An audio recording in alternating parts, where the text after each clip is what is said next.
Chapter 1088. Under the siege of Xianyong and the other four, Blood Shura did not manage to escape in the end. However, after killing Blood Shura, the five of them were also exhausted. Xianyong alone blocked most of Blood Shura's attack, but he suffered several wounds from Blood Shura and his internal organs were also shaken. He was the most seriously injured among the five, but after Blood Shura's death, he was the one who laughed the most heartily.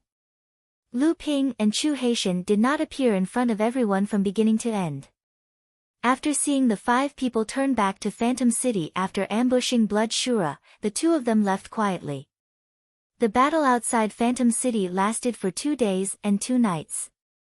The human and demon clans, led by 6 treasure ships and 3 pure yang cultivators, finally won. During this period, there seemed to be some unspoken rumors. It seemed that during the critical period of the battle with Mara, the 2 skyscraping demons actually began to lead Mara's army to escape, and the 3 pure yang Laozu were said to be entangled by several Asuras. In the end, they could only watch as the 2 skyscraping demons led a part of the most elite Mara army to escape. There were also rumors that when the second pure yang Laozu appeared, the 2 skyscraping demons had already begun to escape, and the remaining Mara army was just a pretense to delay the pursuit of the cultivators of the human and demon clans.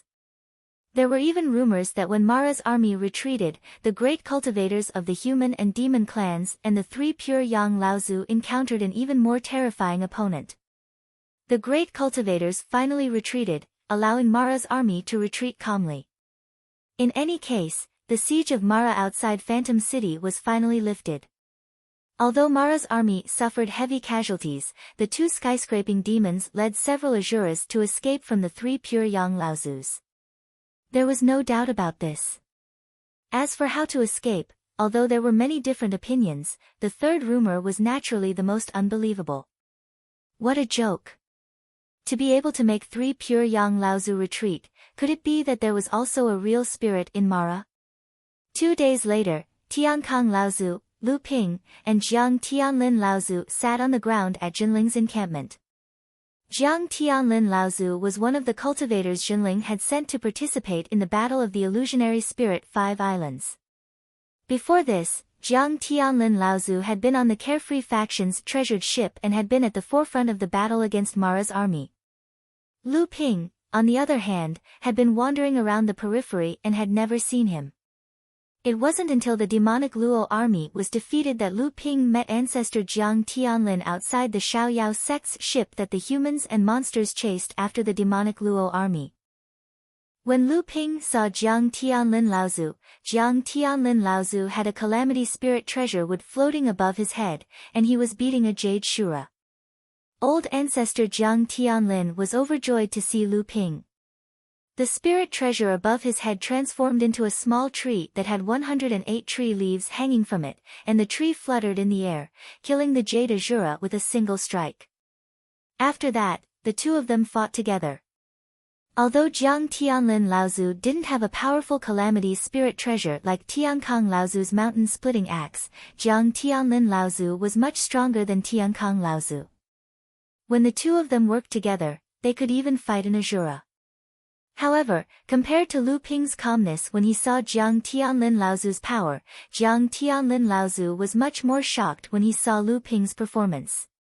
Once upon a time, this minor repairs in Jinling, who was valued by others because of his appreciation, had now grown into a towering tree that was no less than his own.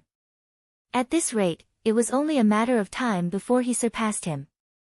As the two of them chased after Mara's army with the Carefree faction's treasured ship, they talked about the 5 islands of phantom spirits and the current situation in the North Sea. Only then did Lu Ping know that his teacher, Lu Tianling, had successfully passed the second Calamity Thunder more than half a year ago and reached the middle Dharma stage. When Jiang Tianlin learned of Zhang Shi's death, he couldn't help but sigh. When he learned that Tiankang Laozu and Lu Ping had been noticed by a secret force on Phantom Spirits Island, he was also very surprised. He didn't know who else would have the ability to manage such a powerful force in such a secretive manner when the 5 islands of Phantom Spirits were under the control of the Crystal Palace, the 9 great sects, and the 3 great tribes. After the battle in Phantom Spirit's city ended, the hundreds of Dharma adepts on the 6 treasured ships returned to Phantom Spirit's island to rest.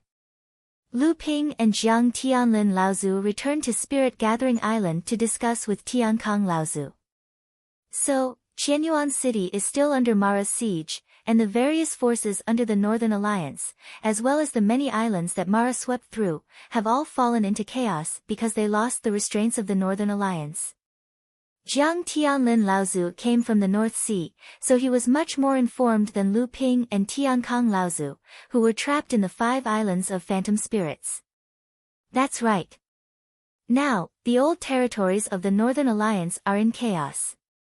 Many overseas forces have secretly intervened, either openly or secretly, to steal the various training resources left by the Northern Alliance, and to take over the businesses of the various forces under the Northern Alliance. Ever since Yi Laozu fell and Hanya Laozu led his people away, taking with him a large number of training resources that the Northern Alliance had accumulated over thousands of years, the 3 leaves of the Northern Alliance that used to dominate the East Sea is now only Gue Yi Laozu, and he alone is holding the fort. Anyone with a discerning eye would know that the day Qianyuan City falls is the day the Northern Alliance dies.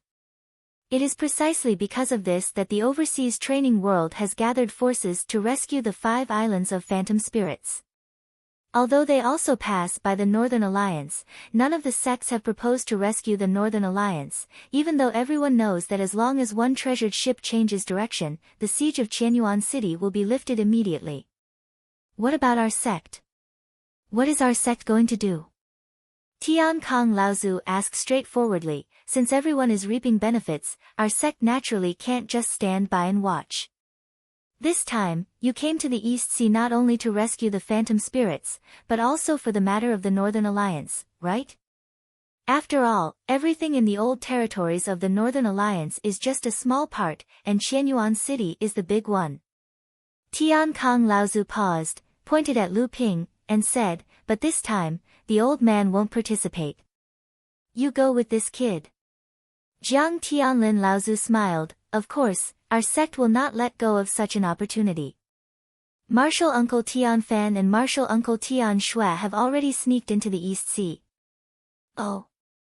Tiankang Laozu became spirited, and said, could it be that this time, our sect is going to snatch the food from the hands of the Crystal Palace and the 8 major sects?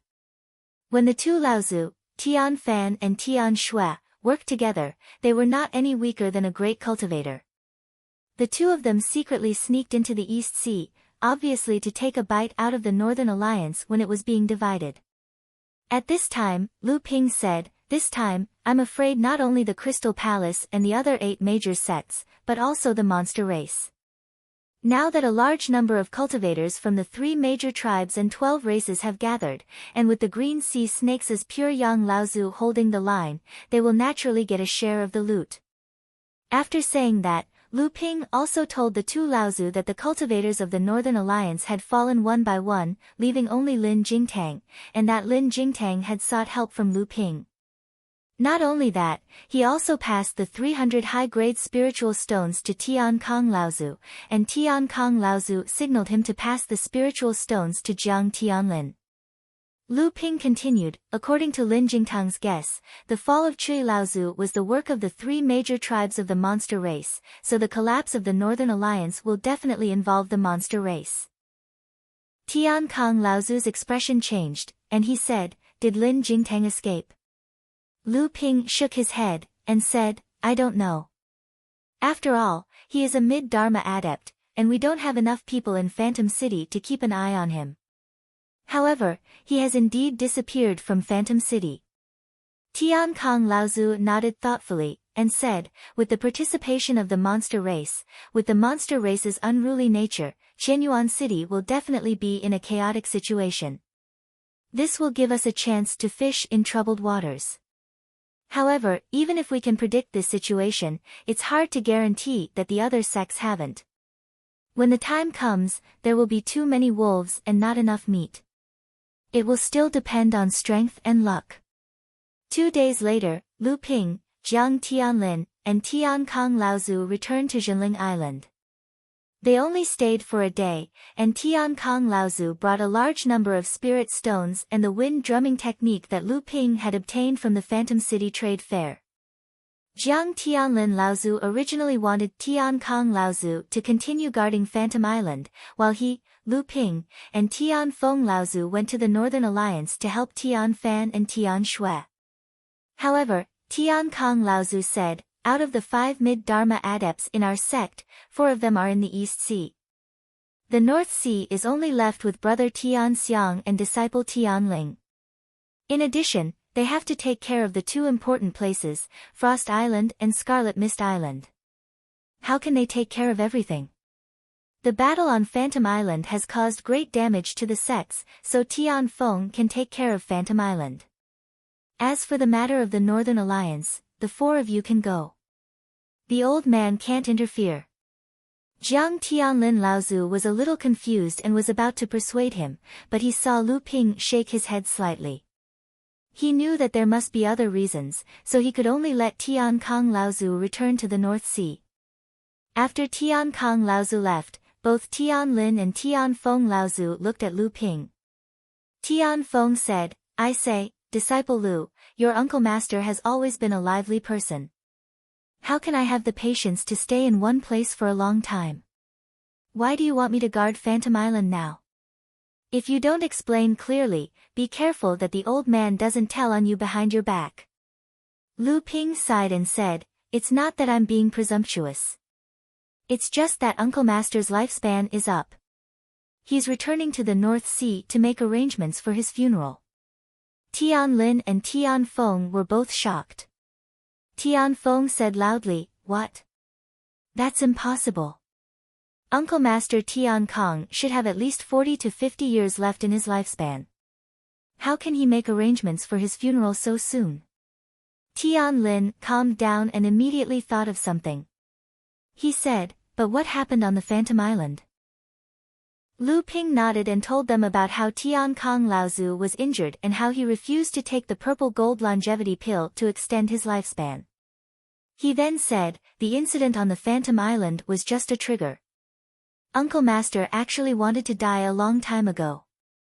According to my estimation, Uncle Master fought with all his might in the consecutive battles, and now he has at most 20 years left in his lifespan.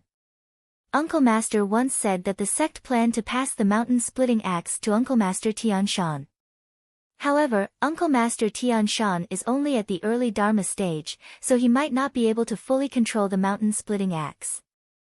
Thus, Uncle Master plans to use the last 20 years of his lifespan to condense the Dharma Power Soul." Chapter 1089. Tian Kong Laozu was going to use the remaining 20 years of his life to form a Dharma Power Soul.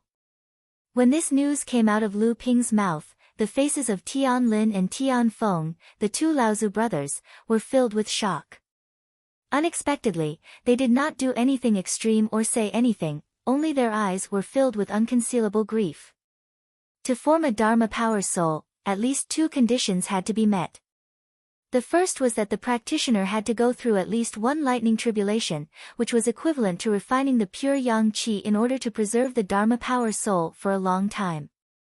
The second condition was that the practitioner had to have at least 20 years of life to ensure that the practitioner had enough life force to sustain the formation of the Dharma Power Soul until the end. Regardless of whether the formation of the Dharma Power Soul was successful or not, regardless of how much more than 20 years of life the practitioner had left, there was only one outcome for the practitioner who formed the Dharma Power Soul, and that was death. In other words, for any practitioner, forming the Dharma Power Soul was actually a form of suicide. Who would choose suicide for no reason? Even if the lifespan of a mid-Dharma adept was at most 1,200 years, and 20 years was an extremely short period of time in his life, how many people would be willing and brave enough to give up the last 20 years of their life? Forming the Dharma Power Soul was entirely up to the practitioner, and if he was unwilling, no one could force him to form the Dharma Power Soul. Those who were willing to give up the last years of their life to form the Dharma Power Soul were all practitioners who had a great sense of belonging and honor to the sect, power, and organization they belonged to, and were willing to give up some things for. Just like Tian Kong Laozu to Zhenling. Tian Kong Laozu was willing to give up the last 20 years of his life to form the Dharma Power Soul because he wanted to repay the sect. He wanted to repay the sect for helping him accumulate the power to advance to the mid-Dharma Power Soul, and for helping him through the lightning tribulation and advance to the mid-Dharma Power Soul. He wanted to repay the sect for helping him get through the lightning tribulation and advance to the mid-Dharma Power Soul. The Dharma Power Soul was a different kind of inheritance, but it was also an orthodox one. It was a different kind of continuation of life. This kind of continuation existed in Jiang Tianlin, Zhangxi, and even in Lu Ping. It was just that this continuation was not the original intention of the practitioner to form the Dharma Power Soul, but it came from the legacy of the Ying Tian sect, so they could not truly understand the true meaning of this inheritance. But now, when they were about to personally witness and experience Tian Kong Laozu's determination, their courage, and their recognition of the sect, the shock that came from their hearts was something that even their hundreds of years of knowledge and experience could not withstand. Perhaps for a sect to be able to last for thousands of generations, what they needed was this kind of dedication from the disciples they nurtured. The three of them sighed and were no longer in the mood to discuss the Northern Alliance, so they went their separate ways. Tian Feng Laozu had already decided to guard Jingzhi Island for a period of time, while Lu Ping and Jiang Tianlin still had to make some preparations for the Northern Alliance. At this moment, the short-distance teleporter on Jingzhi Island suddenly began to flash. Only Hearing Waves Island was using this teleporter. Uncle Tian Feng, Uncle Tian Feng. Only Ji Xianxian could make such a big fuss. Tian Feng Laozu's mood was heavy, and Ji Xuanxuan's loud shout immediately triggered a nameless fire in his heart. He immediately shouted angrily, "Shout, what are you shouting for?" The enraged voice caused the entire jolting hibernation island to tremble. Ji Xuanxuan's shout was immediately choked back in fright. Tian Feng Laozu also realized that something urgent must have happened on Hearing Waves Island for Ji Xianxian to rush over at this time, so he calmed his mind and said, "Get over here, what's the matter?" Seeing this, Tian Feng Laozu and Lu Ping also knew that something must have happened, so they put down the preparations they were doing and returned to the secret room on Jingzhi Island. When they saw Ji Xianxian, the eyes of the three Dharma adepts lit up. At this moment, Ji Xuanxuan's aura was surging around him, and it was obvious that he had already accumulated enough strength at the 9th level of core forging and could prepare to smelt the 3rd heaven and earth spirit item. When Ji Xianxian saw Jiang Tianlin and Lu Ping, his expression became even more joyful, and his originally slightly anxious expression relaxed quite a bit. Seeing the three people's questioning gazes, Ji Xianxian hurriedly calmed down and said, "Two Uncle Masters, we found a Dharma adept who was washed to the beach by the tide early this morning outside Hearing Waves Island. We feel that something is strange, so we would like to invite two Uncle Masters over to take a look." Ji Xianxian naturally invited Tian Feng Laozu to come to Jingzhi Island, but now that Tian Lin Laozu was also present, he naturally had to invite both of them together.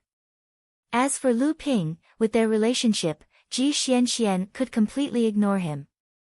A Dharma adept who was seriously injured and on the verge of death. Now that the battle in Phantom City had just ended in the Fallen Mystery Land, the chaos in the Northern Alliance, which was closest to the Fallen Mystery Land, had caused the deaths of Dharma adepts to become somewhat common. But after all, it was a Dharma adept, and it just so happened that he had floated to Hearing Waves Island. The three of them looked at each other, and a trace of interest arose in them to go and take a look. On Hearing Waves Island, Yin Xianchu and Qi Lianying both looked as if they were facing a formidable enemy, guarding against the unconscious adept on the ground. Even though this adept's life force was continuously weakening, he was still a Dharma adept after all, and it was hard to guarantee that he would have any life-saving methods to attack at the last moment. Furthermore, this person was seriously injured and had floated along with the tide to Hearing Waves Island. What if some enemies followed any clues and found their way to Hearing Waves Island? It must be known that someone who could beat up this Dharma adept was not someone they could afford to offend. The teleporter on Hearing Waves Island was activated, and after a flash of light, Lu Ping and the others had already arrived. Tian Feng Laozu had already been to Hearing Waves Island a few times, so he could be considered to be familiar with the place. However, it was Tian Lin Laozu's first time here, and he looked at everything on the island with some interest, nodding his head in approval from time to time. Although Hearing Waves Island was only a medium-sized island, the East Sea was originally wealthier than the North Sea, and the training resources in the Fallen Mystery Land were even better than those in the East Sea. In addition, with the management of Lu Ping, Xian Chu, Qi Lianying, and the others, everything on Hearing Waves Island was even better than the 36 medium-sized islands under Jinling's jurisdiction. In the North Sea, there was also an island like this, and it was even better managed than Hearing Waves Island. That was Huangli Island. It was just that Huangli Island was also managed by Lu Ping, and until now, it was under Lu Ping's control. Jinling, from Tian Xiang Laozu to the second and third generation adepts, no one was willing or dared to compete with Lu Ping on this matter. Luckily, Lu Ping didn't have any intentions of forcibly occupying Huangli Island. Huangli Island was still an important place for Jinling, and it was also a training ground for many 4th and 5th generation adepts. Not only that, it was also their favorite training ground. Because for those who could complete the training here, the rewards would all be extremely tempting. On this point, both Lu Ping and Hu Lili were extremely generous. This was also one of the reasons why everyone in Jinling allowed Lu Ping to control Huangli Island. Even now, when he wasn't in Huangli Island, no one dared to find fault with him. And at this moment, Jiang Tianlin sensed that there was someone staring at him from afar. His senses were extremely sharp, and when he turned his head, he saw an extremely delicate and pretty girl with a hint of charm. Presumably, this was the confidant who had been assisting Lu Ping in managing Soundwave Island. However, why was this girl looking at him with such a strange gaze? It was as if there was something hidden in her gaze that was hard to fathom. Jiang Tianlin chased this strange feeling out of his mind and calmed himself down. However, he suddenly discovered that this feeling still existed. This time, it seemed like he had some sort of connection with this little girl. Jiang Tianlin and Laozu looked deeply at Qi Lianying. There was some doubt in their eyes, but in the end, they didn't discover anything special. In the end, they just laughed involuntarily and looked at Yin Xianchu. Yin Xianchu was still extremely respectful towards Jiang Tianlin. He bowed towards him, but still didn't call him martial uncle. Jiang Tianlin didn't mind. When he saw the surging aura around Yin Xianchu, his eyes brightened. Peak of Core Forging, 9th grade Golden Core. Not bad, not bad, not bad at all. Tianfeng Laozu also smiled with great gratification. It was obvious that he already knew about Yin Xuanchu's advancement. It could be seen that Yin Xuanchu's advancement to the peak of core forging was before Ji Xuanchuan's advancement to the 9th layer core forging. Jiang Tianlin then looked at the dying cultivator lying on the ground. However, what Jiang Tianlin didn't notice was that when Jiang Tianlin's gaze met Qi Lianying's, Lu Ping was also watching his expression without anyone noticing. Jiang Tianlin seemed to be moved, but in the end, he couldn't discover anything. Lu Ping suddenly felt two kinds of feelings in his heart. One seemed to be lost, and the other was pride. The restriction on Qi Lianying's face had been dissolved by him, but Qi Lianying was determined to make Lu Ping change her original appearance again. She even made Lu Ping seal it personally, not letting anyone else see it except him. Although Ji Xianxian and Yin Xianchu knew about this, they naturally wouldn't spread the news. With Lu Ping's methods, after changing Qi Lianying's appearance and sealing it again, even Tianfeng Laozu, who was proficient in restrictive spells, couldn't see through it. This time, even Jiang Tianlin couldn't see through it. Just these two things alone naturally gave Lu Ping enough reason to be proud. A mid-Dharma adept. Jiang Tianlin frowned slightly and waved his right sleeve. A light breeze blew, and the cultivator lying on the ground was gently lifted and turned over.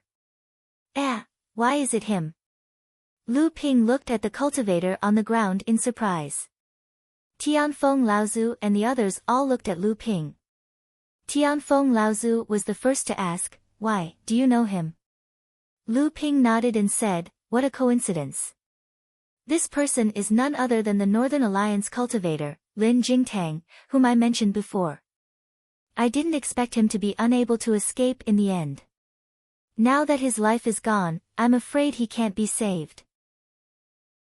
Tianfeng Laozu suddenly became interested and said, let's see if we can save him and get something from him before he dies. Chapter 1090. Lu Ping pondered for a moment, then rummaged through his storage artifact. He found a dozen needle-shaped artifacts that had been left behind at some point.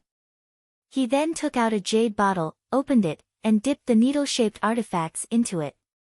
When they came out, the entire artifact turned a golden color. At the same time, Lu Ping's purplish-blue inner yuan flowed under this golden color. If not for this, how could these needle-shaped artifacts not be corroded by the power of the myriad poison serum? The needle-shaped artifacts flew up one by one.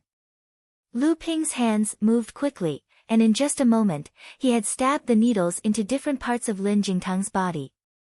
Ah! Lin Jingtang, who had already fallen into a coma, suddenly shook his body, and then his entire body straightened. His tightly closed eyes suddenly opened, and his eyeballs almost popped out. He let out a strange cry, and his entire body twitched violently. Drops of black blood began to seep out from his nose and ears. When the convulsions gradually stopped, Lin Jingtang's eyes also began to gradually regain their vigor, and became brighter and brighter. It was obvious that he was in the final stages of recovery. It's you. Lin Jingtang's gaze swept across Tian Lin, Tian Feng, Xian Chu, and the others. In the end, his gaze landed on Lu Ping and a hint of surprise flashed across his eyes. Lu Ping smiled, and said, it's me. What a coincidence. I'm sure you understand the injuries on your body, so I won't say much. Hurry up, if there's anything you want to tell me, I'll try my best to do it.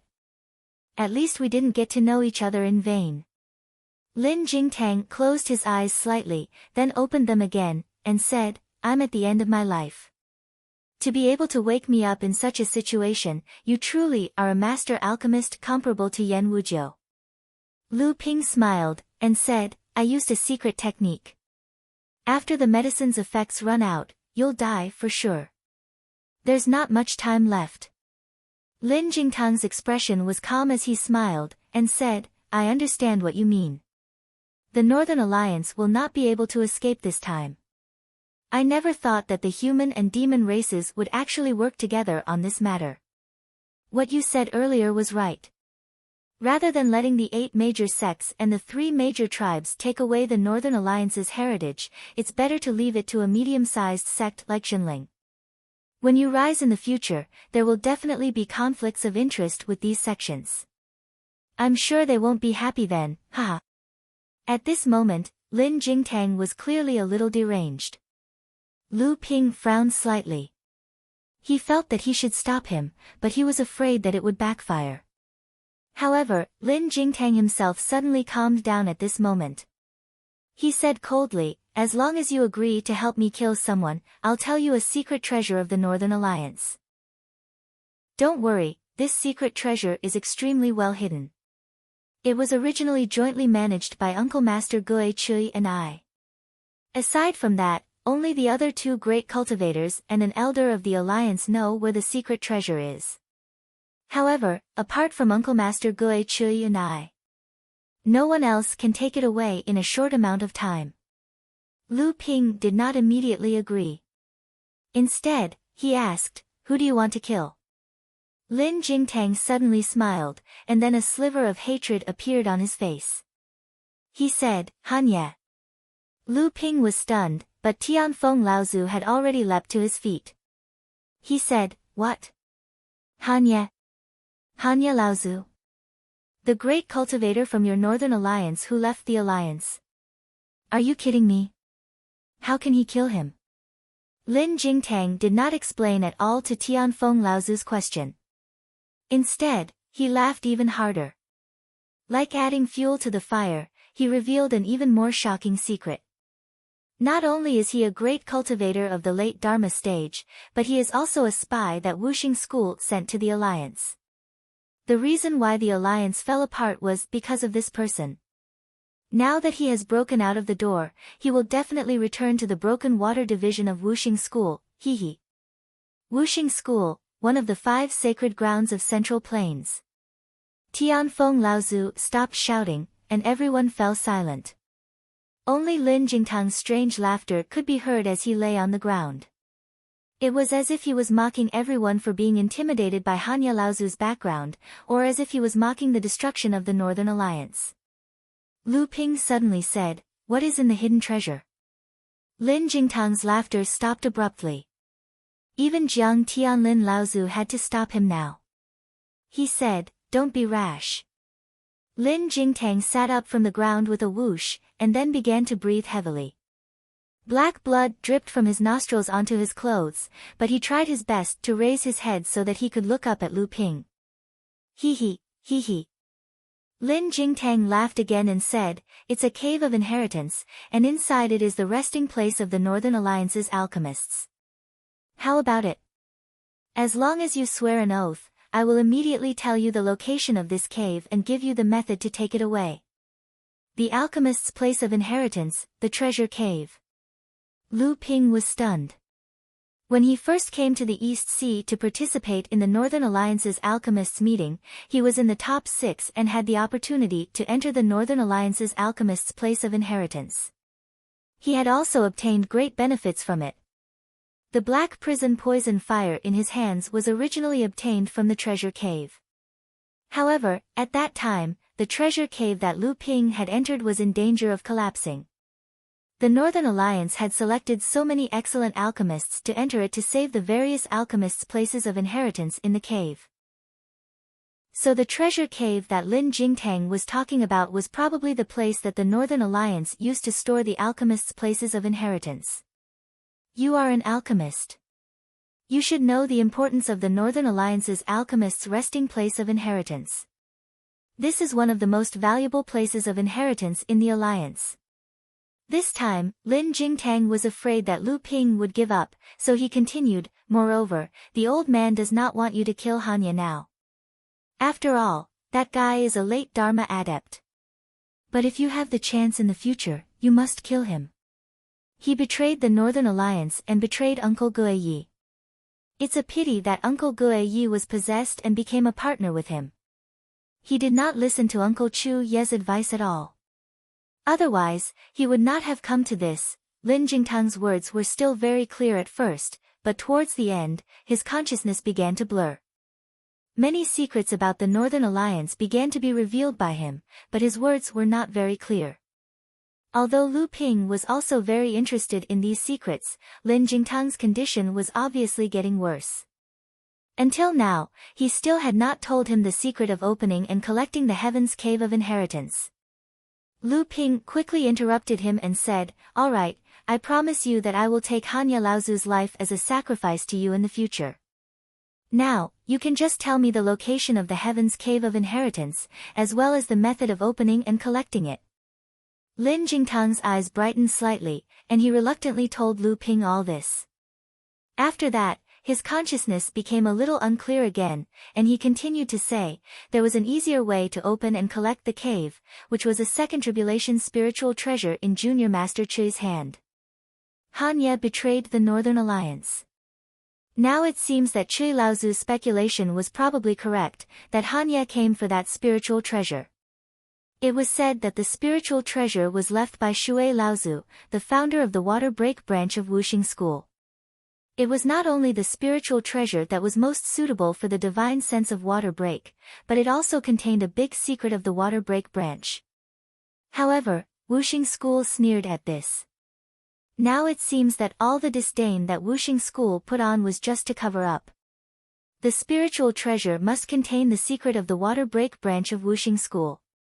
Unfortunately, Junior Master Guiyi didn't believe Junior Master Chui's advice and listened to Hanya's words, thinking that it was Junior Master Chui's slander to his rival in love. Fortunately, even though Junior Master Chui offended Junior Master Guiyi, he didn't give the spiritual treasure in his hand to Hanya.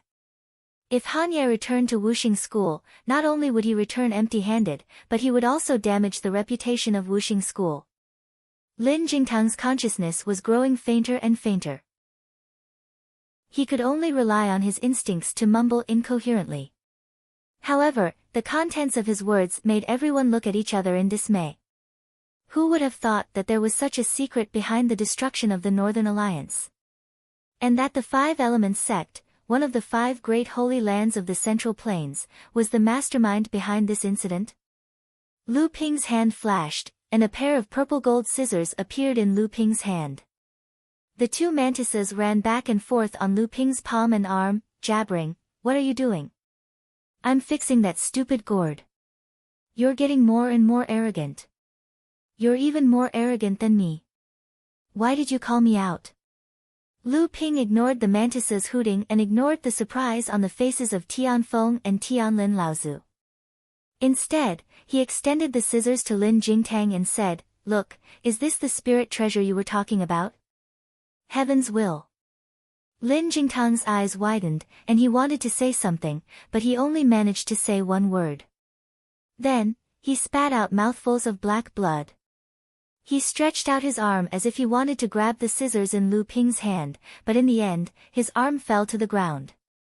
Lu Ping put away the spirit treasure and said, "Don't worry, I will never let Han Ya or anyone from Wuxing School get their hands on this pair of scissors." Lin Jingtang's shout suddenly stopped and he finally closed his eyes. Then, his whole body began to smile in the black blood. In the blink of an eye, there was only a pool of black blood seeping into the sand and a storage magic tool left on the ground. Lu Ping nodded at Qi Lianying and said, "Set up a nameless monument here." With a wave of his hand, he picked up the storage artifact on the ground and scanned it with his divine thought. Then, he handed it to Jiang Tianlin and said with a smile, "I really didn't squeeze all the spirit stones out of this guy. There are still 200 highest-grade spirit stones in it." Jiang Tianlin weighed the storage artifact in his hand and nodded. "This matter has been settled. It's time to prepare for Qianyuan City. Let's go back to Jingzha Island first." Tianfeng Laozu suddenly became anxious and said, Hey, don't go. What's the matter with the scissors?" "It's a second tribulation spirit treasure." Tell me, this is the 3rd second tribulation spirit treasure of our sect." "Hey, don't go."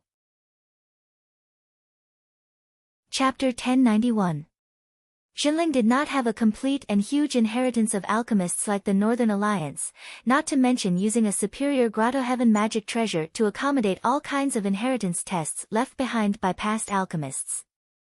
This kind of inheritance test could often choose the most suitable alchemist to inherit the alchemist's legacy, which would also allow the alchemist to go further and higher in the future.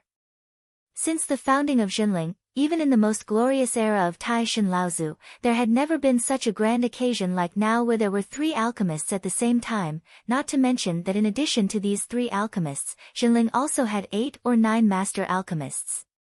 Many cultivators in the North Sea believed that the reason why Jinling was able to rise so quickly was that Jinling had the most powerful alchemist group in the North Sea, which could provide sufficient alchemy for the entire Jinling. As the person in charge of the entire Jinling Pill Pavilion, Tianlu Laozu naturally had the idea of establishing a perfect alchemist inheritance system. To realize this idea, a very important reason was to have a Grotto Heaven that was specially used to bury alchemists, so that the inheritance tests set by these alchemists could be completely preserved.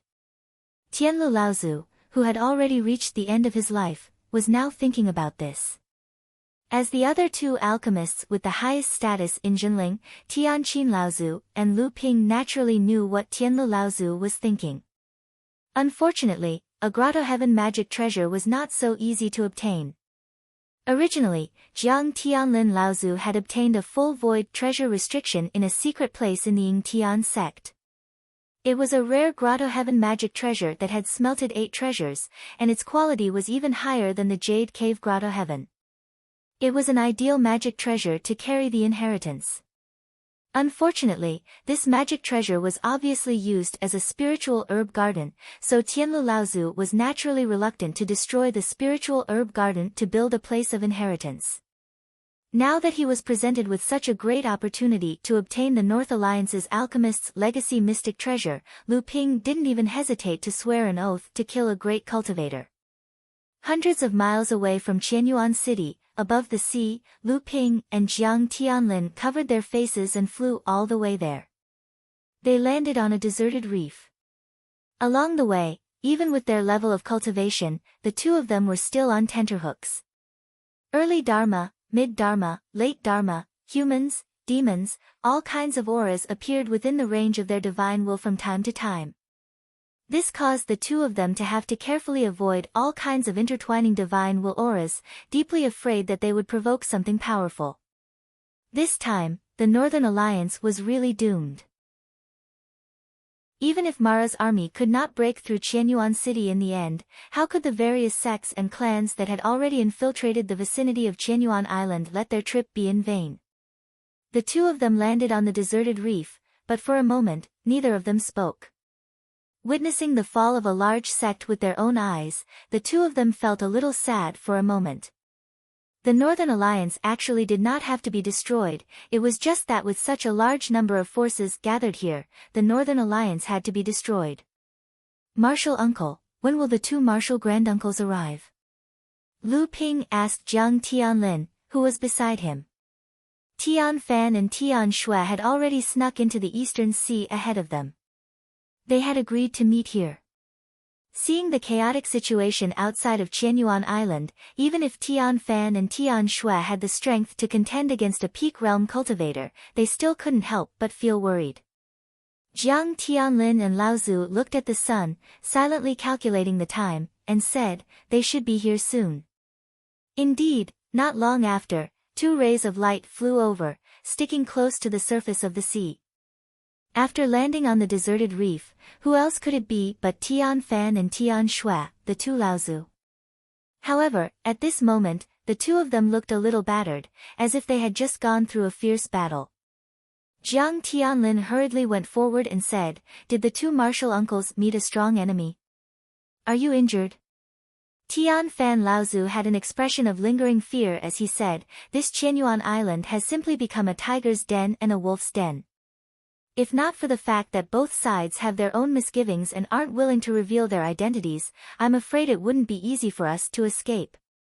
Tian Shui Laozu saw Lu Ping at the side, and his eyes lit up, brat, you came at the right time. Give me one of your qi recovery pills. Lu Ping unwillingly handed over a jade bottle and muttered softly, this disciple has refined quite a lot of these pills. Don't tell me you don't have any on you. Tian Shui Laozu glared at him and said, what are you saying? With an alchemist grandmaster like you here, why would your martial granduncle need to use my own pills? Finishing his sentence, he took out a pill from Lu Ping's jade bottle and swallowed it. After that, he passed the jade bottle to Tian Fan Laozu. Tian Fan Laozu smiled at Lu Ping and took out a pill from his bottle. After that, he was about to return the jade bottle to Lu Ping. Unexpectedly, it was snatched away by Tian Shui Laozu, this brat has always been rich. There's no need to be polite with him. After saying that, he unceremoniously kept the jade bottle into his interspatial mystic artifact. Lu Ping could only chuckle foolishly. Jiang Tianlin seemed to be familiar with Tian Shui Laozu's character. Regarding Tian Shui Laozu's teasing of Lu Ping, he turned a blind eye to it. He turned to Tian Fan Laozu and asked, martial uncles, how's your harvest this time? Tian Fan Laozu's expression was grave as he replied, it can be considered that we've gained something.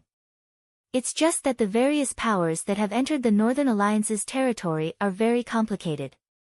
Many of the powers that originally belonged to the Northern Alliance have been wiped out. Fortunately, these powers that have entered the Northern Alliance are mostly hiding their heads but showing their tails. They have a tacit understanding with each other, restraining each other.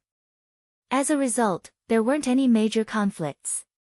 Your martial aunt Tian Shui and I managed to gain some benefits. After Tian Shui Laozu took Lu Ping's bottle of pills for himself, he didn't seem to be embarrassed at all.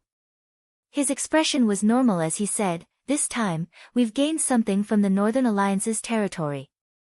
In this Qianyuan city, we're just helping out a little. The water inside is too deep. Along the way, we've already met 4 to 5 late Dharma realm cultivators' auras. How many did we not discover? These people are all people with powerful backgrounds. Our Zhenling city cannot be compared to them. When Jiang Tianlin heard that, he laughed bitterly and said, "This time, I'm afraid that even if we don't fight with these powerful sects, we won't be able to." Seeing the two's questioning gazes, Jiang Tianlin told them about Lin Jingtang's matter to Laozu. Tian Shui Laozu looked at Lu Ping and muttered, as expected, he's a lucky kid.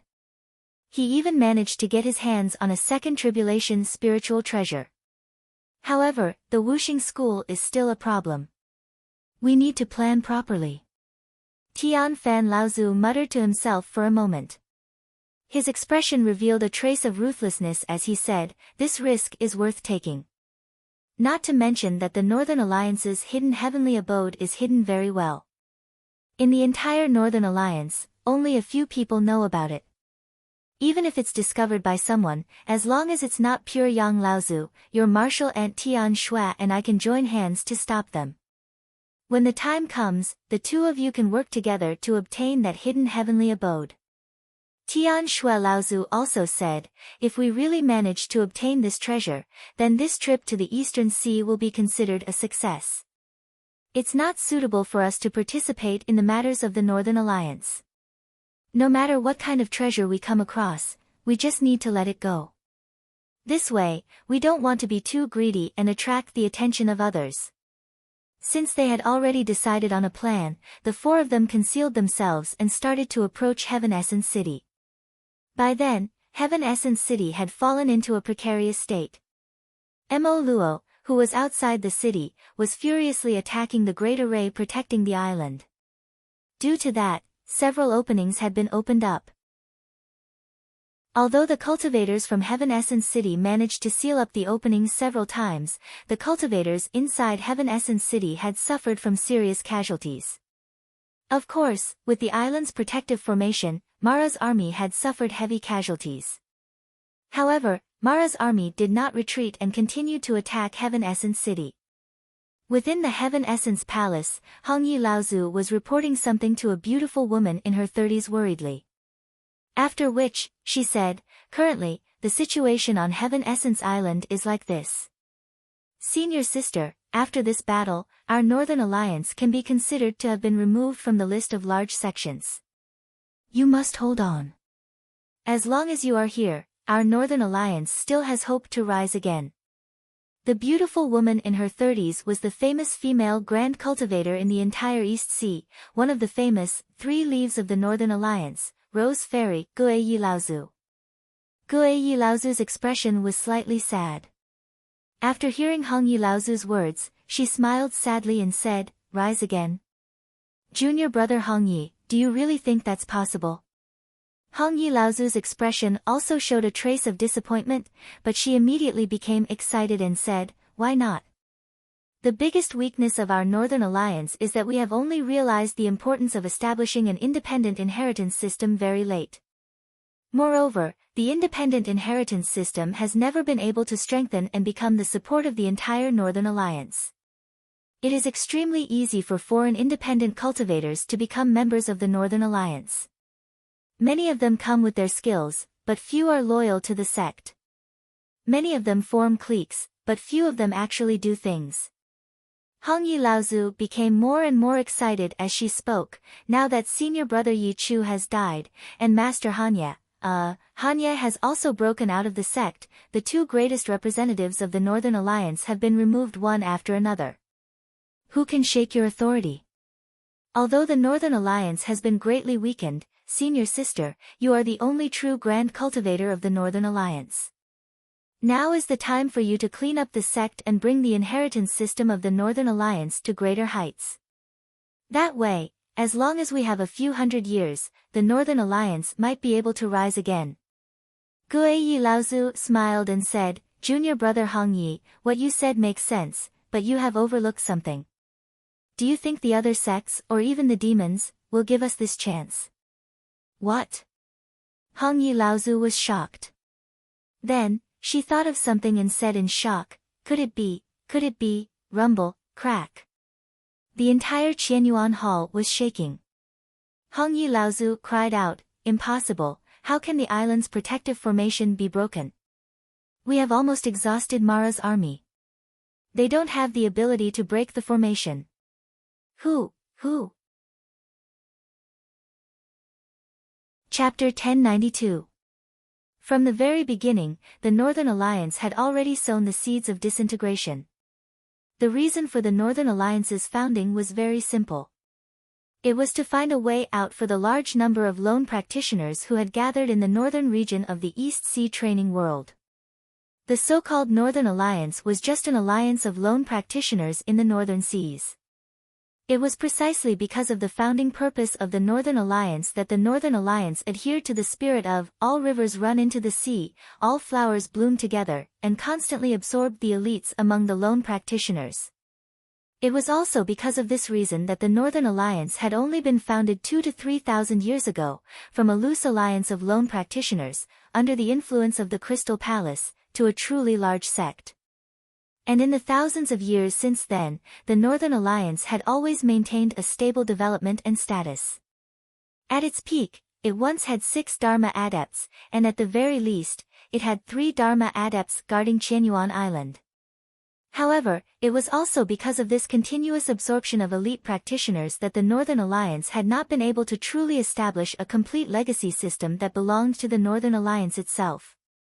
Those practitioners who were absorbed into the Northern Alliance might have extremely high qualifications and talents, but they had a kind of alienation from the Northern Alliance. They had no feelings for the Northern Alliance at all. At most, it was a mutual exchange of interests and mutual dependence, but there was no emotional connection. There were very few people who would truly contribute all that they had learned without reservation, using it as a basis for establishing a sect and perfecting its legacy. Furthermore, most of those who did so were lone practitioners. Although they were talented, most of them had incomplete legacies, and being able to train to the late Dharma stage was already a blessing from the heavens. It would be extremely difficult to form a pure young Dharma power, and as for achieving the real soul, that was even more of a joke. There were many sects that had tens of thousands of years of legacies in the world of training, no matter big or small, but there had never been a large sect like the Northern Alliance. Since its founding, there had not been a single pure yang practitioner, not even the pure yang Laozu. This was also why the Northern Alliance had always been looked down upon by the major sects, and even those who were not as strong as them. The root cause was that the Northern Alliance had never sorted out a complete legacy system. These practitioners who joined the Northern Alliance midway had their own backgrounds and experiences, and they had long formed their own values. Because they did not have a sense of community, after these practitioners joined the Northern Alliance, they were naturally undisciplined, and they had formed their own selfish values after they joined the Northern Alliance. This caused them to either do whatever they wanted, or fight for power, and form their own factions. As time passed, the Northern Alliance's already lax rules became even more restrictive. The practitioners who joined the Northern Alliance could not differentiate between the good and the bad. Many of them had a bad reputation in the world of training, and there were even some rebellious sects who joined the Northern Alliance as a form of protection. This made the Northern Alliance even more envious and hateful, but there was nothing they could do about it. However, when the Northern Alliance finally came to an end due to their own reasons, the sects and forces who had previously endured would not mind stepping on them at this time, and artificially speed up the process. Therefore, the mountain guarding formation of Qianyuan Island was broken so abruptly without any warning. As a result, the devil army that was attacking crazily was in a trance for a moment. Then, they let out bloodthirsty roars and charged into Qianyuan City. Without the mountain protection formation to rely on, even if the Mara's army had lost enough strength, it was still not something the cultivators of the Northern Alliance could stop. The entire Qianyuan Island suddenly became a slaughterhouse. As expected, the Great Formation has been broken. Lu Ping looked at the huge island with a radius of thousands of miles from a distance. This place would soon become the target of the human and demon races, as well as dozens of small and large forces. This formation must be broken. Jiang Tianlin also said the same. Tian Fan Laozu opened the folding fan in his hand with a hua la sound, then slowly folded it again. He said, "Let's go, someone is moving again. We need to find the Heaven's inheritance of the Northern Alliance pill house as soon as possible." Although Mara had been exhausted by the cultivators of the Northern Alliance using the island protection formation, the Northern Alliance themselves were also exhausted. Not to mention, after a series of attacks, the morale of the Northern Alliance had long been low. When Mara suddenly attacked Qianyuan Island, both sides almost launched a mutual destruction strategy. At this time, the forces that had been lurking outside Qianyuan Island finally moved. Along the way, not only did Mara fall, but even the cultivators of the Northern Alliance died inexplicably, or the cultivators of the Northern Alliance who were fighting with Mara also died at the same time. The people who attacked were all hidden in the dark, but each of them had a high cultivation base, and their methods were more ruthless than the last. This situation was only discovered by the high-ranking cultivators of the Northern Alliance when the battle reached Qianyuan Hall. At this time, the cultivators of the Northern Alliance realized that things were developing in a direction that they could not accept. Although the remaining cultivators of the Northern Alliance were mainly cultivators cultivated by the Northern Alliance, there were still many cultivators who were originally rogue cultivators and came from small forces, but later joined the Northern Alliance. These cultivators saw that the Northern Alliance's power was lost, and that the mysterious power hiding in the dark was clearly trying to destroy the entire Northern Alliance. So, they all shouted that they wanted to sever their ties with the Northern Alliance, praying that they could escape with their lives. Unexpectedly, these people did not get the mercy of the various forces hiding in the dark. The cultivators who came from the Northern Alliance's lineage system, under the double blow of anger and despair, cursed, spineless, scum, traitor, and so on. They took the initiative to kill the cultivators of the former alliance, and in an instant, a tragic scene of mutual destruction played out in front of Qianyuan Hall. From beginning to end, the only great cultivator of the Northern Alliance, Guiyi Laozu, did not show himself, nor did he do anything to stop the slaughter. It was as if Laozu had long since abandoned his disciples. This caused the cultivators of the Northern Alliance to feel even more despair. Many of the more violent cultivators saw this, and after killing those who begged for mercy, they chose to commit suicide. The scene unfolding in front of Qianyuan Hall seemed to signal the final curtain call of the Northern Alliance. But the surroundings were still silent. Only the majestic Qianyuan Hall stood tall. Its wide entrance seemed to mock the cowardice of the cultivators hiding in the shadows. It was like a bloody maw opened wide like a sacrificial bowl. It was unknown when, but several cultivators had appeared in the square of Qianyuan Hall. They seemed to be confronting each other, or discussing something. A moment later, their feet moved in unison, and their ethereal bodies suddenly disappeared into Qianyuan Hall. Silent battles played out all over Qianyuan Island. In order to snatch everything on Qianyuan Island, many cultivators would often fight each other for something they wanted. However, these fights often lasted only for a moment. Everyone knew that now was not the time to fight, but the time to snatch. They would not fight to the death for a single treasure, nor would they lose the chance to obtain more treasures. Lu Ping's group of 4 rushed through Qianyuan Island. Along the way, the 4 of them had fought several unfamiliar cultivators. Fortunately, the 4 of them were not weaklings. When they moved together, their opponents would often retreat. Even if they encountered a stronger cultivator, the 4 of them would just take a detour. In any case, they were not after the treasures that others wanted, so they did not want to get into conflict with others. After a while, the 4 of them walked in a more desolate direction. Suddenly, Tian Fan Laozu stopped and sniffed the breeze. He said, "Someone is going in the same direction as us. Moreover, they are in front of us." In a remote area of Qianyuan Island, there were ravines everywhere, but it was extremely desolate. At a glance, one could tell that it was a barren place with extremely few cultivation resources. At this moment, 2 black shadows were rushing through it. "Teacher, where are we going?" Immortal Qin looked at the gloomy Hongye Laozu and carefully asked. We are looking for something that can save our lives. Hongye Laozu said with a gloomy face, it is a pity that senior sister Gue Yi has lost her mind and is unwilling to make a comeback. However, the old man wants to preserve the chi of inheritance for the Northern Alliance. As soon as he finished speaking, an earth-shaking explosion came from the direction of Qianyuan Hall.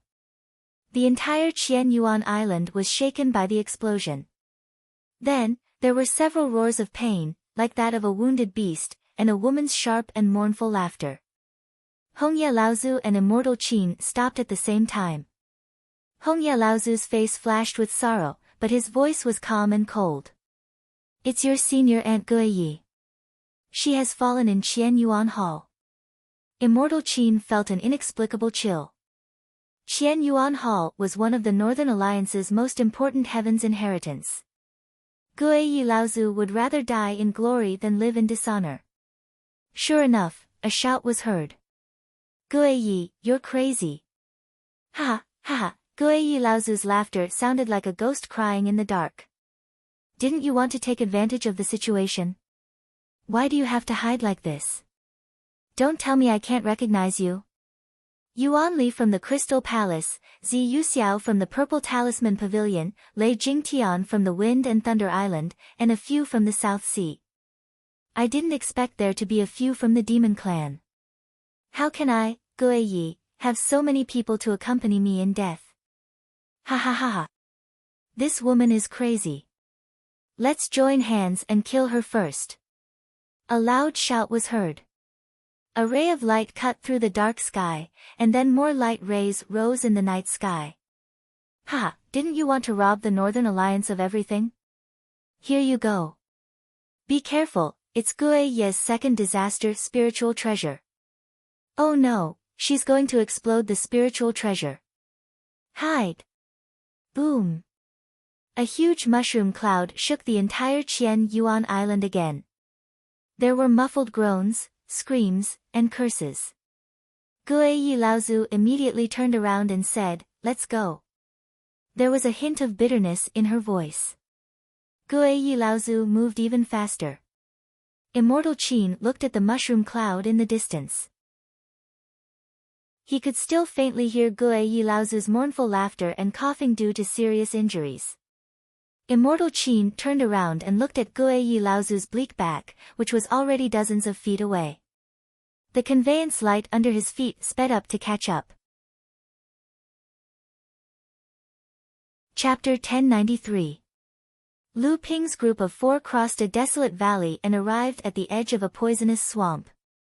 This was where Lin Jingtang had mentioned that Laozu had secretly stored the alchemist's inheritance grotto heaven. This poisonous swamp was well hidden and located in such a desolate place. Usually, very few practitioners of the Northern Alliance would be willing to come here. Moreover, when Laozu had entered the sky wall of poisons, he had taken a great risk to gather all the poisons inside and build this swamp. Even if a Dharma adept were to stay in it for a long time, they would slowly be affected by the poisons. However, this swamp naturally could not stop Lu Ping's group of 4. A dark light flashed across Jiang Tianlin and the other 3's bodies. It was Lu Ping's dark prison fire. As for Lu Ping, he was completely immune to all poisons, so moving through the swamp was like walking on flat ground. Just then, the 4 of them seemed to have noticed something at the same time.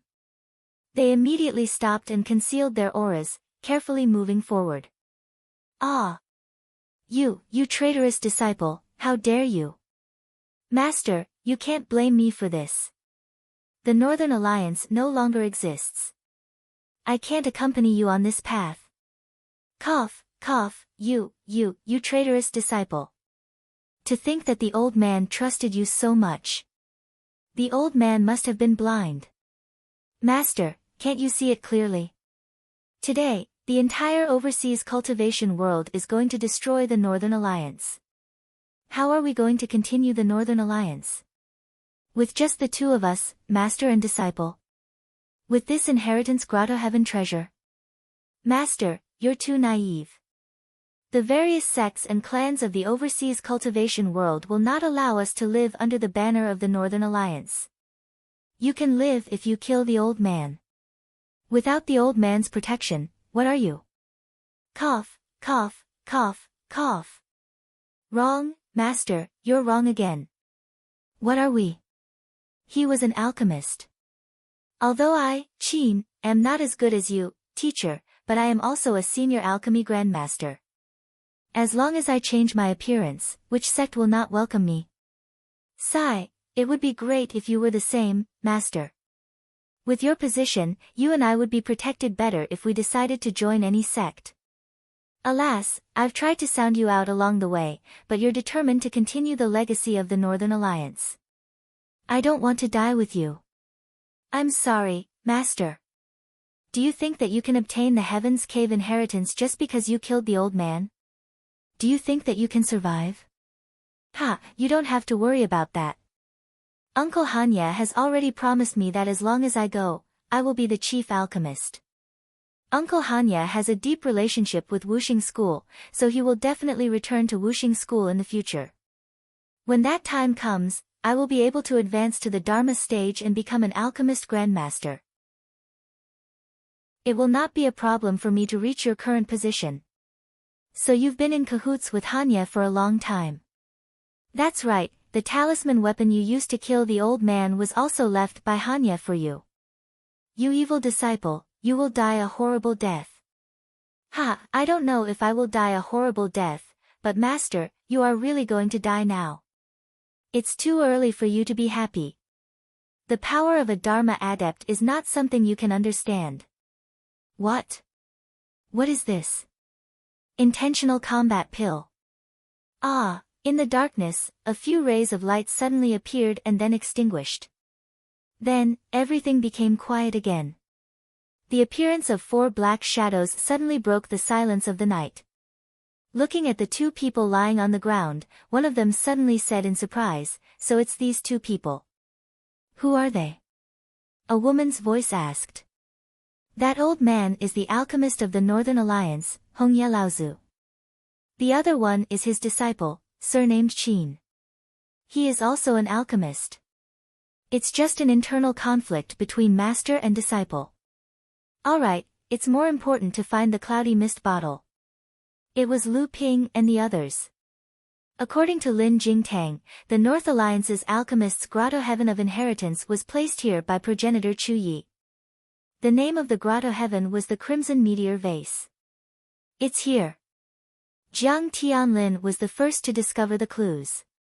However, when the rest of them walked to the front, they all frowned. The main body of the cloudy mist bottle was only a 3-foot-tall bottle with a thin neck.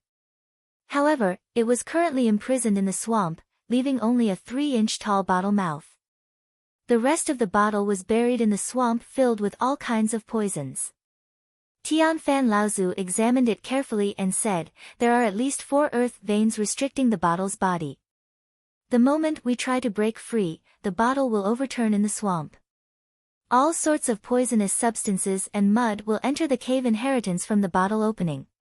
It's enough to destroy all the inheritances in the cave inheritance."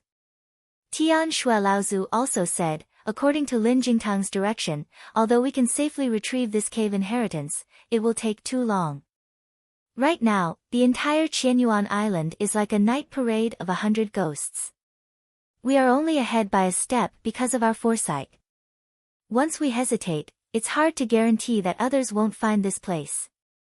Tian Shui Laozu said that the current Qianyuan Island was like a night parade of 100 ghosts.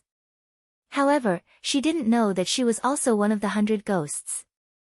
A golden light flashed in Lu Ping's hand, and a pair of scissors appeared in his hand.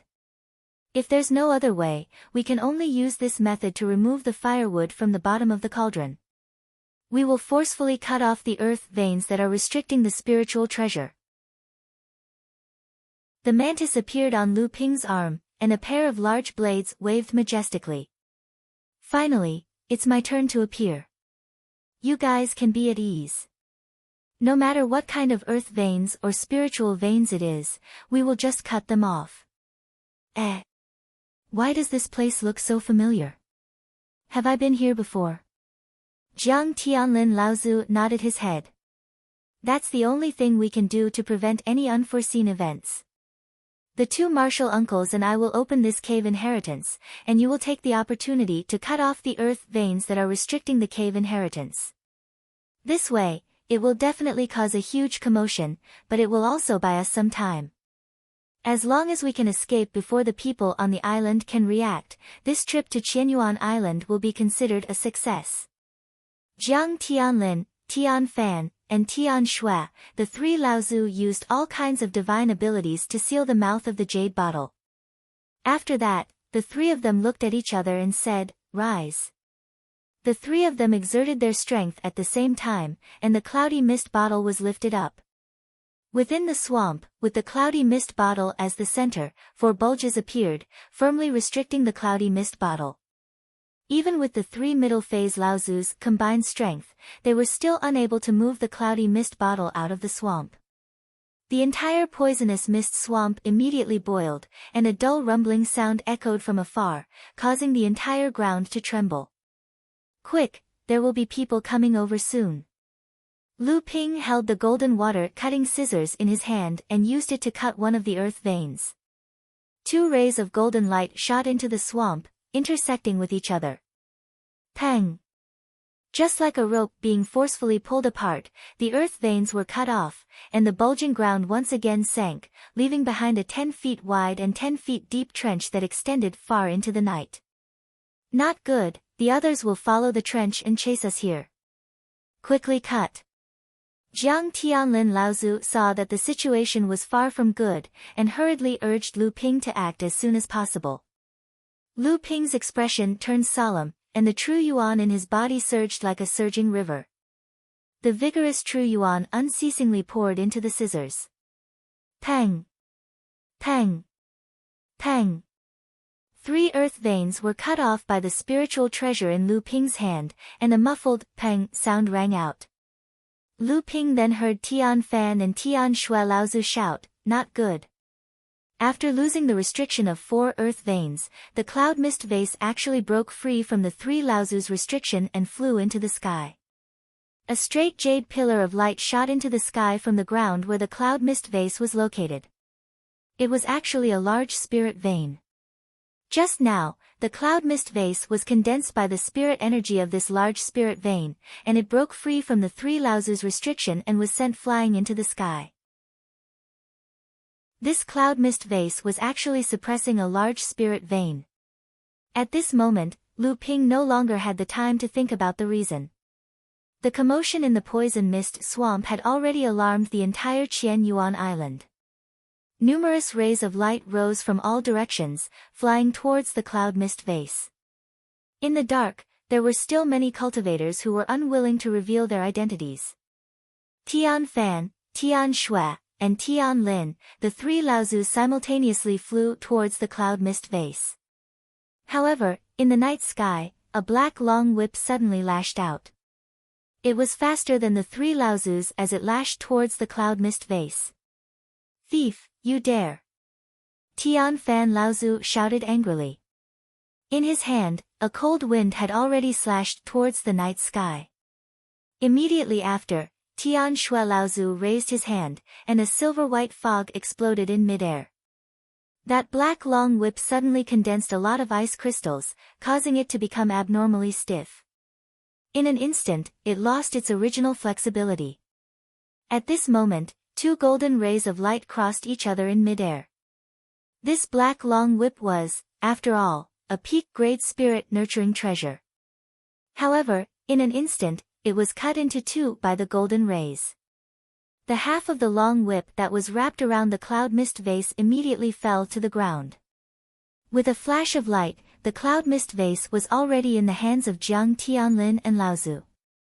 In the blink of an eye, the 4 of them had not only seized back the treasure, they had also destroyed their opponent's treasure and inflicted heavy injuries on them. 2 groans could be heard from the darkness. Clearly, they had received a blow from Tian Shui Laozu, as well as the damage to their internal organs due to the destruction of their treasures. The treasure has been cut into 2. Chuyi Laozu's treasure has actually landed in your hands. A cultivator's frightened voice could be heard from the darkness. Due to his injuries, he seemed to be out of breath. Tian Shui Laozu was about to pounce towards the darkness to silence that person. However, she was pulled back by Tian Fan Laozu. Hurry up and leave. If we don't leave now, it will be too late. The spiritual chi pillar that soared into the sky was like an extremely conspicuous coordinate. It had already attracted more and more cultivators over. To be able to cause such a huge commotion, even an idiot would know that there must be a treasure of the Northern Alliance hidden here. Furthermore, that person's shout had been heard by many people. The treasure had been cut into two. Was it the second tribulation spiritual treasure that Wuxing School's Duanshui lineage had left behind and was obtained by Chuyi Laozu? Just this piece of news was enough to attract the attention of the people on Qianyuan Island. Back then, when Chuyi Laozu had perished on the illusionary spirit island, his second tribulation spiritual treasure had mysteriously disappeared. At that time, the 8 great sects and the Crystal Palace had announced that the spiritual treasure had been obtained by an assassin. Chapter 1094.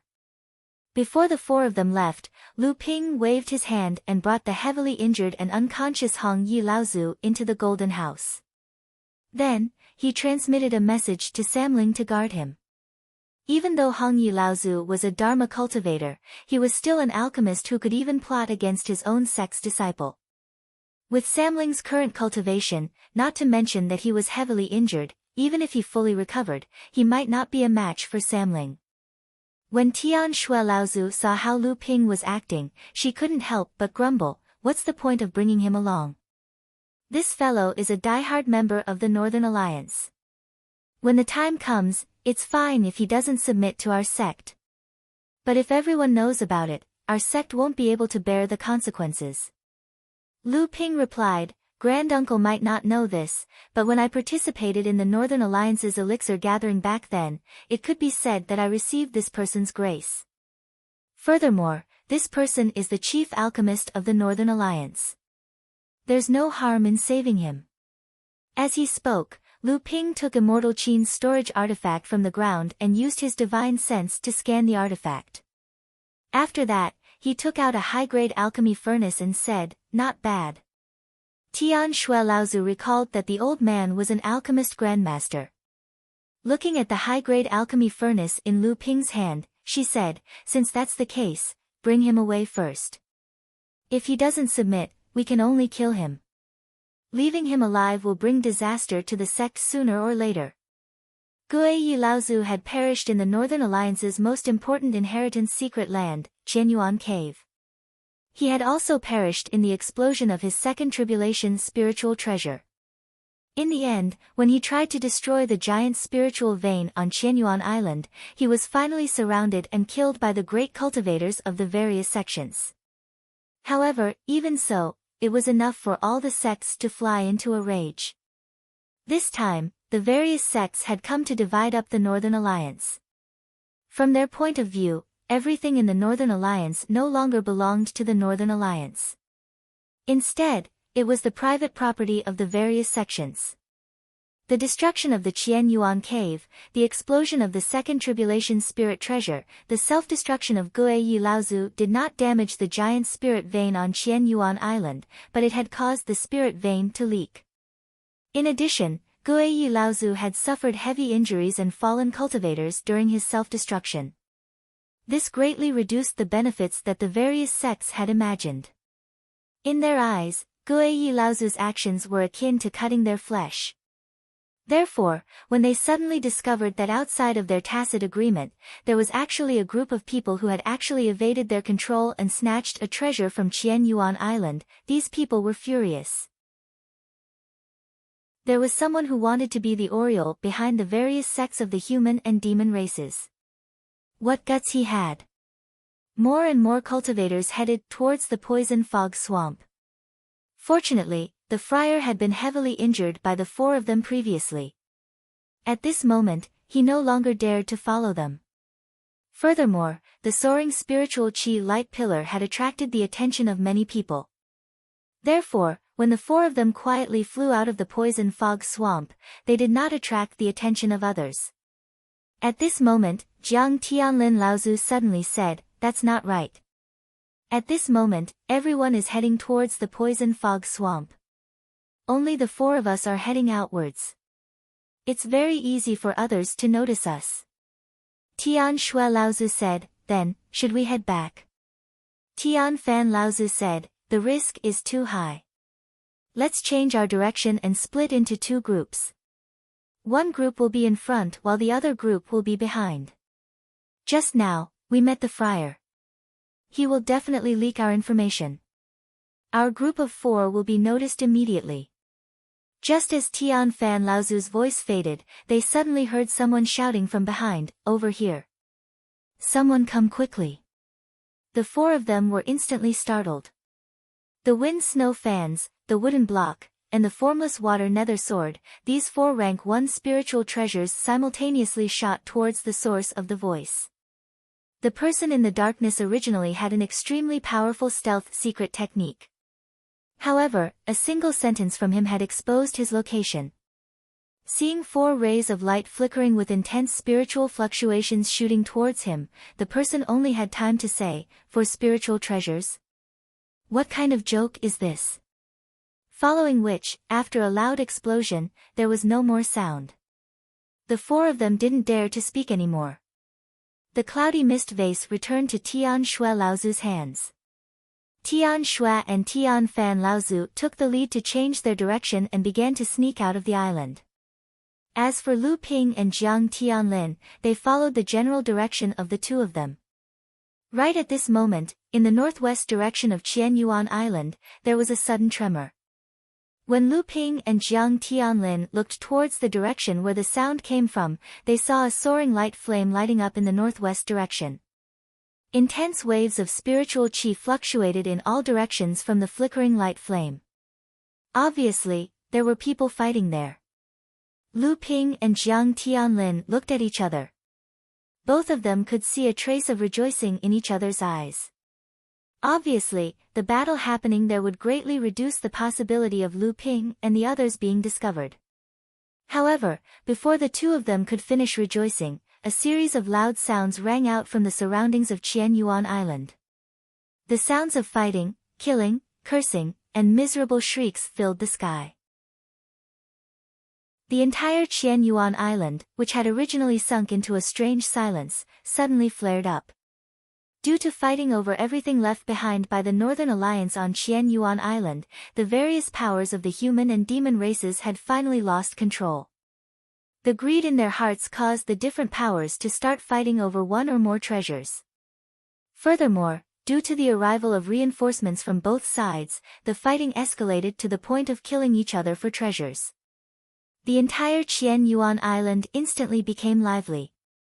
As one of the few large sects in the overseas region, although the inheritance system of the Northern Alliance had various drawbacks, the overall strength of the Northern Alliance over the past thousands of years was unquestionable. Therefore, the thousands of years of foundation and accumulation of management inevitably caused Qianyuan Island, the headquarters of the Northern Alliance, to hide too many treasures of the Northern Alliance. The human and demon races may have a tacit understanding with each other in certain areas, such as the Northern Alliance's famous inheritance treasures, or Qianyuan City, and so on. But other areas, they couldn't be involved in all aspects, and it was impossible for them to be involved in all aspects. This was also the reason why Lu Ping's group was able to sneak into Qianyuan Island so easily. Even if they were discovered, they were still able to shake off their pursuers. The greater cultivators and the more important mid-stage cultivators had already gathered at the most important locations in the North Alliance. They were discussing how to divide the spoils among themselves. They couldn't care less about the leftovers. The chaos on Qianyuan Island also gave Lu Ping and the others a chance to regroup and break out of Qianyuan Island. After all, at this time, no one had time to care about the four of them. As long as the four of them were careful and did not participate in the battle for treasures, no one would find trouble with the four of them for no reason. However, the four of them carefully stayed away from the whirlpool of fighting, but it did not mean that the battle would not come to them. 2 streaks of light came towards the 4 of them one after the other. It was obvious that the first group was fleeing, while the second group was chasing. Seeing that the situation was not right, Jiang Tianlin shouted anxiously, "Quickly dodge." The 4 of them immediately dodged the 2 streaks of light. The first group of streaks of light passed by the 4 of them, while the second group was about to catch up. However, an item was suddenly thrown out from the first group of people, landing on Lu Ping and the others. Among the streaks of light in front, one of them cried out in surprise, "Senior brothers and sisters, we will lure them away. You all can bring this item back to the sect." Lu Ping and the others hastily retreated. Tian Fan Laozu said anxiously, "This item has nothing to do with us. Whoever wants it, just take it." However, it was already too late. A few people separated from the last group of people and rushed towards the 4 of them without any explanation. At the same time, 2 more people jumped out from the streaks of light and tried to snatch the item that had just landed. Tian Shui Laozu scolded, "Are you guys stupid? Didn't you hear us say that this item has nothing to do with us? Can't you see through such a simple trick to sow discord?" However, the 4 of them had no choice but to retaliate. In order to not escalate the conflict, the 4 of them used hand gestures and were suppressed by the 6 cultivators in front of them. However, very quickly, Lu Ping and the others discovered that the situation was not as they had imagined. After the 6 people in front of them snatched the item that had been thrown out by the first group of people, not only did they not retreat, they even increased their attacks because of the 4 of them's passive resistance. This was akin to treating the 4 of them as fat sheep, wanting to reap some benefits from them. Tian Shui Laozu's anger was overflowing. Seeing that the group of people had already chased after the first group of people, and there was no one else in the surroundings, she immediately said, "This old lady has had enough. You 3 men still want to continue acting?" Just as she finished speaking, Jiang Tianlin Laozu had already taken the initiative to attack. However, even though he was fast, Lu Ping was even faster. The cultivator who was fighting with Lu Ping saw that Lu Ping's cultivation was the lowest. Thus, he used the attitude of a cat toying with a mouse to fight with Lu Ping.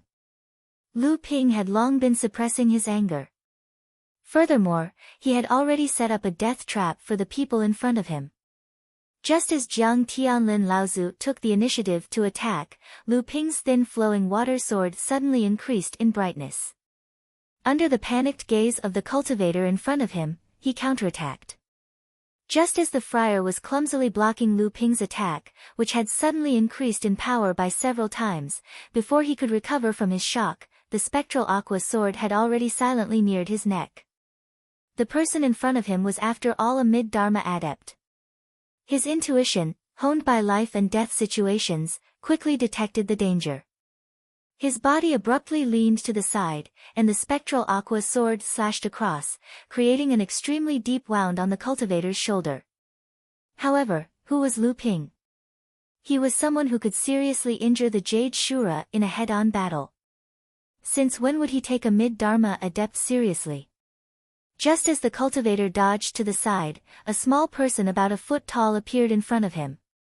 The person's facial features actually bore some resemblance to the early Dharma adept that he had fought with earlier. External incarnation. Just as this thought flashed across the cultivator's mind, the small person in front of him wielded a small sword, piercing through the cultivator's eyes. Ah! A scream could be heard, giving the other 5 a shock. When they turned to look, they saw Lu Ping use the blood-orange sword to break through the heavily injured cultivator's defense and pierce through his core space. Chapter 1095. Just as Lu Ping had effortlessly killed a mid-dharma adept, Tian Fan and Tian Shui, the 2 Laozus, had also made their move. The 2 of them combined their strength to rival that of a great practitioner, blocking 4 Dharma adepts in one go. Although it was a difficult task, it was enough for them to do so. The 108 leaves in Jiang Tianlin's hands were released simultaneously, breaking through the mid-Dharma adept's defense in one go. Immediately after, Jiang Tianlin raised both of his hands and performed a few techniques before pushing his palm forward. The friar's chest suddenly caved in, and he spat out a mouthful of fresh blood. Withered wood seal. Lu Ping thought to himself. This should be one of the great powers that Jiang Tianlin and Laozu had recently mastered. It was one of the supreme powers recorded in the Ying Tian sect's techniques. The friar had been severely injured by Jiang Tianlin, but he did not die. On the contrary, he took the opportunity to retreat as he spat out fresh blood. He shouted, "This is troublesome, let's retreat first." The two companions who were blocked by Tian Fan and Tian Shui had actually been easily killed and injured by the other two. They had long been frightened out of their wits. Without the other person's reminder, they had already shaken off Tian Fan and Tian Shui and were about to retreat behind the other person. Although Lu Ping and Jiang Tianlin had pretended to be weak and relied on their opponent's carelessness to succeed in their sneak attack, it was still beyond their abilities to kill 4 mid-Dharma adepts in one go. However, the 4 of them did not want to stay here any longer, so they turned to leave. However, at this moment, a horrified scream came from afar. When the 4 of them turned to look, they saw a flash of light in the night sky. The first retreating cultivator had already been split into 2 from head to toe. He was dead. Lu Ping's eyes narrowed. He could see clearly that although the flash of light was so short that it was almost covered by the night sky, it was undoubtedly a flash of sword light. "You fellows sure are bold. You dare kill even cultivators from Water Crystal Palace? If you killed them, then so be it. Why didn't you kill the rest of them as well? Are you not afraid that they will find out about you fellows in the future? As far as I know, there are several people in the Crystal Palace who are good at it." The voice rang out unhurriedly in the ears of the 4 of them. Lu Ping's spiritual force swept out in all directions, but he did not discover anyone hiding nearby. "Ah, what a strong divine sense. I was almost discovered by you." When the voice rang out, a figure appeared in the night sky. His clothes were old but clean, and he looked like a middle-aged scholar who had fallen from grace. He didn't have Jiang Tianlin's elegant temperament, but he seemed to be the center of the world at all times, the darling of fate. Sky-splitting sword saint. Xiao Baiyu, why are you here? The 4 Crystal Palace cultivators immediately let out despairing cries. However, they still tried their best to scatter and flee into the night sky. What a joke. Do you think you can control where I, old Xiao, want to go? The middle-aged scholar waved the long sword in his hand casually in all directions. It didn't look like he was waving the sword, but more like a weak scholar waving the sword in his hand like a fire stick. However, it seemed like a casual wave of the sword, but the 4 mid-Dharma adepts who were fleeing in all directions drew a downward arc in the air. Before they could hit the ground, the 4 of them were either cut in half vertically, cut in half at the waist, or cut in half diagonally from their shoulders to their buttocks. Lu Ping sucked in a breath of cold air. His opponent's swordsmanship was truly domineering and sharp. The middle-aged swordsman casually killed the 4 mid-Dharma adepts from the Crystal Palace before stopping to look at the 4 of them. Lu Ping and the others couldn't help but hold their breaths. In front of such a person, even Lu Ping felt that if this person wanted to kill them, the 4 of them would most likely die here. "It's you. We haven't seen each other for so many years. You've become a middle-aged man, but you're still so elegant. Your level of practice has improved a lot." To Lu Ping's surprise, the white-robed practitioner who had arrived in front of the 4 of them suddenly smiled and said this. However, at this time, Lu Ping noticed that Jiang Tianlin Laozu, who was beside him, seemed to be acting strangely. He heard Jiang Tianlin Laozu take a deep breath and say, "I've been recognized by you. What's the use of improving quickly? The distance between us is still getting further and further." The middle-aged practitioner, Xiao Baiyu, smiled and did not comment. He turned to Lu Ping and said, "Just now, the juniors of my sect were rude.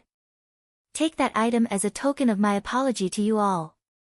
Although Lu Ping and the others did not fight for the item that the first group of practitioners had thrown over, instead giving it to the Crystal Palace practitioners who had followed after, the practitioner who had just died under Lu Ping's hands had snatched the item. After this person died in the hands of Lu Ping, the treasure naturally fell into Lu Ping's hands. Lu Ping took out the treasure from the dead practitioner's storage artifact and showed it to Xiao Baiyu. Senior, why do you say that? This item was obtained by this junior from the Crystal Palace practitioners. Naturally, it belongs to my sect. Since when did it become your sect's item? Ha! Xiao Baiyu looked at Lu Ping and his aura suddenly surged. In an instant, his entire person was like a peerless sword that had sworn to split the heavens and earth. Tian Fan and Tian Shui Laozu both secretly moved behind Lu Ping.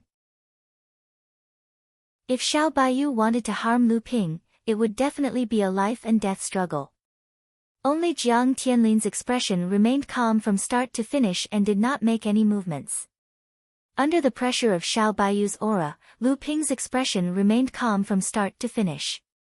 Only his eyes were constantly flickering with bluish-purple and cyan radiance. He looked at Xiao Baiyu fearlessly. Brat, you have chosen the wrong path. Are you willing to learn the sword from me, old Xiao? Xiao Baiyu's eyes finally revealed a trace of admiration. He didn't care about Jiang Tianlin, Tian Fan, and Tian Shui Laozu as he asked bluntly.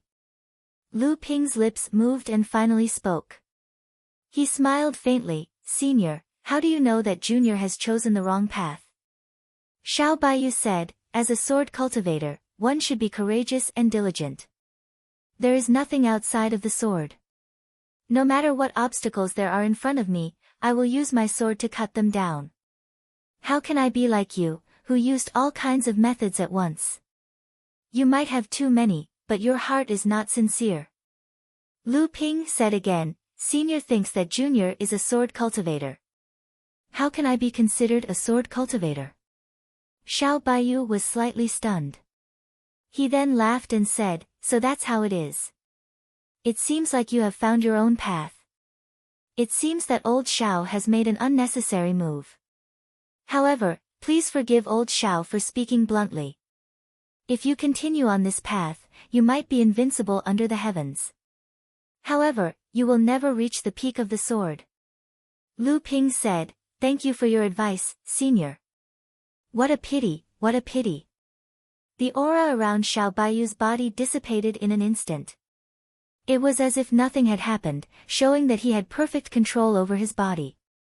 It's a pity that you have such outstanding sword skills.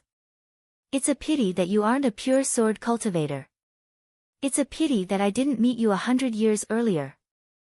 Speaking up to here, Xiao Baiyu turned to Jiang Tianlin and said, I heard that your sect's situation has been pretty good these few years. It seems like you have the potential to rise again. Originally, old Xiao thought that it was just a flash in the pan. However, from the looks of it now, it isn't completely hopeless. You just need to be careful of the 6 holy lands and the Yuan clan. As Xiao Baiyu finished speaking, he suddenly waved the sword in his hand. Before the 4 of them could recover from their shock, they heard a scream coming from the darkness. Immediately, he signaled to Tian Fan and Tian Shui Laozu, before turning around and walking in the direction he came from. In an instant, he disappeared into the night. The 4 of them were all immersed in the aura released by Xiao Baiyu. Surprisingly, it was Lu Ping who was the first to break free and asked, he is one of Skyren's people. Tian Fan Laozu let out a long sigh and looked at Jiang Tianlin who was beside him. He said, this person is the most outstanding second-generation cultivator of Skyrend. He is known as the Sky-Splitting Sword Sage by the entire world of practitioners. He is one of the strongest practitioners in the world of practitioners. Lu Ping hesitated for a moment before asking, I have checked. Although this person's aura is perfect and he is already at the peak of the late Dharma stage, he has not gone through the 3rd Thunder Trial and achieved the pure Yang Dharma. What right does he have to be called the strongest person in the world of practitioners? Jiang Tianlin Laozu sighed faintly and said, that year, when he had just gone through the second thunder trial and advanced to the late Dharma stage, he personally went to Ziyang Palace and killed the pure Yang sword celestial of Ziyang Palace, Lu Taiqing Laozu. After that, he calmly retreated. No one in the entire Ziyang Palace dared to stop him. Tian Shui Laozu also said, this matter was widely spread among the Dharma Laozu at that time. However, with the power and influence of Ziyang Palace, this matter was not widely known. However, no one in the world dared to look down on the name, Sky-Splitting Sword Sage. Lu Ping was stunned by what Jiang Tianlin Laozu had said. If it was said that being able to kill a veteran pure Yang Laozu who had just advanced to the late Dharma stage was shocking enough, then being able to retreat from Ziyang Palace, one of the 5 holy lands of the central mainland, was beyond shocking. However, Lu Ping suddenly thought of something and asked, that's not right. According to what I know, there are only 2 great practitioners in Skyren now, but there is no one named Xiaobayu Laozu among them. Jiang Tianlin Laozu said, when he returned to the East Sea from Ziyang Palace, he announced that he had severed all ties with Skyrend, and Skyrend subsequently announced that they had expelled him. After that, he defeated a few famous practitioners from the Crystal Palace in the East Sea. Then, he began to travel the entire world of practitioners. In the past 200 years, he has not returned to the East Sea. Now that he has appeared on Qianyuan Island, I don't know what kind of storm he will create in the world of practitioners. Now, his sword is even more terrifying. Jiang Tianlin Laozu said, after he returned to the East Sea from Ziyang Palace, he announced that he had severed all ties with Skyrend, and Skyrend subsequently announced that they had expelled him.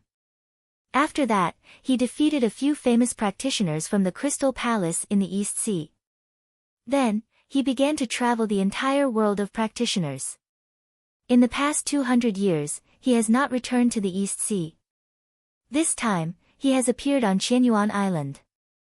I don't know what kind of storm he will cause in the world of practitioners. Now, his sword is even more terrifying. Chapter 1096. When Jiang Tianlin and Lu Tianling traveled to the East Sea, they had a feud with a direct disciple of the Crystal Palace named Yao Wanshan. Yao Wanshan was defeated by Jiang Tianlin. Defeating a direct disciple of the Crystal Palace was a very ambitious thing for a cultivator from a medium-sized sect in the North Sea at that time. It was enough for Jiang Tianlin to be proud. However, Jiang Tianlin accidentally met Xiaobayu of Skyrend. Xiaobayu, who was also a second-generation disciple, scoffed at the fact that Jiang Tianlin had defeated a direct disciple of the Crystal Palace. The two fought with each other without saying a word. Unexpectedly, Jiang Tianlin was defeated by Xiaobayu's sword in less than 10 rounds. At that time, Xiaobayu said to Jiang Tianlin in an extremely contemptuous tone, there had always been no less than 20 direct disciples of the Crystal Palace, and Yao Wanshan must be one of the bottom 20.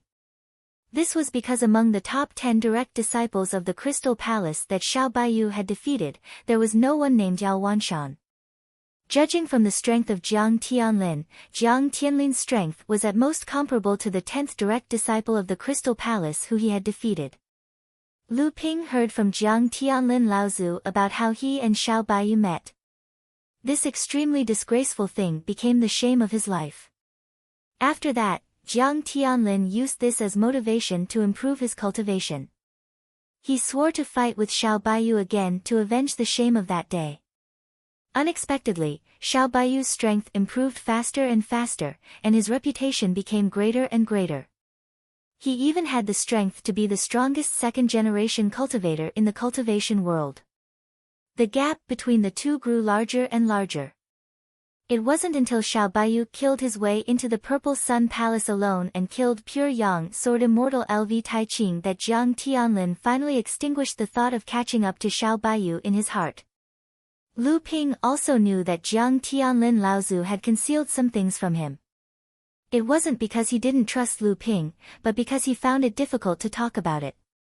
Lu Ping had vaguely learned from Tianfeng Laozu that the reason why Jiang Tianlin Laozu fought with Yao Wanshan was because Yao Wanshan coveted his teacher, Lu Tianling's beauty. As for this Xiao Baiyu, although Lu Ping hadn't heard of it, the process of Jiang Tianlin Laozu getting to know Xiao Baiyu wasn't that simple. The four of them finally left Qianyuan Island. Jiang Tianlin Laozu let out a long sigh of relief. He patted Lu Ping's shoulder and said, "Martial uncle, I'm afraid that I won't have the chance to fight with him again in this life. You must defeat him." After the group returned to Jingzhe Island, Tianfan, Tianxue, and Tianlin Laozu weren't in a hurry to return to the North Sea. Instead, they stayed on Jingzhe Island to observe the situation in the East Sea. As for the treasure that Lu Ping obtained from the Crystal Palace's cultivator that night, it was still a heavenly abode treasure. However, this heavenly abode treasure was somewhat different. It was a heavenly abode treasure that was installed on the treasured ship as the main cabin. No wonder Xiao Baiyu said that Jinling might need it now. However, what Xiao Baiyu didn't know was that Jinling was currently using a heavenly abode treasure that had been modified by the crafting genius of Fei Ling sect, Jiao Yuqiang, as the main cabin of the treasured ship. Although this heavenly abode treasure could be used as the main cabin of the treasured ship, Jinling obviously wouldn't use it. However, it wasn't a bad thing to have another heavenly abode treasure in his hands. The matter on Qianyuan Island wasn't over yet. It was a huge island with a radius of thousands of miles. After thousands of years of operation, who knew how many secrets of the Northern Alliance were hidden within? Even if the major forces of the human and demon races dug 3 feet deep, it would still be impossible to clean up everything on Qianyuan Island in one night. However, these matters were no longer something that Jinling could participate in. In particular, the deaths of 6 mid-Dharma adepts from the Crystal Palace the previous night had shaken the entire major forces of the human and demon races. Although the major forces of the human and demon races had launched an intense battle on Qianyuan Island since last night, and it seemed like the battle was in full swing, there weren't many who were willing to kill each other. After all, each had their own concerns. However, when the various sects and tribes of the human and demon races learned that the sky-splitting sword saint, Xiao Baiyu, had suddenly appeared on Qianyuan Island, the entire Qianyuan Island fell silent. The matter of the Crystal Palace losing 6 mid-Dharma adepts in a row was ultimately left unsettled. In the East Sea, Skyrend and the Northern Alliance were considered traditional allies. However, when the Northern Alliance collapsed, everyone thought that Skyrend alone would be unable to do anything under the suppression of the Crystal Palace. The sudden appearance of Xiao Baiyu on Qianyuan Island completely reversed this trend. Subsequently, Yuan Yu, Laozu of the Crystal Palace, was at loggerheads with Xiao Baiyu over a treasure cave. In the end, this great adept, who had once risked his life to charge into Mara's army and was unable to do much under the siege of Mara's army, did not last more than 10 rounds under Xiao Baiyu's sword. Together with the second-level spirit treasure in his hand, he was cut in half by Xiao Baiyu's sword. A few days later, the news of sky-splitting swordmaster Xiao Baiyu's return to Skyrend shook the entire overseas cultivation world. There were very few people in the cultivation world who could reverse the whole situation with their own strength, and Xiao Baiyu was undoubtedly one of these few people. 3 days later, the pure young adept of the Crystal Palace, Yuan Yan, Laozu, entered Qianyuan Island. Then, the pure young adept of the Green Sea Snakes, the former patriarch, Chu Fanyun, Laozu, arrived on Qianyuan Island. On the second day, there were 2 earth-shattering noises in the sky above Qianyuan Island. The surrounding seawater rose to a height of dozens of feet and poured into Qianyuan Island. Half a month later, the major forces of the human and demon clans began to withdraw from Qianyuan Island. The ones who benefited the most were not only the Crystal Palace and the Green Sea Snakes, but also Skyrend. A month later, the Kun clan withdrew from Silver Sword Island. The head elder of the Kun clan sent a messenger to apologize to Skyrend, claiming that he was willing to compensate Skyrend for the losses the Kun clan had suffered during their occupation of Silver Sword Island.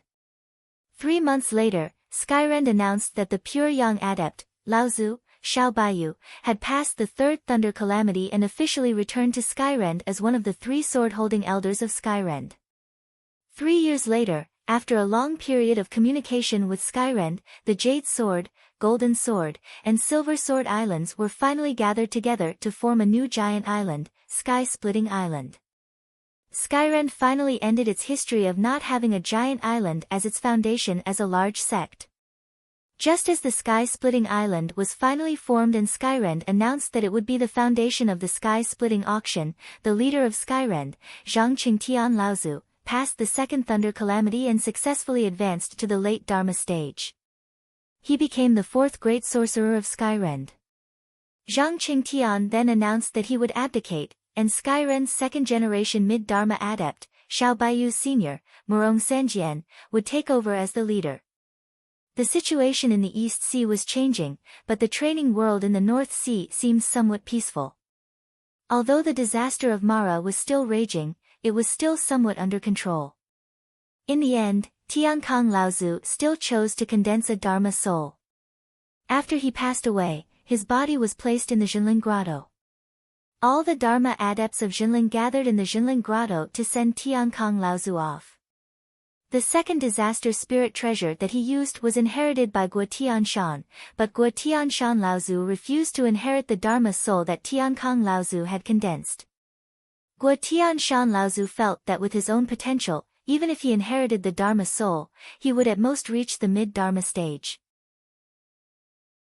It would be a waste of Tiankang Laozu's efforts, and it would be better to leave it for the best of the younger generation of Jinling adepts to inherit so that they could use it to break through to the great sorcerer stage in the future. This would be to comfort Tiankang Laozu's spirit in heaven. Tiankang Laozu's death caused everyone in Jinling to be in a state of extreme progress. After the hard work of several generations of Jinling adepts, the 3rd generation of Jinling was finally on the verge of a full-blown breakthrough. After Jinren Xiantian had condensed an 8th-grade golden core, he was now in closed-door training, waiting for an opportunity to break through to the peak of the core forging stage and condense his Dharma power. Although Xian Chu was still in the East Sea, he was already at the peak of the core forging stage. He was also the only 9th-grade golden core adept in the 3rd generation of Jinling besides Lu Ping. Lu Xianyuan, Li Xuanru, Jinren Xianhui, Qi Xiankai, Zhu Xianmeng, and the others were already smelting the 3rd type of spirit treasure. Xian Yong, Xian Feng, Xian Xian, Xian Shang, and the others were already at the 9th grade of the core forging stage. The other 3rd generation adepts were Shi Xianling, Chen Lian, Xian Lei, Xian Xiang, Xian Bei, Xian Zhu, and Xian Su. The whole of Jinling was now like a volcano that had accumulated enough energy. It was only waiting for the right opportunity to erupt. Then, the whole sect would surely soar into the sky. Rumble. A huge jade bottle fell from the sky and sank into a lake in front of Tianlu Laozu's secret chamber at the back of Tianling Mountain. At this time, Tianlu Laozu, Lu Ping, and an old man were standing at the entrance of the Heaven's Grotto Heaven, observing the situation inside. With this Heaven's Grotto Heaven of inheritance, the old man's wish in this life has been fulfilled. After I die, I will have a place to go. In the future, when I meet the ancestors of Jinling Elixir Pavilion, the old man will have something to say. In recent years, Tianlu Laozu had also begun to show signs of old age. After Tiankang Laozu passed away, the whole of Jinling was greatly excited, but it was a huge blow to the 1st generation of adepts in Jinling. Tianjiang Laozu had also reached the end of his life. Now, he was like a madman, spending all his energy on repairing the treasured ship. He was racing against time to see Jinling's treasured ship set sail before he passed away. In addition, Tianlu Laozu, who was originally the youngest among them, was only at the early Dharma stage. Now, he only had a little more than 100 years left in his life. Lu Ping did not know how to persuade him, so he could only ask another old man beside him, Senior Hongye, are you really not going to join our sect? That old man was the chief alchemist of the Northern Alliance, Hongye Laozu. After being rescued by Lu Ping, Hongye Laozu did not agree to join Jinling. But because of the Northern Alliance's disappearance, he was disheartened and was willing to leave the world of practice. But because of Lu Ping's saving grace, he agreed to look after the heaven's heritage in the flying red cloud grotto heaven. After all, most of the people buried there were the tombs of the alchemists of the Northern Alliance. Chapter 1097. The sun was high in the sky, and the sky was clear. On the endless blue waves, there was only a semi-elliptical island. It was shaded by trees, birds were singing, and flowers were fragrant. From a distance, it was full of spiritual energy. On the edge of the island, there was a shallow and short beach. From time to time, amphibious creatures in the sea landed on the beach. There were also long-legged, sharp-beaked birds that fell from the sky and proudly walked on the beach. At the same time, they looked at the creatures coming and going from the sea and the coast. From time to time, they pecked at the food they valued and ate it. At this moment, a bulge suddenly appeared on the beach, and a few fist-sized sea turtles that seemed to have just hatched from eggs buried under the sand. After drilling out of the sand, they stretched out their heads to look around, and then crawled towards the sea. The eyes of the few seabirds lit up as if they suddenly found some delicious food. They ran quickly with their long legs, and in a moment, they caught up with the few small turtles. Then, their long sharp beaks stretched out and retracted, and they pecked a small turtle. One of the seabirds was extremely smart. After pecking a small turtle, it was not in a hurry to enjoy the delicacy. Instead, it continued to peck at the second small turtle. After a few times, the seabird pecked the small turtles that crawled in front one by one, waiting to enjoy a rare feast. At this time, the seabird seemed to find something. Its long neck twisted back, only to find that there was another small turtle crawling out of the sand where the previous few small turtles crawled out of.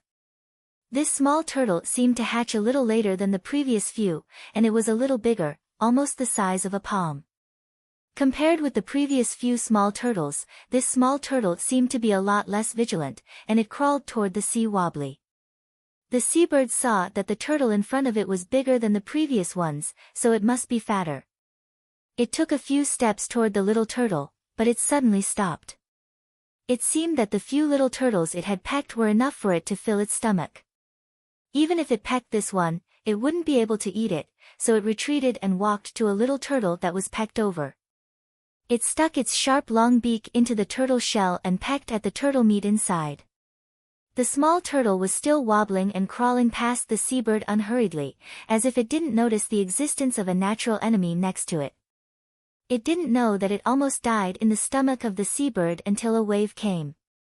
The small turtle took advantage of the receding wave and disappeared into the sea.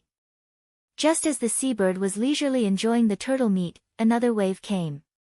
A giant turtle with a body of 5 feet rushed to the beach, then crawled toward the small island. Then, the turtle seemed to have found something.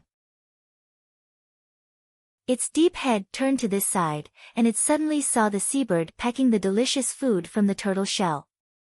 Roar!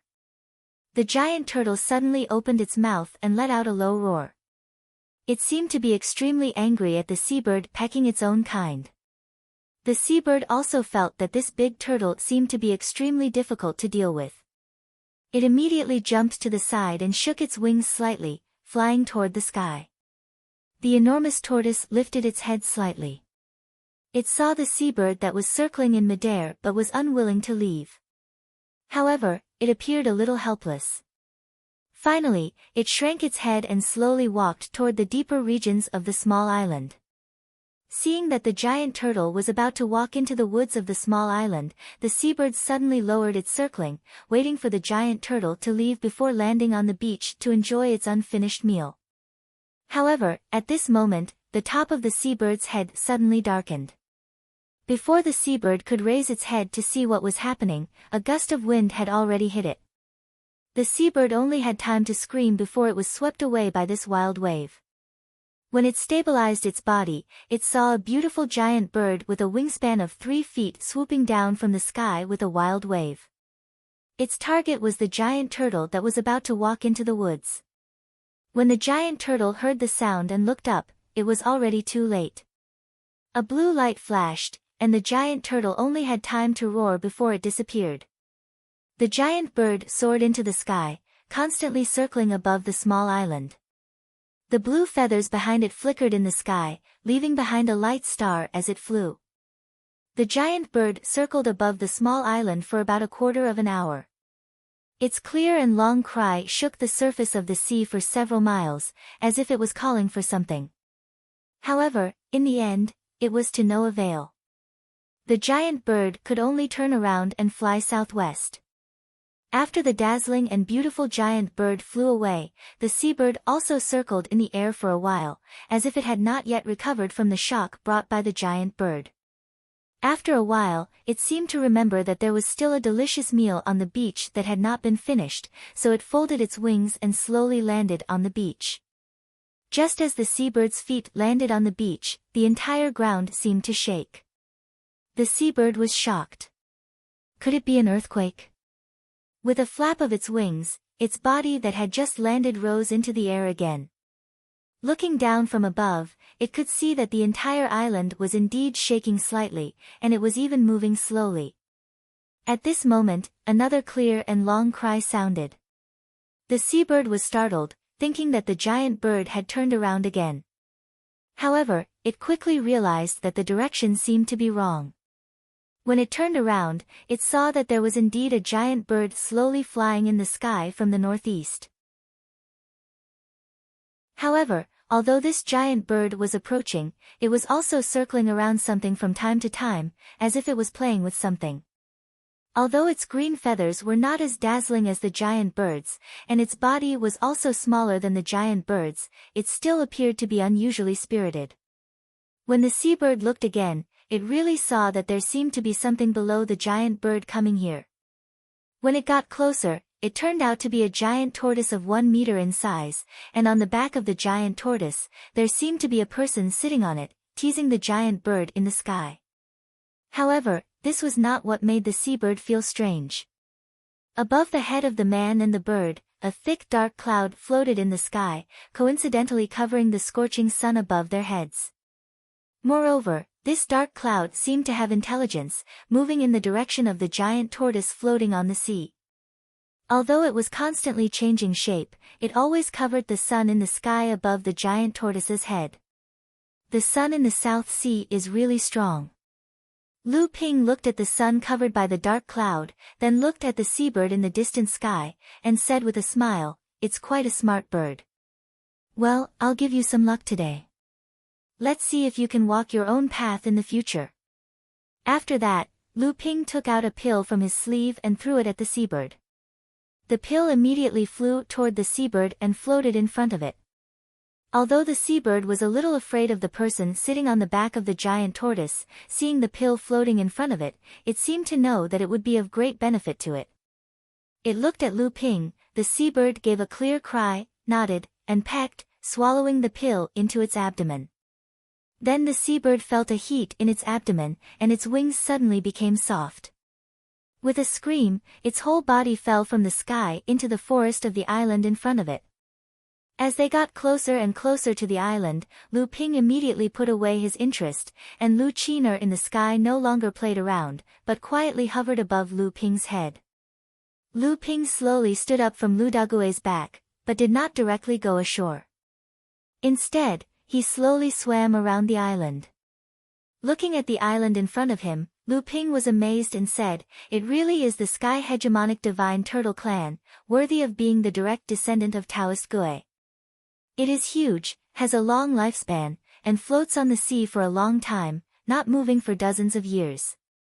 It is often regarded as an island reef. It has a gentle temperament and does not like to transform into a human form, only likes to sleep on the sea. I didn't expect to meet one as soon as I arrived in the South Sea." Lu Ping patted Lu Dague under his feet and said, "Dague, although you are from the Xian turtle clan, aren't you also a distant relative of the sky hegemonic divine turtle clan? If you advance to the Dharma phase in the future, will you also have such a huge body?" Without waiting for Lu Dague to answer, a sneering voice sounded in Lu Ping's ear, "This little guy is a distant relative of my Ba Gue clan. Now he is already in the middle stage of the core forging stage, but his body is only 10 feet in diameter. Lu Ping was surprised. Looking at the island not far away, he said, "You are awake. It is said that your Ba Gui clan likes to sleep in the South Sea, rarely willing to wake up and take the initiative to communicate with people. I didn't expect my luck to be so good that I met a Ba Gui as soon as I arrived in the South Sea, and a Ba Gui that is always awake." The island in front of Lu Ping was still motionless, and the previous voice had passed into Lu Ping's ears. "You think I want to? Recently, a peacock came to make noise every 2 or 3 days, making me unable to sleep even if I wanted to. If it was in normal times, even if I occasionally wake up, I would be too lazy to talk to people." Lu Ping's eyes flashed, and he said, "Oh, then why don't you drive it away, and instead let it make noise in your ears?" After a while, the voice sounded in Lu Ping's ears again, "I am too lazy to move." This answer made Lu Ping not know whether to laugh or cry, but when he thought of the other party's identity as a member of the Ba Gui clan, it seemed to be a little more reasonable. Lu Ping seemed to have guessed the reason why this Ba Gui came to find him, and he smiled. "But what do you need me to do?" The voice chuckled and said, "The feeling you give me is extremely powerful. If you can drive away that noisy peacock, I will let your mount merge with a trace of my clan's bloodline and become a true distant relative of the Tyrant Turtle clan. What do you think?" Lu Ping shook his head, and said, "You are really wishful thinking. That peacock seems to be from the endless mountain range, and it is not easy to provoke it. Forgive me for not being able to comply." Chapter 1098. Of course, Lu Ping wouldn't agree to the Sky Hegemonic Divine Turtle's request so easily. Instead, he was curious about why the peacock was so persistent in finding him but didn't resort to any drastic measures. The voice said helplessly, "It's all for the 5 Elements tortoise." 5 Elements tortoise? Oh, you don't know about the 5 Elements tortoise? It seems you are not a cultivator from the South Sea. Yes, I am from the North Sea. The North Sea? The voice seemed to be recalling something. After a moment, it said, "I heard that place is very cold. It is not a good place to sleep." Another long cry was heard. Lu Ping could actually hear a trace of anger in this cry. On the horizon, a blue peacock arrived in a flash. Its blue feathers streaked across the sky, leaving a long ripple of spirit chi. It was said that the peacock race had an innate bloodline ability that could easily disturb the spiritual chi of heaven and earth, reducing the power of various cultivators' spells and magic. It could even seal a cultivator's spiritual chi from a distance. It must be because of this feather. The peacock rushed down from the sky towards Lu Ping.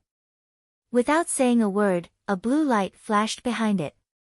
A strange wave of spiritual chi spread out, and in an instant, the spiritual chi in Lu Ping's body was activated.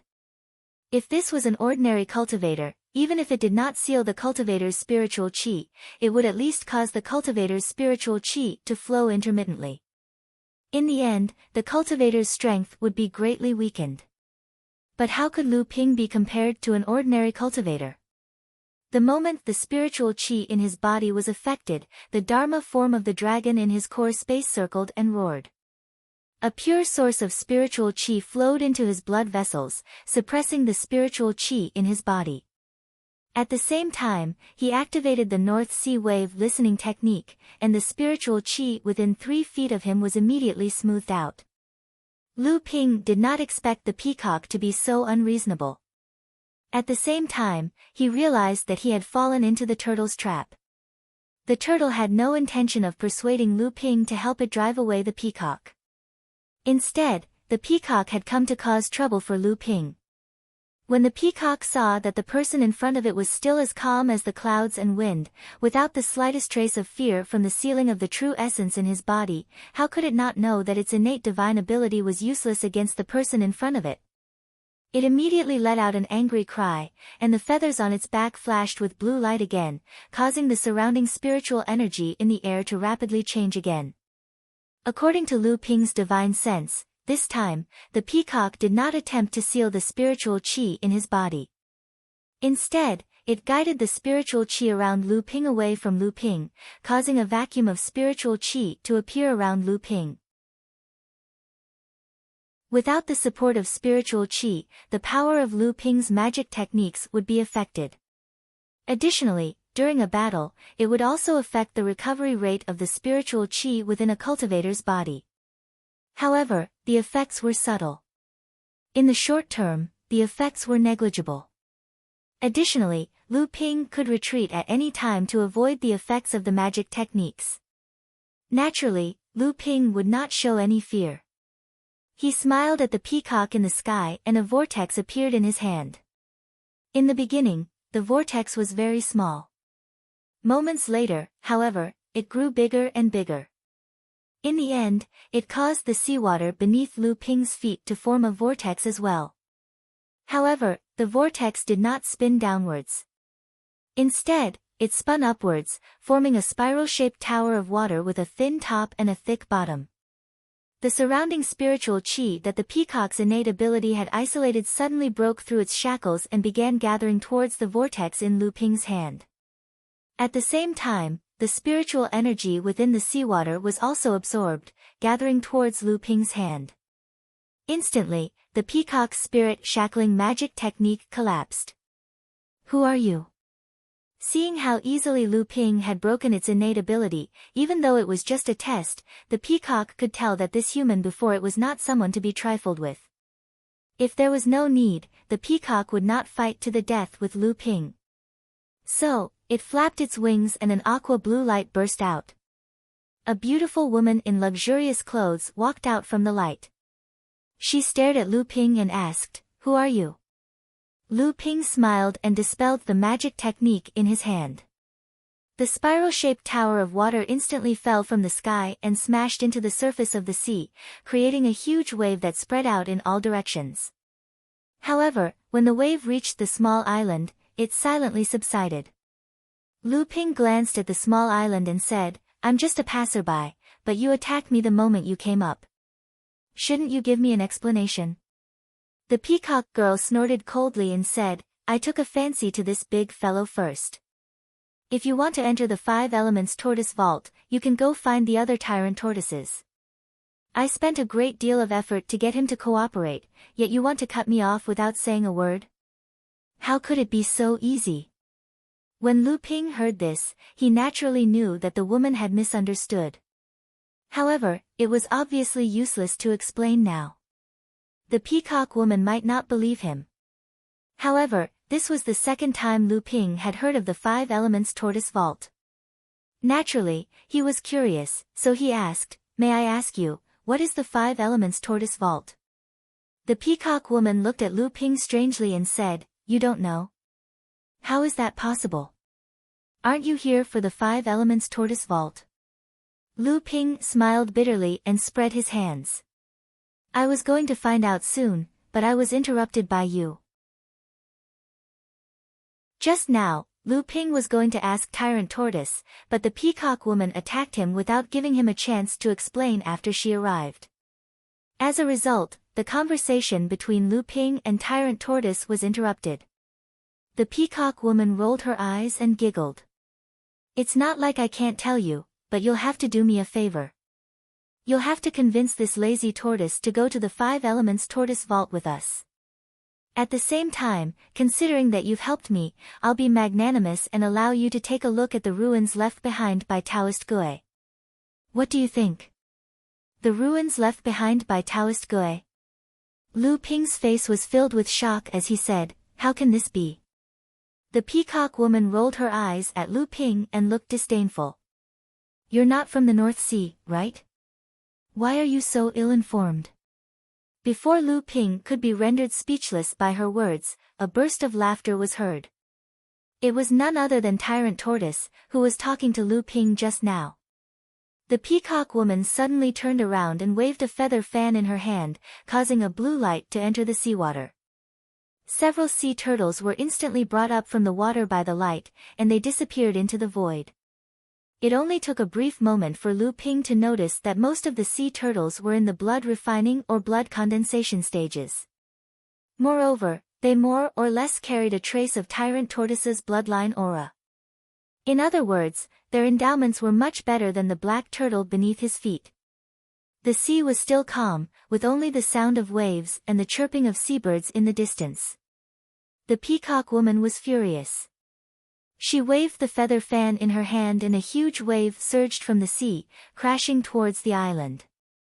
However, before the huge wave could reach the island, it gradually slowed down and calmed down. By the time it reached the beach, it was equivalent to an ordinary wave. "Are you going to help or not?" Suddenly, Peacock Lady turned around and shouted at Lu Ping, "The 5-elemental turtle vault contains the rich 5 elemental essences left behind by Taoist Gui in the past. For cultivators who cultivate too fast, causing their foundation to be unstable and impure, this is a rare opportunity to stabilize their foundation and strengthen their foundation." The peacock woman paused, as if she felt that her words did not carry enough weight, so she continued, "I see that you have only cultivated for less than 200 years, but you are already at the early Dharma stage. Even I, a member of the peacock royalty, am only at this level. I think that there are hidden dangers of an unstable foundation. If you enter the 5 elements tortoise vault and absorb the purest essence of the 5 elements to strengthen your cultivation, you will definitely be able to go further in the future." Lu Ping's heart was thumping wildly, but he tried to keep a calm face and said, "Is there really the essence of the 5 elements inside?" As if feeling that he had not said it carefully enough, Lu Ping added, "The gathering of the 5 elements?" The peacock woman seemed to feel that Lu Ping's question was extremely distrustful of her. She snorted coldly and said, "Of course, I am the princess of the peacock royalty, why would I lie to you? Then why must you call on this Ba Gui, Xiang Shiping?" The peacock woman looked at Lu Ping in surprise and said, "It seems that you really don't know. The 5 elements tortoise vault is hidden in the South Sea. Only the Ba Gui clan, as the direct descendants of Taoist Gui, can find it. Moreover, the land of the 5 elements is not something that can be entered just by finding it. Every time the 5 elements tortoise vault appears in the South Sea, it must be the time when Mara's calamity wreaks havoc. The periphery of the 5 elements tortoise vault will be surrounded by a large number of Mara. At that time, it will be a dangerous battle. The direct descendants of the Ba Gui clan have inherited the nature of Taoist Gui. Although they are lazy, their defense is unparalleled. When the time comes, with the help of a Ba Gui, it will naturally be twice the result with half the effort." Lu Ping said thoughtfully, "Mara surrounded the 5 elements tortoise vault. Could it be that they also want to advance by absorbing the essence of the 5 elements?" The peacock woman said, "Of course, but there seems to be some unknown power in the 5 elements tortoise vault. Although Mara can get close to the 5 elements tortoise vault, he can't enter it. He can only absorb the thin essence of the 5 elements from the periphery." Lu Ping nodded and smiled at the island in the distance. "I'm sorry, Brother Xiang, I seem to have been convinced by this peacock princess." Chapter 1099. Looking from afar, there was only an island that was about a kilometer in circumference standing on the surface of the boundless sea. However, when one looked closer, they found that the island was actually moving on the surface of the sea. However, the movement of such a colossal object on the surface did not cause any ripples in the water around it. The seabirds living in the forest on the island had already noticed something was wrong the moment the island began to move on the sea. They spread their wings and flew away. Now there was only one seabird hovering over the forest. This seabird was the one that had fallen unconscious in the forest after swallowing one of Lu Ping's elixirs. When it woke up, all the feathers on its body had fallen off. Instead, it had been replaced by a shiny new set of clothes. This seabird had gained sentience and knew that the young man below was the one who had changed it. Although the island now brought it an oppressive and fearful aura, it still persisted in hovering in the sky and was unwilling to leave. At the front of the island, peacock girl Yang Rujuan and Lu Ping were standing on a huge reef. Looking at the seabird hovering in the sky, Yang Rujuan said sarcastically, "It's just an ordinary seabird. Even if it has some intelligence, how great can it achieve in the future?" Your awakening elixir has opened its path of cultivation, and how far can it go? Without the protection of its race, I'm afraid it will become a meal for other monster race cultivators before it can achieve anything. If it is so weak, it will at least be safe for the rest of its life. Lu Ping smiled and did not reply. Instead, he stretched out his hand and waved. After a few mournful cries in the sky, the seabird turned around and flew into the distant sea. Fellow cultivator Yang, tell me about the 5 elements tortoise treasure. Why did Taoist Gue leave behind such a treasure? Yang Rujuan giggled and said, I said you were from the North Sea, but I didn't expect you to be right. What's surprising is that you're actually the famous North Sea water sword fairy, Lu Tianping. This is really unexpected. Although Lu Ping didn't think that his swordsmanship was the best in the world, and he wasn't a pure swordsman, he was still quite conceited. However, after witnessing the sword sage Xiao Baiyu's swordsmanship in Donghai 3 years ago, Lu Ping didn't dare to call himself a sword sage anymore. Lu Ping had no choice but to ask towards the sea below the reef, fellow Taoist Xiang, can you tell me more about the 5 elements hidden tortoise? Humph. A muffled groan came from the bottom of the sea. Xiang Shiping said impatiently, I'm too lazy to talk. Xiang Shiping was still indignant about Lu Ping's sudden betrayal. If the two of them hadn't joined hands to force him, especially that cultivator from the North Sea, who actually dared to compete with him in water-controlling magic, he would have been a joke. Xiang Shiping didn't know that in the current cultivation world, except for the water snake clan of the Green Sea Snakes, there was no other clan that dared to compete with the Bagui clan in water-controlling magic. However, things in the world were always so unimaginable. At this moment, the human cultivator in front of his tortoiseshell was almost thrown off the surface of the sea by the seawater beneath him. This really shocked him, and with the peacock glaring at him from time to time, Xiang Shiping had no choice but to beg for mercy. However, he was still angry and fearful of Lu Ping's strength, so he had no choice but to vent his anger through words. Lu Ping almost overturned the Bagui divine turtle Xiang Shiping with his world-changing magic. Not only was this huge turtle frightened, but even the peacock princess Yang Rujuan was stunned. Yang Rujuan had come to invite Xiang Shiping to enter several times, but every time, he refused. In desperation, Yang Rujuan had to use force, but the two of them had similar magical powers. Xiang Shiping had made up his mind to be a coward, so she couldn't do anything. In the end, she could only abduct all the cultivators of the Bagui clan who were related to Xiang Shiping to force him to submit, but Xiang Shiping was still indifferent. Unexpectedly, as soon as Lu Ping started, he almost overturned Xiang Shiping from the sea. At that time, the scene could really be described as overwhelming. Xiang Shiping, a direct descendant of the Bagui clan, actually lost to a human cultivator in the field of water control. Ha ha ha ha. Seeing that Lu Ping was defeated, Yang Rujuan immediately laughed and said, okay, I'll tell you. The 5 elements tortoise treasury was actually not a treasure left by Taoist Gue. To be exact, it should be the location of one of Taoist Gue's Taoist rites, which was also where Taoist Gue cultivated in the past. Back then, Taoist Gue and Jiao Daoren worked together to open up the overseas cultivation world. Taoist Gue was lazy and his strength was far inferior to Jiao Daoren, so he could only open up the South Sea, which was much smaller than the East Sea but much more prosperous than the North Sea. After Jiao Daoren mistakenly took a poisonous pill and was seriously injured, Taoist Gue felt that his cultivation was not strong enough, so he borrowed a treasure from Peng Daoren with the intention of improving his cultivation. When Taoist Gue came out of his closed-door cultivation, the treasure finally disappeared.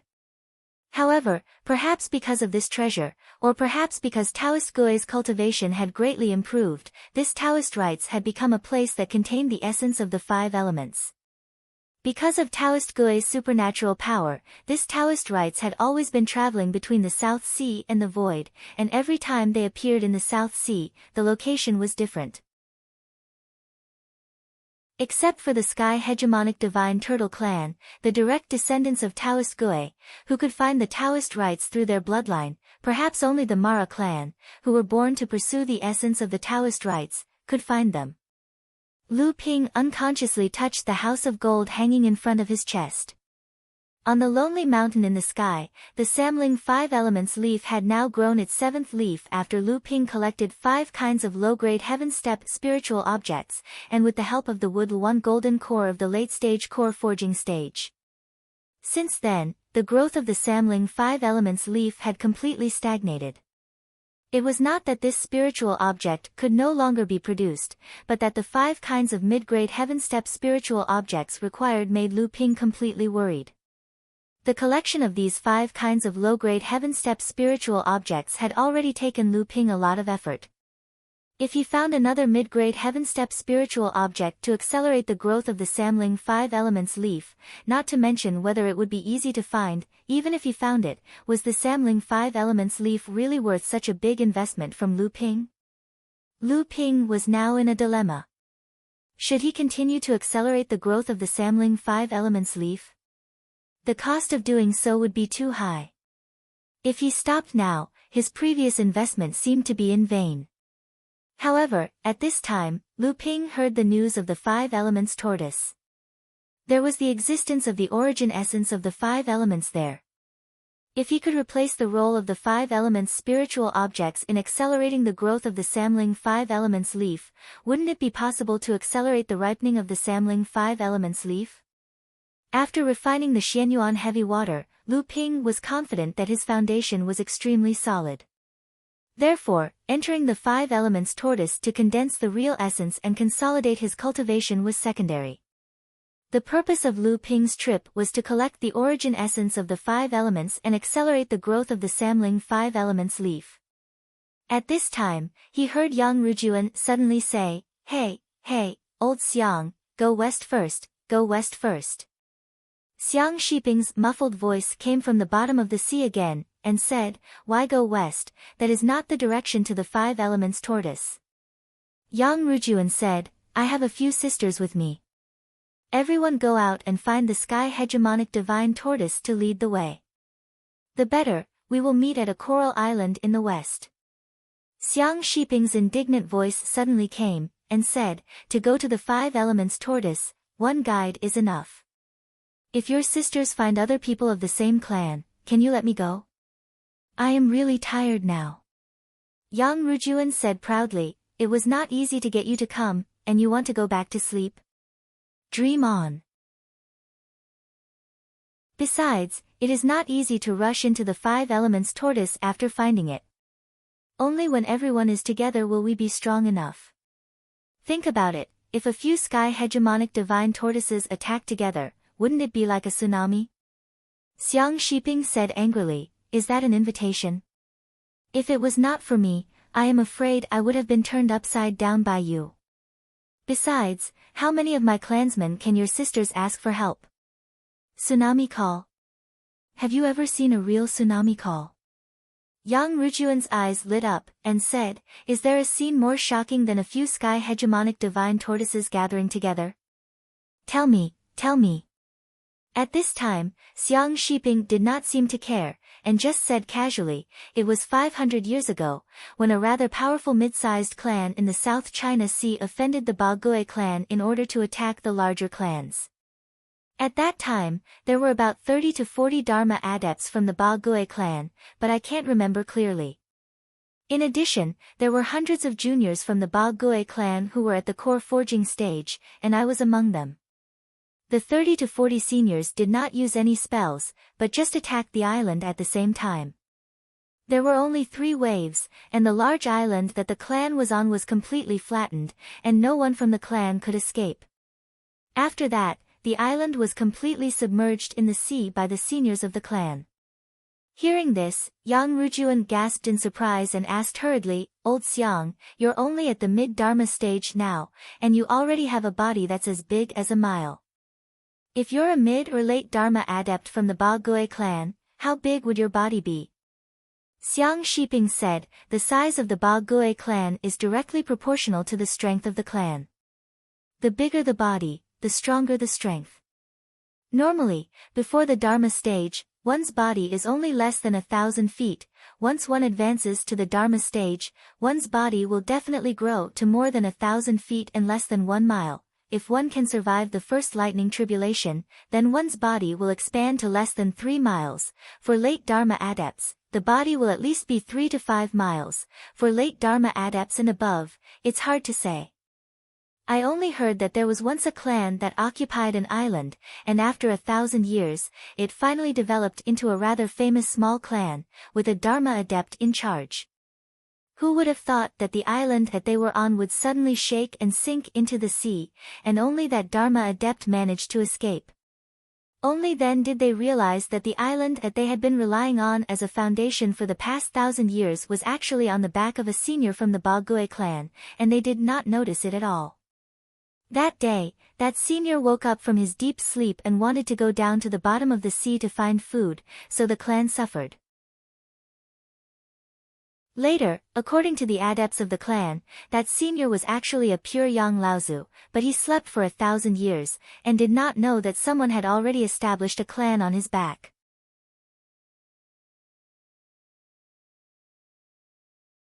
Chapter 1100. Lu Ping coughed twice and asked Yang Rujuan, "How many of your sisters are there? Why haven't I heard you mention them before?" Yang Rujuan smiled mysteriously and said, "You'll know when you get there." Seeing her like this, Lu Ping did not ask any more questions. Instead, he turned to Xiang Shiping and asked, "Brother Xiang, do you know where the Nether Space Sea is?" "The Nether Space Sea?" Xiang Shiping paused, as if thinking about something. After a while, he said, "You're going there for the Nether Space sect, right?"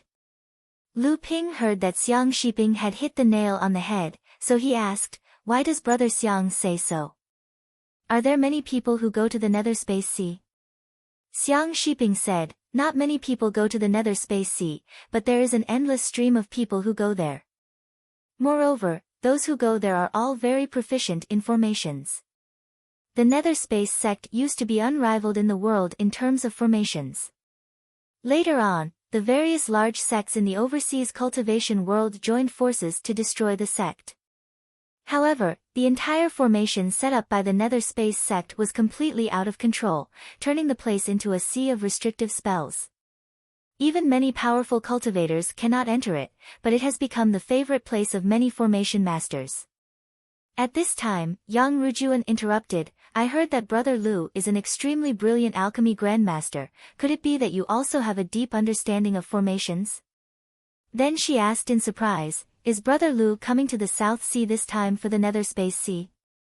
Lu Ping was shocked, but his expression did not change as he shook his head. "In the East Sea, I saw the achievements of the Nether Space sect in terms of formations.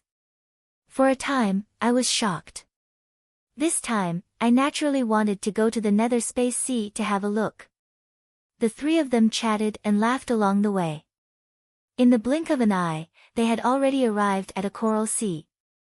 In the distant sky, a few crisp and long cries could be heard. 3 huge peacocks were soaring in the sky. When they saw such a huge island floating over from the sea, they turned and flew over.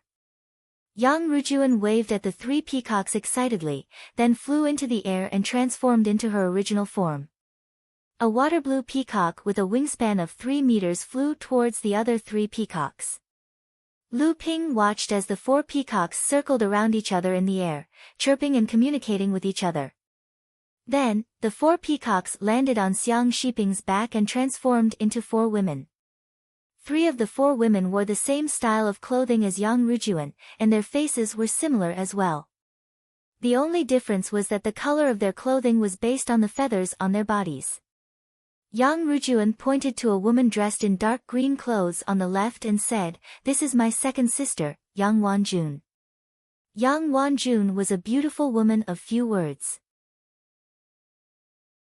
When Lu Ping cupped his hands in greeting, she only smiled and did not speak.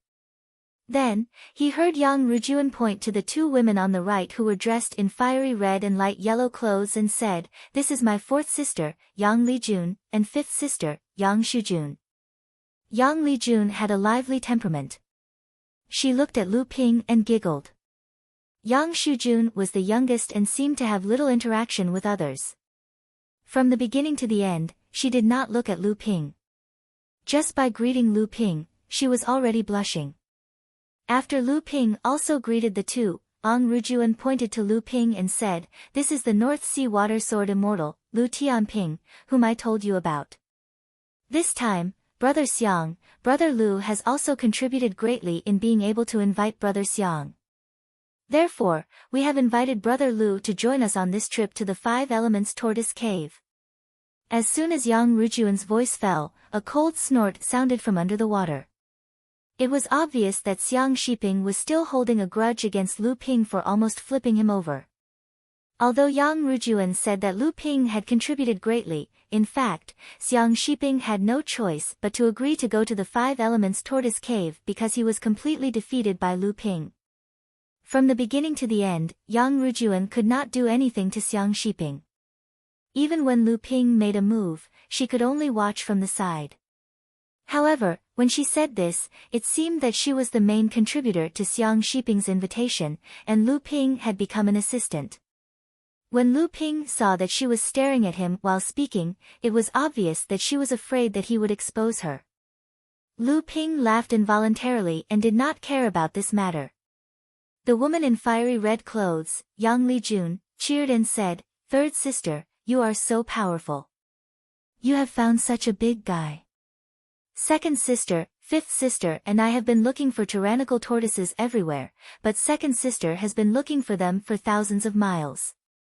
Although I have found one, it has ignored me and I can't defeat it.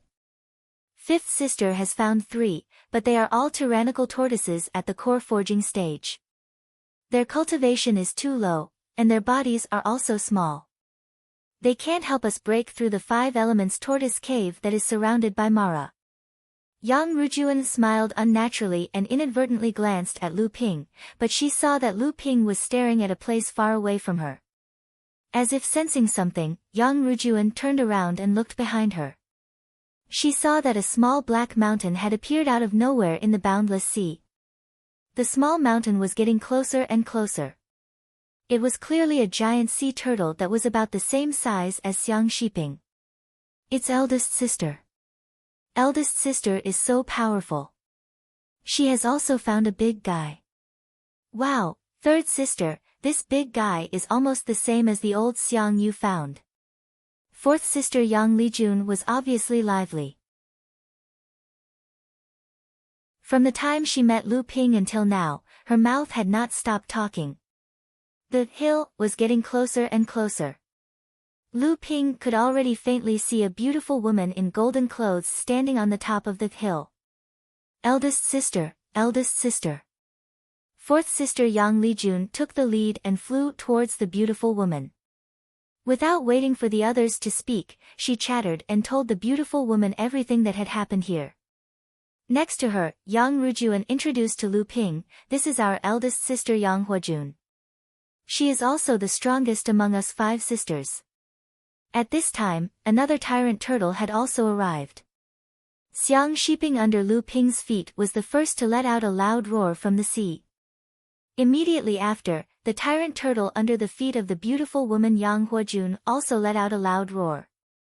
Obviously, the two giant turtles were communicating with each other. "Brother Ping, have you also been invited by them?" The head of the giant turtle under Yang Huajun's feet was also under the sea, and it was also greeting the giant turtle under Lu Ping's feet. "What can I do? But it's good to go there. I haven't cultivated for 100 or 200 years. I can take this opportunity to go there and cultivate.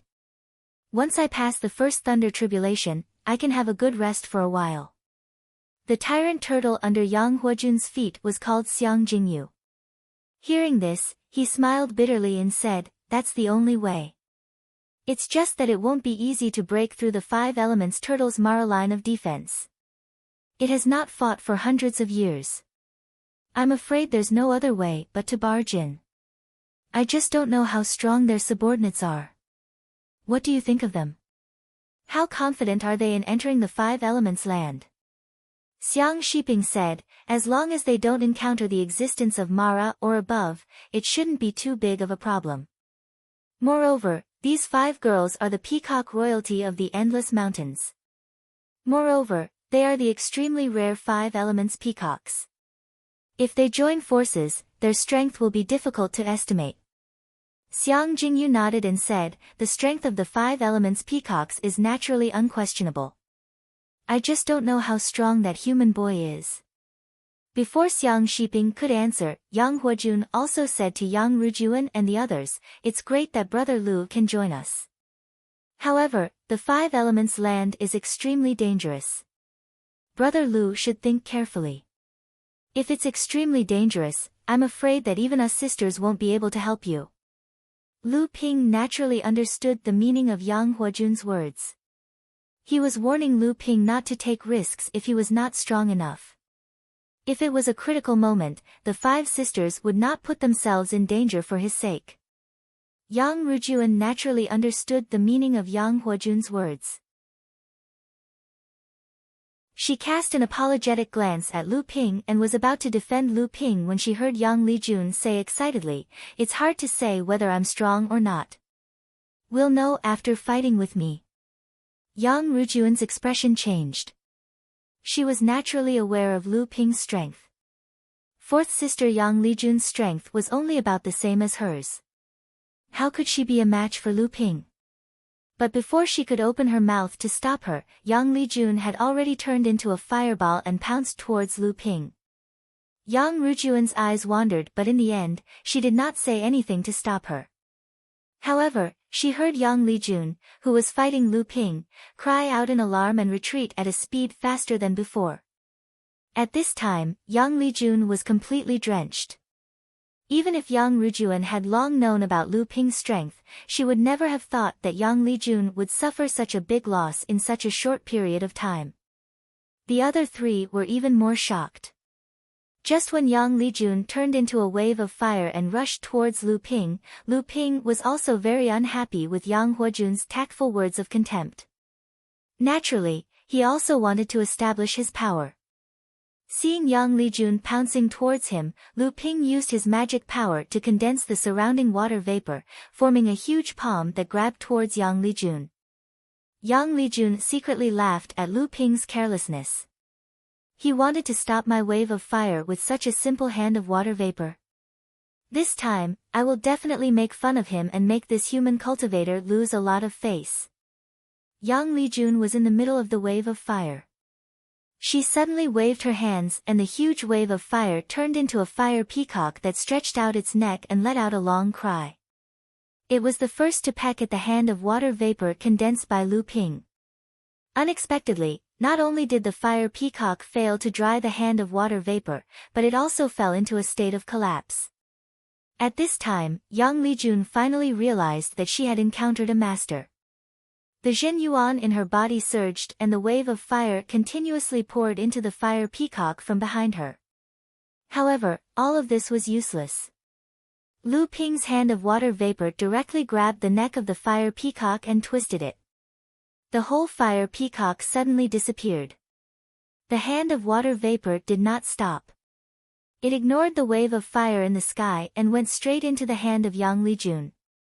In the midst of Yang Lijun's cry of alarm, the hand of water vapor suddenly collapsed and turned into a rain that fell down, while Yang Lijun herself was also drenched.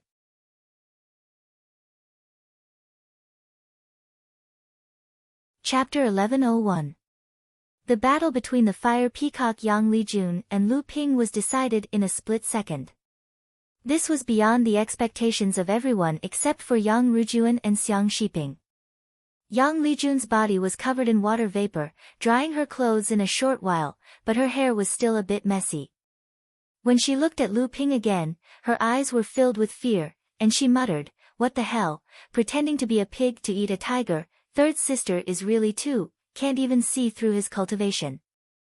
She complained in a low voice, but she did not think that other than her 3rd sister, there was no one else who could see the level of Lu Ping. Yang Huojun looked at Lu Ping with a solemn expression and said, "I didn't know Brother Lu had such strength. It was us sisters who were blind and offended you with our words. Please forgive us, Brother Lu." Before Lu Ping could answer, she turned to Yang Rujuan and said, "3rd sister, Brother Xiang Shiping must have been invited here by Brother Lu. I think the person who helped him at the side was you. Yang Rujuan was speechless and her face was flushed. Yang Huojun was wrong. Not only did she not defeat Xiang Shiping, she could not even be considered as his help. It was Lu Ping who defeated Xiang Shiping by himself. That was why he agreed to go with them to the land of 5 elements. But at this time, she could not say anything. She could only look at Lu Ping and Xiang Shiping, who was submerged in the sea. Lu Ping did not care, but Xiang Shiping's low laughter came from the bottom of the sea. But in the end, he did not expose her. After the 2 tyrant tortoises met, Xiang Jingyu swam to the south first. Xiang Shiping followed behind. Perhaps it was because Lu Ping deliberately concealed his strength, or because of other reasons, the 5 Yang clan sisters gathered on Xiang Jingyu's back, leaving only Lu Ping standing on Xiang Shiping's back. At this time, because there were only a few people on the back of the 2 tyrant tortoises, they had shrunk their bodies. Xiang Jingyu's shell was still round and tall, while Xiang Shiping's shell was still slightly long and oval. Both of them had shrunk to about 10 feet in size. The 2 tyrant tortoises drifted in the South China Sea one after the other. In Lu Ping's perception, the 2 of them first drifted south for a day and a night, then turned southwest for another day and 2 nights, then turned west for another day and 2 nights, and finally headed east for another night. This made Lu Ping feel a little dizzy. After a few days, they still could not find the 5 elements tortoise vault. The 2 tyrant tortoises seemed to be still wandering in circles on the sea. If it was not for the 5 Yang clan sisters staying on the back of Xiang Jingyu, Lu Ping would have thought that the 2 tyrant tortoises were deliberately circling in circles, refusing to lead them to the 5 elements tortoise vault. In the end, Lu Ping could not help but ask Xiang Shiping, "Brother Xiang, why are you walking in circles these days?" Xiang Shiping laughed and said, "Brother Lu, you are so patient. I thought you would ask me the first time you changed your direction, but I didn't expect you to wait for so many days before asking." Lu Ping did not know whether this was a compliment or a compliment, and he did not know whether to laugh or cry. Then, he heard Xiang Shiping continue, "The 5 elements tortoise vault is a wonderful, semi-closed world between the world of cultivation and the void. Its position on the South China Sea is always changing. Except for some cultivators with extremely good luck who may encounter it by chance, only our tyrant tortoise clan, who inherited the bloodline of Taoist Gui, can find the location of the 5 elements tortoise vault by relying on faint senses. The directions of these senses are often changing, so we can only follow the direction of our senses. But Brother Lu, don't worry, we will eventually find the 5 elements tortoise vault." Lu Ping smiled and said, "It seems I am ignorant and ill-informed." With nothing to do, Lu Ping and Xiang Shiping chatted about the cultivation world of the South China Sea. Although the tyrant tortoise clan was lazy and liked to sleep, their lifespans were extremely long. Moreover, although the members of the tyrant tortoise clan did not meet each other often, they clearly communicated with each other using secret methods. Therefore, their knowledge of the South China Sea was extremely extensive, and they often talked about some major events that happened in the cultivation world of the South China Sea as if they had personally experienced them. Lu Ping suddenly thought of something and asked, "Brother Xiang, when we met before, you once said that you can help my subordinate Xian tortoise assimilate a trace of the Ba tortoise clan's bloodline to improve its cultivation aptitude. I wonder if that's possible." Xiang Shiping chuckled and said, "There is indeed such a thing, but I had previously asked Brother Lu to block that water peacock." Unexpectedly, Brother Lu changed sides at the last moment. If Brother Lu wants to help your subordinate absorb the bloodline of the tyrant tortoise clan, it will not be so easy. Lu Ping saw that he was still brooding over this matter and also smiled, "Brother Xiang, if there is anything you need, as long as I can do it, I will definitely do my best." Xiang Shiping was immediately overjoyed and said, "I heard that Brother Lu is a grandmaster alchemist. I wonder if you can refine some pills for me, some pills to refresh my mind." Lu Ping was a little confused and asked, "Brother Xiang, what do you want these things for?" Embarrassed, Xiang Shiping chuckled and said, "Since I am going to the land of the 5 elements with you, it is necessary for me to cultivate for a while. However, I believe Brother Lu has heard of the habits of my tyrant tortoise clan. It is already very lucky to be able to last 3 days in the land of the 5 elements without falling asleep." Seeing that Lu Ping seemed to have understood something, Xiang Shiping continued, "Since we are going to the land of the 5 elements, no matter what, we should cultivate well so that we can comfort the spirits of the Laozu clan who left behind such a treasured place for us. Although my tyrant tortoise clan can still cultivate even if we fall asleep, it is still too slow and too wasteful." Lu Ping thought for a while and said, "I have some treasures here that can calm the mind and nourish the mind. How about the soul-calming incense?" As soon as Xiang Shiping heard the soul-calming incense, his whole body suddenly trembled, as if he was extremely excited. Lu Ping did not understand and asked curiously, "Brother Xiang, you are..." A few huge bubbles appeared at the bottom of the water and a snoring sound came from the bottom of the sea. It seemed that at this moment, Xiang Shiping was trying his best to restrain something. After a while, Xiang Shiping said in a slightly calm voice with a bitter smile, "Brother Lu has made me suffer so much.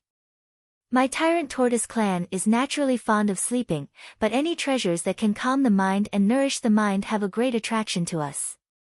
For other cultivators, these are rare treasures in the process of cultivation, but for my tyrant tortoise clan, they are the best knockout drug." This reason caused Lu Ping to feel somewhat unprepared. He was stunned for a moment before he said, "Then what kind of medicinal pill does Brother Xiang need to be able to, not sleep?" Xiang Shiping said with a bitter smile, "In order to not fall asleep, the medicinal pill needed must be some medicinal pill that goes in the opposite direction. Of course, in addition to not harming our bodies, it is best to have a sufficient amount of medicinal pill, otherwise with the physique of my tyrant tortoise clan, I am afraid it will not be of any use at all." Lu Ping thought for a while, then began to rummage through his storage magic tool. After a long time, he finally found a jade bottle, poured out the medicinal pill inside and looked at it, saying, "It has been left for too long, fortunately it has not gone bad. Brother Xiang, what do you think of this medicinal pill?" A strange fragrance emitted from the medicinal pill, even seeping into the sea water. Gurgle.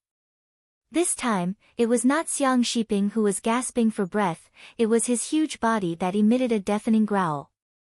"Is this, hungry?" However, this growl only lasted for a moment before it was suppressed by Xiang Shiping. Xiang Shiping's surprised voice came from the sea, "What kind of medicinal pill is this? Just the smell of it makes me feel unusually hungry." Lu Ping chuckled and said, "It's not a rare medicinal pellet. It's a blood condensation realm medicinal pellet called the Hunger Meng pellet. If a monster cultivator below the blood condensation realm is poisoned by the Hunger Meng pellet due to their lack of intelligence, they will eat their own kind out of hunger. The more they eat, the hungrier they become, until they die from overeating. However, this medicinal pellet's grade isn't high, so it's useless for core forging realm cultivators. For Brother Xiang, it'll only make you feel hungry for a moment when you're caught off guard. But if Brother Xiang doesn't resist it, I'm sure this feeling of hunger will be enough to keep you awake." For a moment, there was no sound from the bottom of the sea. After a while, Xiang Shiping's slightly strange voice was heard, "Brother Lu, your method is really, really unique." Lu Ping chuckled, "Of course, because Brother Xiang is from the tyrannical turtle clan, I may have to refine this hunger demon pill again. Otherwise, with Brother Xiang's physique, the effect of this hunger demon pill will not last for long." The two reached an agreement. After the 5 elements tortoise vault ended, they would help Lu Duguay assimilate the tyrannical turtle bloodline to improve his aptitude. At this moment, Xiang Shiping's slightly embarrassed voice sounded in Lu Ping's ear again, "Hee, Brother Lu, did you say that you have the soul anchoring incense on you?" Lu Ping was startled, "What is it?" Still chuckling, Xiang Shiping said, "Naturally, I want to exchange for this item. After this 5 elements tortoise vault ends, I believe it will not be difficult for me to pass my first lightning tribulation. In this way, I will have to spend 80 to 100 years to sleep well. In order to sleep more soundly and not be disturbed by the small fries, I may have to use some tranquilizing and soul-calming treasures to improve the quality of my sleep. Hee. Lu Ping was speechless. The tyrannical turtle clan loved to sleep, and for this reason, they did not hesitate to sacrifice their cultivation time. In order to enter a deep sleep, they actually used the cultivation world's treasures to improve the state of mind, enhance comprehension, and avoid qi deviation to promote sleep. Lu Ping's moment of hesitation made Xiang Shiping think that he was unwilling, so he smiled and said, "Brother Lu, do you remember that I once said that I have a more precious heaven and earth water? If Brother Lu agrees to exchange with me, I will give this Guzi heaven and earth water to Brother Lu to use. How about it?" Lu Ping was surprised and asked, "Oh, what kind of Guzi heaven and earth water?" Xiang Shiping smiled confidently and said, "It is the jade clarity eye liquid." "What?" Lu Ping was overjoyed. "It is the jade clarity eye liquid."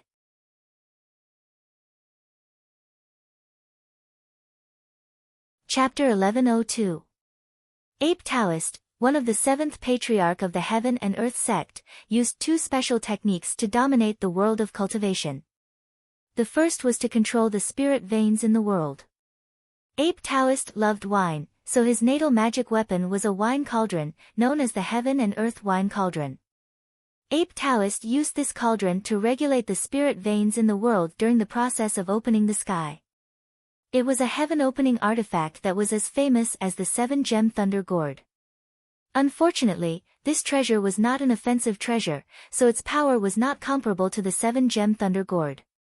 After that, many people in the world of cultivation tried to imitate the 9 cauldrons of the Heaven and Earth sect, but they were unable to achieve the original power of this heaven-opening artifact. In fact, the Linglong wine cauldron in Lu Ping's hands was actually one of the imitations of the 9 cauldrons of the Heaven and Earth sect. In Lu Ping's hands, it could also regulate and condense spirit veins and absorb the qi of the Heaven and Earth sect, but the difference between it and the 9 cauldrons of the Heaven and Earth sect was like heaven and earth. The second was Ape Taoist's pair of magical eyes. Ape Taoist called it the true pupils of the 3 pure ones. Later, the method of cultivation was widely spread in the world of cultivation. However, it was only passed down the initial method of cultivating the true pupils of the 3 pure ones, which was the initial stage of this special technique. Today, Lu Ping was practicing the true pupils of the 3 pure ones. It was not that Ape Taoist did not teach him the rest of the cultivation method of this special technique, but because Ape Taoist regulated the spirit veins in the world, he was very familiar with the cultivation resources in this world. He once said that in this world, it was already very rare to master the first stage of the true pupils of the 3 pure ones, and it was basically wishful thinking to master the second stage. In fact, this was indeed the case. In fact, if one wanted to reach great success in the cultivation process of the so-called tri-pure true pupils, one of the 3 rare waters in the world must be used as the last of the 9 kinds of rare waters. Only in this way could the first stage of the tri-pure true pupils be completely refined successfully. These 3 types of spirit fluids were the Shang-Qing True Eye Fluid, the Jade Clear Eye Fluid, and the Tai-Ching Spirit Eye Fluid. They could be considered the most precious of all water-based natural treasures in the world of practitioners. Many Dharma adepts might not even have the chance to encounter one of these items in their lifetime. Even Lu Ping, who could be considered a person with great luck, had already collected 8 kinds of strange water in order to condense the 3 pure true pupils. However, he was not confident that he could obtain any of these 3 kinds of treasures and successfully condense the 3 pure true pupils. Therefore, when Lu Ping heard that Xiang Shiping had one of the 3 rare treasures, the Jade Sobering Eye Lotion, he immediately asked in disbelief, "How is it possible that you have the Jade Sobering Eye Lotion here?" The seawater in front of Lu Ping suddenly churned, and a huge turtle head rose from the water. This was the first time that Lu Ping had seen the head of Ba Gui with his own eyes. Although Ba Gui had been floating on the sea previously, the head of the turtle had always been in its shell. Even with Lu Ping's divine will, he had not been able to detect it. The turtle head opened its mouth and spat out a spirit sealing box, which fell directly in front of Lu Ping. When Lu Ping saw that this box was mixed with spirit sealing wood, he was 80% or 90% convinced. After opening the box and taking a look, Lu Ping calmed down a little and looked up at Xiang Shiping. "Brother Xiang, let's not lie in front of a real person. This jade sobering eye lotion is very rare. If you only want to use it to exchange for something like the soul calming incense, to be honest, I really don't dare to take advantage of you." Xiang Shiping smiled and said, "Brother Lu's eyes are sharp. I naturally have my own plans. The 3 frightening incenses come from the same source in the cultivation world, and the lowest quality is the soul calming incense." Previously, Brother Lu didn't hesitate to mention the soul calming incense, so I believe that Brother Lu must have soul incense that is better than the soul calming incense. Whether it is the soul nourishing incense or the soul calming incense, Brother Lu can exchange it from me. Lu Ping still hesitated and said, "Brother Xiang, it is not that I don't trust you. Whether it is the soul nourishing incense or the soul calming incense, I have them. However, although they can be considered a luxury in the cultivation world, they cannot be compared to these rare treasures that can only be found by luck. If I really want to exchange the soul calming incense or the soul calming incense, how much would I have to pay to be worth this box of wondrous water?" Xiang Shiping suddenly understood Lu Ping's doubts, so he laughed involuntarily and explained, "Brother Lu might not know, but my Bagui clan's cultivation method is a little special. I believe Brother Lu knows that the Bagui clan likes to sleep, but perhaps Brother Lu does not know the root cause of my Bagui clan's drowsiness, right?" Seeing Lu Ping's doubtful expression, Xiang Shiping had an as-expected expression and explained, "Actually, my Bagui clan can also cultivate by ourselves in our sleep, but the speed is extremely slow. However, my Bagui clan's long lifespan can be said to be the best in the cultivation world, and there is a reason for that, and the reason is because of our drowsiness. The deeper the sleep, the longer the time, and during this period of time, the less life force will be lost, so naturally, our lifespan will be extended. Therefore, in the eyes of Brother Lu and the others, the 3 frightening incense is only a supplementary item for cultivation, but in the eyes of my Bagui clan, it is a treasure that can help us fall into a deep sleep. That is truly a treasure that is even better than the purple gold longevity pill to extend one's lifespan. In that case, could it be that its value is not comparable to a heaven and earth water that cannot be used?" Lu Ping did not expect the Bagui clan's cultivation method to be so unique, and he was startled for a moment before saying, "Even so, if I were to exchange with Brother Xiang now, I would feel that I am taking advantage of the situation. After all, the value of these 2 treasures has long been discussed in the cultivation world. How about this? I have fresh frightening branches here. Although it is extremely difficult for a frightening soul tree to survive, if I provide Brother Xiang with 5 of the thicker, fresh frightening branches, would Brother Xiang be confident that he can raise it?" 5 fresh frightening branches. Xiang Shiping was startled and thought to himself, even if the survival rate of a frightening soul tree is extremely low, at least 1 out of 5 fresh branches can survive. As long as I can grow one, doesn't that mean that I will be able to sleep under the frightening soul tree in the future? At the thought of this, Xiang Shiping felt a burst of excitement in his heart for no reason. The frightening soul tree was simply a longevity tree for the Bagui clan, but it was extremely delicate and needed regular care from cultivators. Given the lazy nature of the Bagui clan, who slept for years, decades, or even centuries, it was obviously not suitable for them to take care of the frightening soul tree. Xiang Shiping thought about it, and finally gritted his teeth and said, "Okay, I'll exchange." Lu Ping was slightly happy and put away the spirit prohibition box in front of him. Then, he sent his divine sense into the golden house and broke off 5 thick branches from different frightening soul trees, and handed them to Xiang Shiping. The 5 branches floated in the air, and a space door suddenly opened, and the rootless branches disappeared. At this moment, although Lu Ping could confirm that this space door was not connected to a space treasure, it should still be connected to a special space. After putting away the 5 branches, Xiang Shiping shouted at Yang Rujuan, who was in front of him, "Sister Shui from the Peacock clan, where have you hidden my descendants? I need them here." As soon as Xiang Shiping finished speaking, he saw a blue light flash in the sky, and dozens of big and small sea turtles fell from the sky like huge round plates. However, before they could fall into the sea, they were pulled into the special space that Xiang Shiping carried with him by a space door that appeared in midair. Just from this method alone, it could be seen that Xiang Shiping's familiarity with space magic was definitely above that of ordinary early Dharma adepts.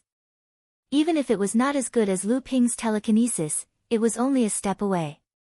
Xiang Shiping smiled and said, "With these juniors taking turns to take care of me, I think I can sleep in peace."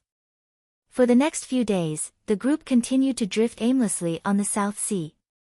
Meanwhile, Lu Ping opened up a cave on Xiang Shiping's back and began to practice the last of the Sanqing True Eyes, the jade of heaven and earth refreshing eye fluid.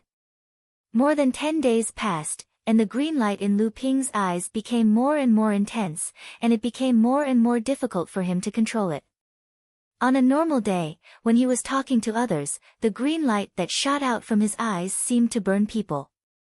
On this day, after nearly a month of drifting on the sea, the fire peacock, Yang Lijun, could no longer bear the loneliness and was clamoring to find a deserted island to rest on. Everyone was a little tired from traveling for days, and so they all agreed. Even the 2 tyrant turtles had transformed into their human forms. Xiang Shiping was a strong man who was more than 9 feet tall, and he carried a huge oval shield on his back. He looked fierce and fierce. Xiang Jingyu was slightly shorter and fat, but he was also 8 feet tall, and he looked like a round ball. He also carried a huge shield on his back, but it was round. The fire peacock, Yang Rujuan, hesitated for a moment, then walked up to Lu Ping and said, "I have to thank Brother Lu for what happened a few days ago. Also, Brother Lu, please don't take what Big Sister said to heart. Big Sister is a straightforward person, and she may not have any bad intentions."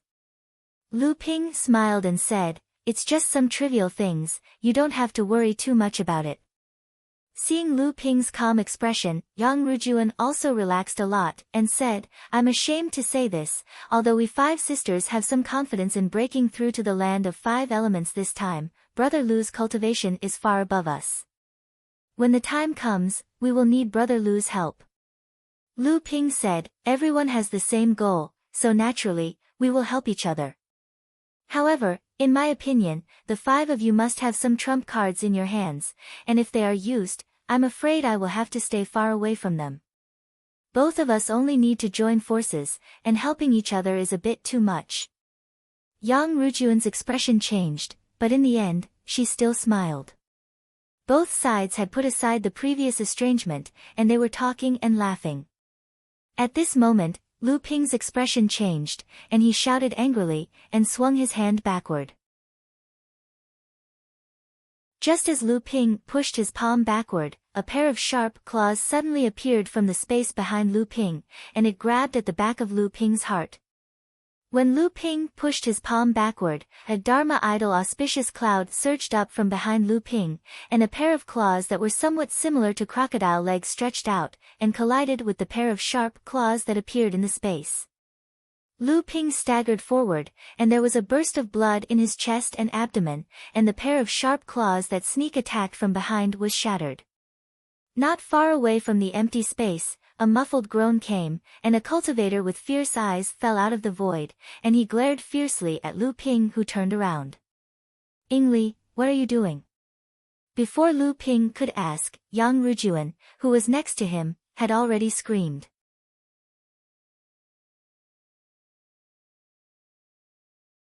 Chapter 1103. The sneak attacker's strength was extremely high. Lu Ping's hasty attempt to parry the attack nearly caused him to suffer a loss. When he turned around, he saw a tall and slender cultivator flying out from the void. Yang Rujuan screamed and flew towards the cultivator. However, it seemed as though she was going to persuade him. Although the friar had launched a sneak attack, it was clear that he was not having it easy. Lu Ping had even summoned his Dharma power to assist him from afar. Like tumbling waves and surging undercurrents, 9 dark forces shot out in succession, each stronger than the last. The friar had spent most of his energy after launching the sneak attack on the cultivator, so he had no time to care about Lu Ping. Instead, he stared viciously at Lu Ping. "Ingli, Brother Lu is just an ordinary friend I met along the way." Yang Rujuan seemed to know what had happened the moment she saw the cultivator. She also knew how to resolve this matter. Lu Ping was stunned. Was she treating him as a rival in love? However, this man's jealousy was too great. The attack earlier was clearly meant to take someone's life. Fortunately, it was Lu Ping. If it was an ordinary Dharma power adept, even if they were lucky enough to survive, they would be seriously injured. Moreover, the attack was aimed at the back of the heart. Even if they were seriously injured, it would damage their cultivation in the future. Lu Ping was secretly furious. At that moment, what happened here had alarmed the other 4 peacock princesses and the 2 tyrannical tortoise men. Everyone rushed over. Lu Ping looked at Yang Rujuan, who was explaining something to the friar in a low voice. Then, he looked at the 4 women who were rushing over. He did not know where they stood. It took him a lot of effort to suppress the violent emotions in his heart. He wanted to see what they had to say. After Yang Rujuan's persuasion, the man named Ingli calmed down a lot. However, he still looked at Lu Ping with a hint of danger in his eyes. It seemed to be a warning. Yang Rujuan also turned around and smiled apologetically at Lu Ping. "Brother Lu, I'm really sorry. Ingli is my fiancé. Just now, he had some misunderstanding about our relationship. Please don't blame him." Lu Ping did not pay any attention to Yang Rujuan's apology. He just looked coldly at Ingli, who was standing behind Yang Rujuan. The cyan light in his eyes made Ingli have no choice but to avert his gaze. At this time, Xiang Shiping, who was slowly walking over from the side, laughed and said, "This is really funny. Just now, this guy wanted to kill Brother Lu, but you, a woman, want to let it go with just an apology. It seems that your peacock princesses are too proud of what they did in the Endless Mountains. Do you think that everyone in the cultivation world will give you face?" Xiang Shiping's words made Yang Rujuan blush. The other 4 women's faces were also very ugly. Some glared fiercely at Ingli, while others looked at Xiang Shiping with a face full of rebuke. Yang Rujuan looked at Lu Ping with a pleading expression, but Lu Ping ignored her. Instead, he suddenly asked Ingli, "Lone Eagle, since when can the proud Jiao Doran's direct descendant marry a princess of the peacock royalty? Aren't you afraid of being declared a rebel by Lone Eagle?" Ingli's expression changed. Other than the golden peacock Yang Huajun, the other 4 peacock princesses' expressions also changed. Lu Ping saw this and sneered in his heart. "You're courting death." The man's voice was gloomy. He leaped forward in an attempt to not let Lu Ping go, but he was stopped by Yang Rujuan. She had seen Lu Ping's strength and knew that although her fiancé's strength was considered outstanding among the cultivators of the same level, he might not necessarily win against Lu Ping. Moreover, they were not far from the land of 5 elements, so naturally, she didn't want to complicate matters at this time. However, Lu Ping had suffered a life and death danger for no reason. How could he let it go so easily? He stretched out his left index finger and said to Ingli, "If you can take this move, I will let bygones be bygones. Do you dare?" As soon as Lu Ping's voice came out, not only did the man feel humiliated, but the 5 peacock princesses also looked at Lu Ping with unfriendly eyes. Xiang Jingyu chuckled, as if it was none of his business. Xiang Shiping hesitated for a moment and finally said, "Brother Lu, this person's strength is not weak. Should we be more cautious?" "Good, good, good." Ingli suddenly opened his mouth and said with a smile, "This Lu Daoyu has great courage. Then I, Ingli, will accompany you for one move." Lu Ping smiled at Xiang Shiping, and when he looked at Ingli again, his aura suddenly soared. With Lu Ping as the center, the auspicious clouds behind him suddenly began to rise, as if a divine creature from ancient times was about to appear from the auspicious clouds. Except for Ying Li, the rest of the people retreated again and again, giving way to the desolate reef. And Ying Li was the first to bear the brunt. Under the pressure of Lu Ping's aura, he actually had an impulse to collapse without a fight. "I can't waste any more time," Ying Li secretly said. "This person's aura is very strange. If I drag this on, of course I won't collapse without a fight, but my strength will be greatly reduced." Ying Li suddenly jumped up and waved his hands. Countless feather swords shot out from his hands towards Lu Ping. Seeing that Lu Ping was about to be submerged by the feather swords, Ying Li saw Lu Ping's face revealing a mocking smile. Ying Li's expression changed, and the feather swords in his hands shot out even faster. However, at this moment, the sky full of feather swords suddenly lit up with a ray of aqua blue light. The blue light suddenly brightened, and in an instant, it cut through the sky full of feather swords, causing them to be completely submerged under the blue light. Ying Li was shocked. It must be known that although his feather swords shot out a sky full of sword light, in reality, it was a genuine First Calamity's spiritual treasure. If a normal early Dharma adept fought with him, they would usually be caught off guard by his all-encompassing attack. Even the direct descendants of those famous sects often did not dare to let their guard down. In fact, Ying Li had once used this technique to severely injure a green sea snake of the same level of practice as him, and then kill it. However, he did not expect that this remarkable power of his would be so easily countered by the person in front of him, and that the person in front of him was even attacking him. The feather swords in Ying Li's hands did not dare to shoot out again. Instead, they quickly gathered in front of him, forming a pure white feather wall, and collided with the blue light that shot out explosively. Boom!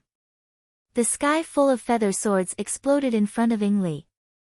Although the blue light had exploded, a huge force still pushed Ying Li several feet back, but he still felt short of breath. However, he had managed to block the blue light in the end.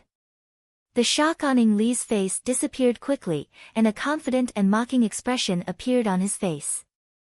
He was about to raise his head and look in the direction where Lu Ping was. However, at this moment, Ying Li heard Yang Rujuan's cry of alarm. "Ying Li, watch out!" Ying Li was slightly stunned, and thought to himself, "Why, is that person so shameless? Is he really going to attack again in front of so many people?" Although this was what he thought, his hands were subconsciously on guard. From the moment he was repelled by the blue light to the moment Yang Rujuan opened her mouth to warn him, only a moment had passed. However, before the feather swords in the air could completely dissipate, another blue light had already followed closely behind. Ying Li and Lu Ping were facing each other head-on, so they did not clearly see Lu Ping's method. However, the 5 Yang clan sisters, who were at the side, saw clearly that there was not only one blue light slashed out from Lu Ping's hand, but 2, one in front and one behind. Originally, the 2 rays of blue light had arrived in an instant. However, the moment the first ray of blue light cut through the feather wall, the second ray of blue light strangely slowed down in the air. The moment the first ray of blue light disappeared, the second ray of blue light suddenly burst forth and cut forward even faster than the first ray of blue light. What? Ying Li saw the blue light piercing towards his chest at lightning speed. In this moment of life and death, a dharma with the body of an eagle and the tail of a snake rose from behind Ying Li. The Dharma flapped its wings, and countless feather swords once again shot out from its wings, sticking to the blue light. Every feather sword that stuck to the blue light would reduce a portion of its power. However, the blue light was extremely fast, and before its power had dissipated, it had already closed in on Ying Li's chest. An armor formed by feathers appeared in front of Ying Li, protecting his body. At the same time, the Dharma's curved sharp beak suddenly pecked downwards. Clang! There was the sound of metal colliding, and the long beak of the Dharma with the body of an eagle and the tail of a snake was cut in half. After the blue light dissipated, a flying sword revealed itself. Even though its power had greatly decreased, it still persevered and hit the feather armor in front of Ing Li's chest. Pfft! A mouthful of blood sprayed from Ing Li's mouth. This attack had caused the space in his heart to shake, and the Dharma to be damaged. He had already suffered serious internal injuries. However, compared to this, Lu Ping's attack had dealt a more serious blow to his confidence. The flying sword flew back into Lu Ping's hands, and only then did Ing Li see that Lu Ping had used a pair of flying swords to attack. At that moment, the pair of flying swords were circling around Lu Ping's body. On each of Lu Ping's shoulders, there was a small fish swimming in the air. They were the weapon spirits of the pair of flying swords. This pair of flying swords was Lu Ping's favorite weapon, the thin water long sword. After 3 years of nurturing, Lu Ping had finally summoned the thunder trial of a spirit treasure on the eve of his journey to the South Sea. It had become a spirit treasure, but it had given birth to a pair of weapon spirits that looked like swimming fish. You're courting death. Ing Li was also one of the best of the Lone Eagle. His path in the cultivation world had been smooth sailing, and he was also a well-known figure. He had never suffered such a huge blow before. At that moment, he was so angry that he ignored his own injuries and wanted to fight Lu Ping to the death. Lu Ping looked at the person in front of him mockingly. At that moment, Lu Ping had long wanted to kill this person.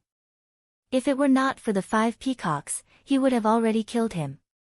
Indeed, before Ing Li could rush forward, a figure had already appeared in front of him. The golden peacock Yang Huojun's cold eyes caused Ing Li to involuntarily shiver and wake up with a start.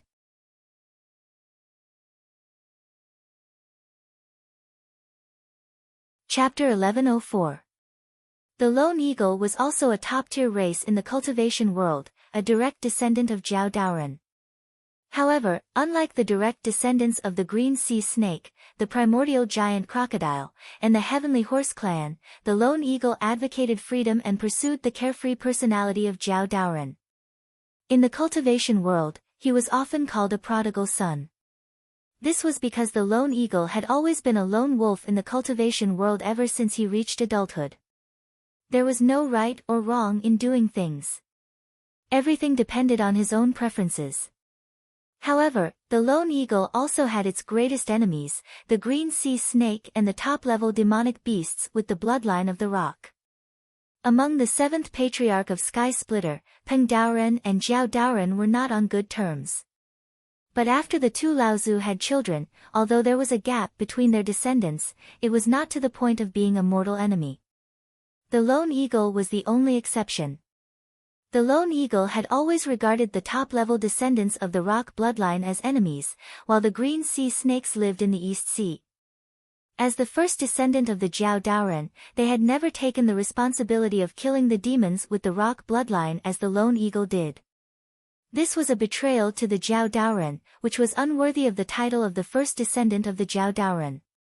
Therefore, the Lone Eagle had always regarded the green sea snakes as a traitor and had always looked down upon them. This could also be seen from the Dharma avatars of Ing Li and Chu Haitian. Ing Li's Dharma avatar had an eagle's body and a snake's tail. The snake's tail was obviously formed after he killed the bloodline of the green sea snakes when he was in the blood condensation realm. Chu Haitian's Dharma avatar also had a snake's body and eagle's wings. It was obvious that he also had the bloodline of the Lone Eagle. All in all, the Lone Eagle could be regarded as an extremely extreme race in the cultivation world. Although the Lone Eagle wanted to walk alone in the cultivation world, its identity as a top-level race made the cultivators of the Lone Eagle often regarded as experts among the cultivators of the same level. Therefore, few people dared to provoke them and often stayed away from them. The peacock race was the #1 royal race in the Endless Mountains. It was also known as the #1 inheritance of the Peng bloodline. Its power far surpassed the Kun race of the Eastern Sea and the golden-winged Peng race of the Western Wilderness. It was a great race that was as famous as the green sea snakes. And this time, the water peacock Yang Rujuan, who was the princess of the peacock royalty, was actually together with a cultivator of the Lone Eagle. It seemed that the other 4 women already knew about this. The first thing that came to Lu Ping's mind was that there must be a conspiracy behind this. The Lone Eagle was a race that was responsible for eradicating the blood of the Peng bloodline in the world. It could be said that every cultivator of the Lone Eagle race had a lot of blood and flesh of the Peng bloodline in their hands. Yang Rujuan and a cultivator of the Lone Eagle were fiancés. Without the consent and protection of the top cultivators of the Peacock royalty race, it was likely that Yang Rujuan would be captured by the Peacock royalty as a sacrifice to the cultivators of the Peacock race who had fallen in the hands of the Lone Eagle in history. After this incident, everyone became even more estranged. On the second day, when they were on the road, Lu Ping discovered that Yingli had also found a sky hegemonic divine turtle to lead the way. However, since he was able to catch up in such a short period of time, it was likely that he had some other means of communication with the 5 peacock women. This was because when Lu Ping saw the ba turtle that Yingli had found, whose cultivation was obviously only at the late core forging stage, he knew that it would be impossible for a ba turtle of this level to catch up with Xiang Jingyu and Xiang Shiping. When Xiang Jingyu and Xiang Shiping saw the ba turtle that Yingli had summoned, they immediately asked Yingli to release the 2 people. This was because the ba turtle's cultivation was too low. The 2 of them believed that if they went, they would only be sending themselves to their deaths. Although the sky hegemonic divine turtle would usually cultivate alone and sleep after reaching adulthood, it would still take care of its own kind. In this regard, in the cultivation world, there was no demon race as ruthless as the Lone Eagle. Yingli was originally an extreme person, so naturally, he was unwilling. However, the 2 of them would rather confront each other. In the end, it was Lu Ping who saw through the trick and softly said to the peacock woman, "If it weren't for the 2 of you, we wouldn't have been able to reach the land of 5 elements." Xiang Jingyu immediately understood the meaning of the song and immediately said, "That's right, if I don't let this child go, I won't go to the land of 5 elements." Then he looked at the golden peacock and added, "Even if you beat me to death, I won't go." Seeing this, Yang Rujuan had no choice but to step forward to persuade him. Yingli had no choice but to let the little ba turtle go, and then he and the 5 peacock women got on Xiang Jingyu's back. Of course, Yingli did not forget to glare fiercely at Lu Ping. Lu Ping looked at the Lone Eagle in amusement, and the fierce eyes of Yingli naturally did not care about Lu Ping. Naturally, Lu Ping knew that the Lone Eagle would not let this go. The Lone Eagle had such a ruthless personality, but when the Lone Eagle sneaked an attack on Lu Ping did not intend to let this person continue to live. Now, both sides had their own scruples. Once they entered the land of 5 elements, it would be time for each side to settle their grievances. The golden peacock Yang Huojun kept looking at Lu Ping as if warning him, but it also seemed as if it wanted to say something. Lu Ping looked at it calmly. In the end, Yang Huojun did not say anything, but turned around and got on Xiang Jingyu's back. The group continued their journey. Lu Ping seemed to be isolated by everyone. Fortunately, Lu Ping had a good relationship with the 2 ba turtles. Previously, Xiang Shiping had already told Xiang Jingyu about the hunger squid pill. Xiang Jingyu was naturally very interested and wanted to ask for some from Lu Ping. He also promised Lu Ping to exchange for it with treasures. However, although the starving swamp pellet was a mystical medicinal pellet, it was only a low-grade blood condensation realm medicinal pellet. It was nothing to Lu Ping, so he said that he would give it to brother Shi Ping as a gift. There was no need to exchange it for anything. In one night, Lu Ping refined the high-grade and mid-grade pill furnaces he had on him. On average, he refined 2 batches of pills from each furnace. With Lu Ping's current alchemy skills, the success rate of pills of this grade was naturally 100%. With 4 to 5 pill furnaces, he produced 10 batches of hunger squid pills. It was enough for the 2 burly men to use for a period of time. Although Xiang Jingyu was a little unhappy with Yingli for bringing a core forging realm, little turtle to search for the land of 5 elements, he got along well with the dancing peacock maiden. They talked and laughed when they were together. Seeing this, Xiang Shiping laughed and said, Brother Lu, it seems that old Xiang is also being isolated by them. Lu Ping smiled and did not take it seriously. Instead, he asked, Brother Xiang, I am a little curious. Because Peng Daoren and Zhao Daoren are not on good terms, the Lone Eagle wanted to kill all the demons with the Peng bloodline. As the Green Sea Snake did not agree with the Lone Eagle's idea, he called it a traitor and also became his mortal enemy. However, when Zhao Daoren mistakenly consumed Taoist Gui's poisonous pill, some people even said that Taoist Gui deliberately murdered him. Why didn't the Lone Eagle and the Sky Hegemonic Divine Turtle clan make things difficult for them?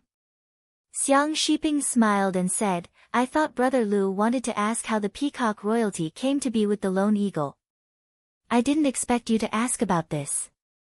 Lu Ping's eyes lit up and he said, Why? Does Brother Xiang know the reason why the two clans came together? Xiang Shiping shook his head and said, How would I know? This matter is obviously unusual. It seems that the higher-ups of the Peacock royalty must know about it. I just don't know if the Lone Eagle brat is also risking becoming a traitor of the Lone Eagle clan for his own independence. If that is the case, it will be easy to explain. Anyway, the Lone Eagle has such a perverse character, others will at most be surprised. If not, then it can only be the relationship between the Peacock royalty and the Lone Eagle clan. If that is the case, then the world of cultivation will change. Lu Ping nodded in agreement, but then he asked, then what about the problem Brother Xiang mentioned earlier? Why did the Lone Eagle not target the Sky Hegemonic Divine Turtle clan for revenge? Xiang Shiping smiled and said, Brother Lu, you don't know about this. Do you know how the Land of Five Elements came about? Lu Ping asked curiously, didn't Brother Xiang say before that in order to improve his cultivation, Taoist Gui exchanged a treasure from Peng Daoren for cultivation? Later, because of the influence of that treasure, the Land of Five Elements was formed in Taoist Gui's Taoist field? Xiang Shiping smiled and said, Of course, but has Brother Lu ever heard that when Zhao Daoren mistakenly took a poisonous pill and became infected with the origin qi, a cultivator under Zhao Daoren asked Taoist Gui for a solution? Taoist Gui once said that only the Samling Five Elements leaf might be able to restore Zhao Daoren's origin qi. Lu Ping's heart thumped a few times in disappointment. Lu Ping tried hard to conceal his expression and said with a hint of surprise, I have heard of this. Could it be? Xiang Shiping smiled and said, Yes, Taoist Gui was the person who had the deepest friendship with Zhao Daoren. Otherwise, Zhao Daoren would not have dragged Taoist Gui with him to open up the overseas cultivation world. After Zhao Daoren mistakenly took a poisonous pill from Taoist Gui naturally felt bad. He borrowed the treasure from Peng Daoren in the name of cultivation. In addition to cultivation, Taoist Gui also wanted to cultivate the Samling Five Elements leaf to save Zhao Daoren. Lu Ping had never heard of such a secret. Hearing this, he couldn't help asking, has Taoist Gui already cultivated the Samling Five Elements leaf? Xiang Shiping shook his head and said, I don't know about this. There are many legends passed down among the seventh patriarch, but there are even more unknown secrets among the seventh patriarch. What's more, some of these legends are true, while some are false. There are also different opinions about the Samling Five Elements leaf. Some say that it has been cultivated successfully, while some say that it has never existed in this world at all. It's just Taoist Gui's ulterior motives. Lu Ping asked with a smile, Brother Xiang, you don't seem to have much reverence for Taoist Gui as your ancestor. How can you recount so many legends that are unfavorable to Taoist Gui so calmly? Xiang Shiping smiled and said, It has been at least 30,000 years since the seventh patriarch opened the world. We are not Lone Eagle who can pass on our hatred through our bloodline.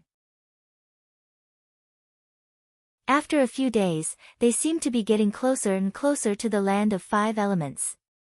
They had encountered several large tyrant tortoises on the surface of the ocean, converging towards them several times. Most of the tyrant tortoises had cultivators standing guard on their backs, either one or many. Only a few tyrant tortoises came alone.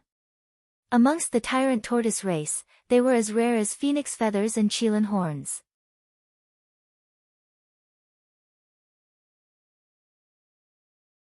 Chapter 1105. As more and more Bagui and other cultivators appeared, Ingli hid his identity. However, his method of hiding was not very good. As long as the cultivators looked carefully, they would still be able to find out who he was. However, in this place where many cultivators gathered, very few people would risk being misunderstood by using their divine will to find out who they were. Obviously, Ingli did not hide his identity, but he did not want to cause trouble. Naturally, Lu Ping would not deliberately expose Ingli's identity to attract others' attention. As more and more Bagui gathered and moved in the same direction, Lu Ping gradually separated from the 5 peacock women and moved alone with Xiang Shiping. From the people Lu Ping had seen, he could see that most of the cultivators going to the land of 5 elements this time were early Dharma adepts, but there were also many mid-Dharma adepts. Lu Ping even sensed that there were a few hidden auras of great cultivators, but Lu Ping could not find their specific location. However, there was not a single core forging adept among them. Lu Ping had asked Xiang Shiping the reason, and only then did he know that the effect of condensing the inner yuan in the land of 5 elements was more targeted at Dharma adepts, and most of them were at the early Dharma adepts. For core forging adepts, it was not obvious at all. Moreover, breaking through the encirclement of the land of 5 elements by Mara was a dangerous task, and core forging adepts were a bit of a burden. Sometimes, cultivators could be seen riding core forging stage tortoises. However, whenever such a cultivator appeared, the nearby tortoises would collectively stop and the cultivator would tactfully let the tortoise go. Some people would even explain that they were using core forging stage tortoises to find the location of the 5-element tortoise vault. Without the guidance of the adepts, these cultivators would either fly in the air with the group of adepts, or find a tortoise to borrow a seat from the guard. Some people even fought over this. After all, the defense of the adepts could be said to be the best in the world. In addition to their huge size, each adepts in the Dharma adepts were equivalent to a giant fortress, and they were the best choice for breaking through the formation. The cultivators who wanted to enter the land of 5 elements had to choose a adepts as their temporary partner. Firstly, they wanted to find the land of 5 elements, and secondly, they wanted to use the unparalleled defense of the adepts to break through the formation. There was only Lu Ping on Xiang Shiping's back, which naturally attracted many people to hitch a ride. There were also some cultivators with bad intentions who wanted to drive Lu Ping away and occupy Xiang Shiping's adepts. However, after a mid-Dharma adept made a move but was repelled by Lu Ping's thunderous moves, many of the covetous cultivators had no choice but to give up on the idea. After that, some of them tried to join forces to chase Lu Ping away, but unexpectedly, Xiang Shiping told them to leave. Although the crowd was reluctant, they didn't want to offend Xiang Shiping. If Xiang Shiping, the tyrannical tortoise, was unwilling to leave, then what was the point of driving Lu Ping away?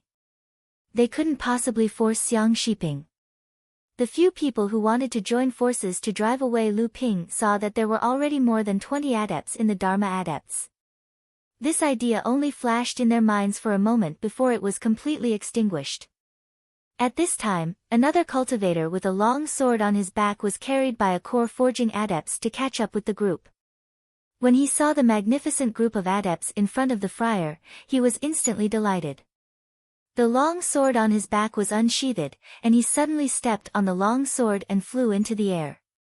He said to the core forging adepts who were carrying him, "Brother Tortoise, thank you for your hard work.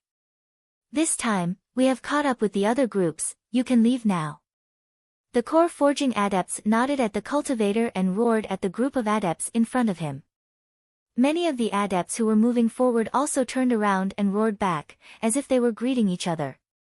After that, the core forging adepts turned around and left. This cultivator was about 30 years old, and he accompanied the group of adepts in mid-air on a long sword. At the same time, his eyes were looking at something in the group. After a moment, his eyes lit up. He saw that there was actually only one person on one of the adepts.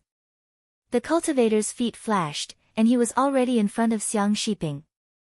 He cupped his hands towards Lu Ping and said, "Fellow Taoist, can you let me go?" When this cultivator appeared, many people recognized his identity. Some cultivators even wanted to invite him to their bagui. However, this cultivator didn't come forward, so no one dared to do so. They couldn't just flatter him. Previously, Lu Ping didn't allow anyone to come forward, so many people were unhappy. Seeing this person come forward, many people gloated in their hearts. They were secretly looking forward to a battle between these two. If they offended this person, Lu Ping would probably not have a good ending in the future. Lu Ping glanced at the person indifferently, especially paying attention to the long sword under his feet. He knew that this person was an extremely brilliant sword cultivator, but he was still about to open his mouth to refuse.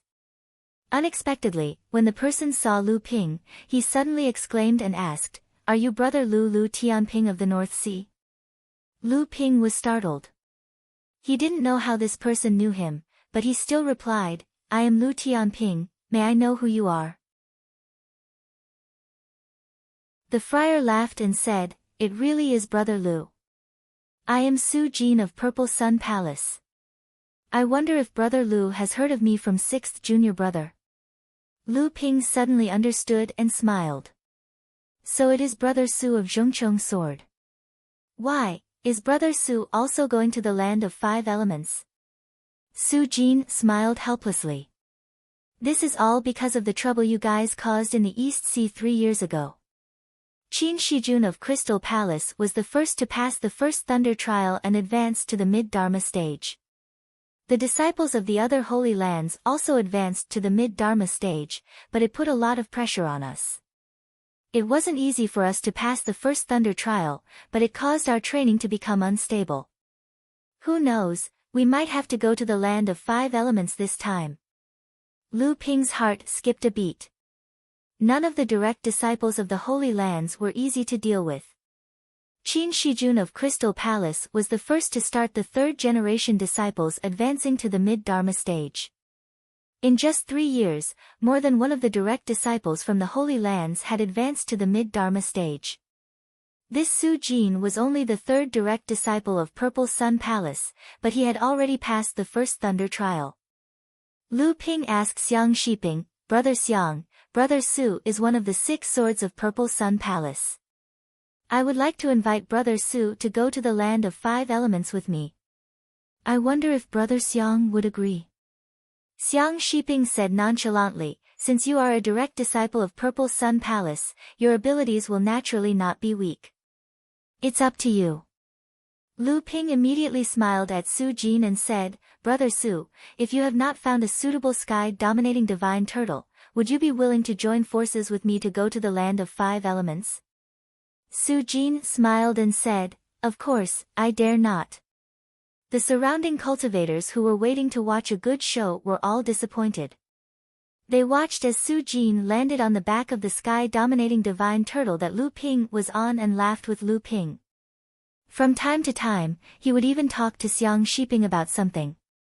Many of the cultivators were secretly resentful. That Lu Tianping was just doing it for fun. When he saw that the person who came was a direct disciple of Purple Sun Palace, he immediately went up to him. However, some people immediately reacted. Lu Tianping, the one who was born in the North Sea cultivation world and whose level of attainment was almost unrivaled among the 3rd generation of cultivators in the overseas cultivation world. It seemed that this person was quite famous among the 3rd generation of cultivators in the cultivation world. After hearing about Lu Ping's reputation, many people looked at Lu Ping with much less disdain. With Lu Ping's ability, he could be on equal footing with a direct disciple of Purple Sun Palace like Su Jin. "Brother Su, how is brother Xie doing?" Su Jin naturally knew that Lu Ping would definitely ask about Xie Tianyang, so he smiled and said, "6th junior brother is very impressive now. The reason why I was able to pass the first Thunder Trial in such a hurry has a lot to do with him. Among the 6 of us, 6th junior brother is the youngest, but his level of attainment has skyrocketed. He is already at the peak of the early Dharma stage and is only one step away from the mid-Dharma stage. He will soon surpass me, the third senior brother, and I have no choice but to pass the thunder trial first. I can't let sixth junior brother surpass me so easily, can I? Lu Ping said sincerely, Brother Xia is a genius, so it makes sense that his current level of attainment is so high. Su Jin agreed and said, that's right. This kid usually runs around the cultivation world and doesn't spend much time on training, but his level of attainment is not slow at all. A few days ago, he even teamed up with the Empyrean walkers of the spirit beast taming sect to severely injure the 7th and 8th floor masters of the 9 Xian Tower. You can say that his level of attainment and reputation have not been neglected at all. Naturally, Lu Ping had heard of the 9 masters of the 9 Xian Tower. They were also the cream of the crop among the third generation of cultivators in the cultivation world and were one of the 9 direct disciples of the 9 Xian Tower. The spirit beast taming sect naturally had more than one Empyrean walker, but the one who was on good terms with Xia Tianyang was naturally Sang Yu. It seemed that the two of them had made great progress in their cultivation, as they were able to easily defeat the direct disciple of the 9 Xian Tower. Lu Ping could not help but ask curiously, how did the two of them get into a fight with the direct disciples of the 9 Xian Tower? Su Jin shook his head and said, I'm not too sure about that. It seems that the sworn sister of the spirit beast taming sect's Empyrean walker was bullied, and since 6th junior brother is on good terms with the heavenly walker, the two of them teamed up to avenge her. Just as Su Jin finished speaking, he felt a flash of murderous intent from Lu Ping. Su Jin slapped his forehead and said, oh, I forgot. Brother Lu, when the three of you were still core forging cultivators, you even dared to fight the 4th elder of the Tenma people. That's a friendship of life and death. Then he said seriously, but Brother Lu, the 2 masters of the 9 Xian Tower are not to be underestimated. If 6th junior brother and the heavenly walker fought, then so be it. I don't think the 9 Xian Tower will say anything about it. But if Brother Lu makes a move as well, regardless of the outcome, I'm afraid the Zhenling sect that Brother Lu is in will be in trouble. Lu Ping nodded, indicating that he understood. However, it was not because of their friendship, but because of Sang Yu's sworn sister, Qing Hu. Qing Hu was currently working for him, so if the 2 masters of the 9 Xian Tower were to make things difficult for her, it would naturally be the same as making things difficult for Lu Ping. Moreover, Qing Hu might have been put in a difficult position for some reason, and this matter might have something to do with what Lu Ping had instructed them to do.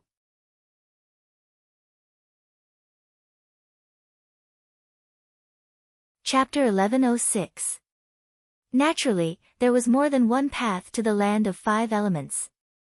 Even so, as they got closer and closer to the land of 5 elements, the huge team had gathered more than 20 Batortises. Even though each Batortis had shrunk in size, it was still huge, like a flowing mountain range on the sea. The cultivators riding on the giant tortoises were bored to death.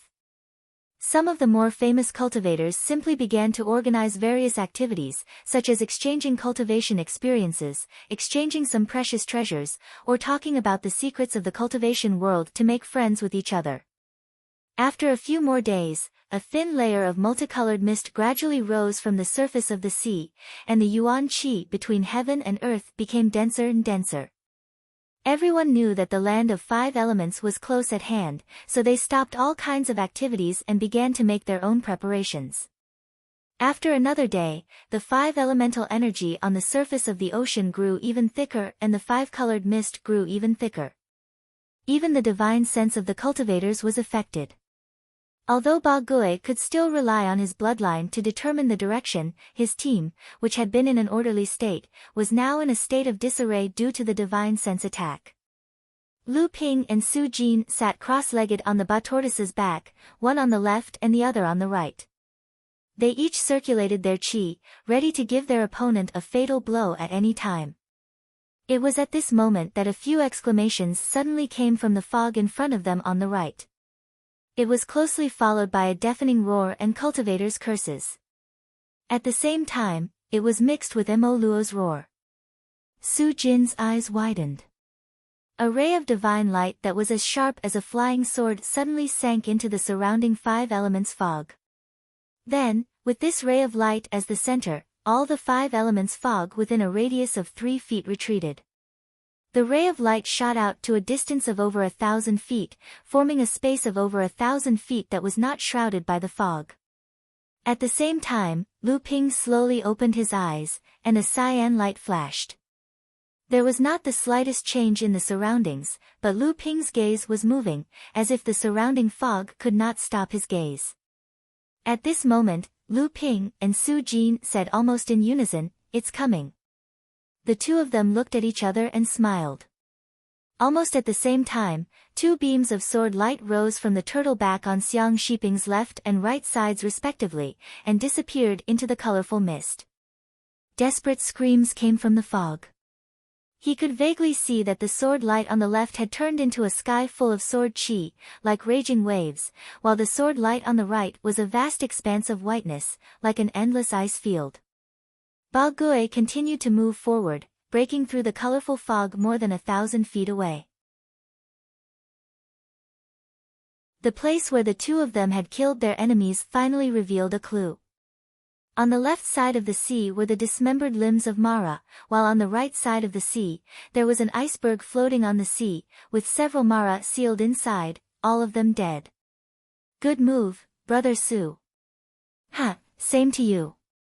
The appearance of Mara meant that everyone had arrived at the edge of the land of 5 elements. Lu Ping's Jin Yuan revolved, and wisps of heaven and earth Yuan Qi gathered towards him, but Lu Ping's water attribute Jin Yuan was different. As the Jin Yuan gathered towards him, it also peeled off a trace of blue mist. After a moment, a hazy blue ball of light formed around Lu Ping, which surprised Su Jin. "Brother Lu, it seems that your Jin Yuan is condensed and vigorous, so there is no need for you to come to the land of 5 elements at all." Lu Ping tried to condense the water elemental energy and found that although the water elemental energy was dense, it had little effect on his Jin Qi. However, the water elemental energy here was very dense. Even if it couldn't be used to condense Jin Qi, it was still an excellent place to cultivate. Lu Ping chuckled and said, "It was a coincidence that I came to this land of 5 elements during my trip to the South Sea. My original intention wasn't to condense my true essence, but to see the treasures left behind by Taoist Gui. But even if I can't condense my true essence, this place is still an excellent place to cultivate." Su Jin grunted and said, "So that's how it is." A few accidents could not stop Ba Gui's advance at all. During this period, the two of them fought several times, but all they encountered were scattered groups of Mara. At most, there were more than a dozen, and at least a few. They were all low-level Mara, but in the 5 elements mist, they were like fish in water. Even Lu Ping and the others had to deal with them carefully to avoid unexpected failure. At this time, the two of them began to seize the time to cultivate. Although they were only at the periphery of the land of 5 elements, Mara's army was watching, so they had no choice but to be cautious. Sure enough, at this time, Xiang Shiping's deep voice sounded, "Be careful, something is coming from underwater." Just as Xiang Shiping discovered something, Lu Ping and Su Jin also noticed the abnormality in the sea. Xiang Shiping said, "Protect me, don't let them rush up."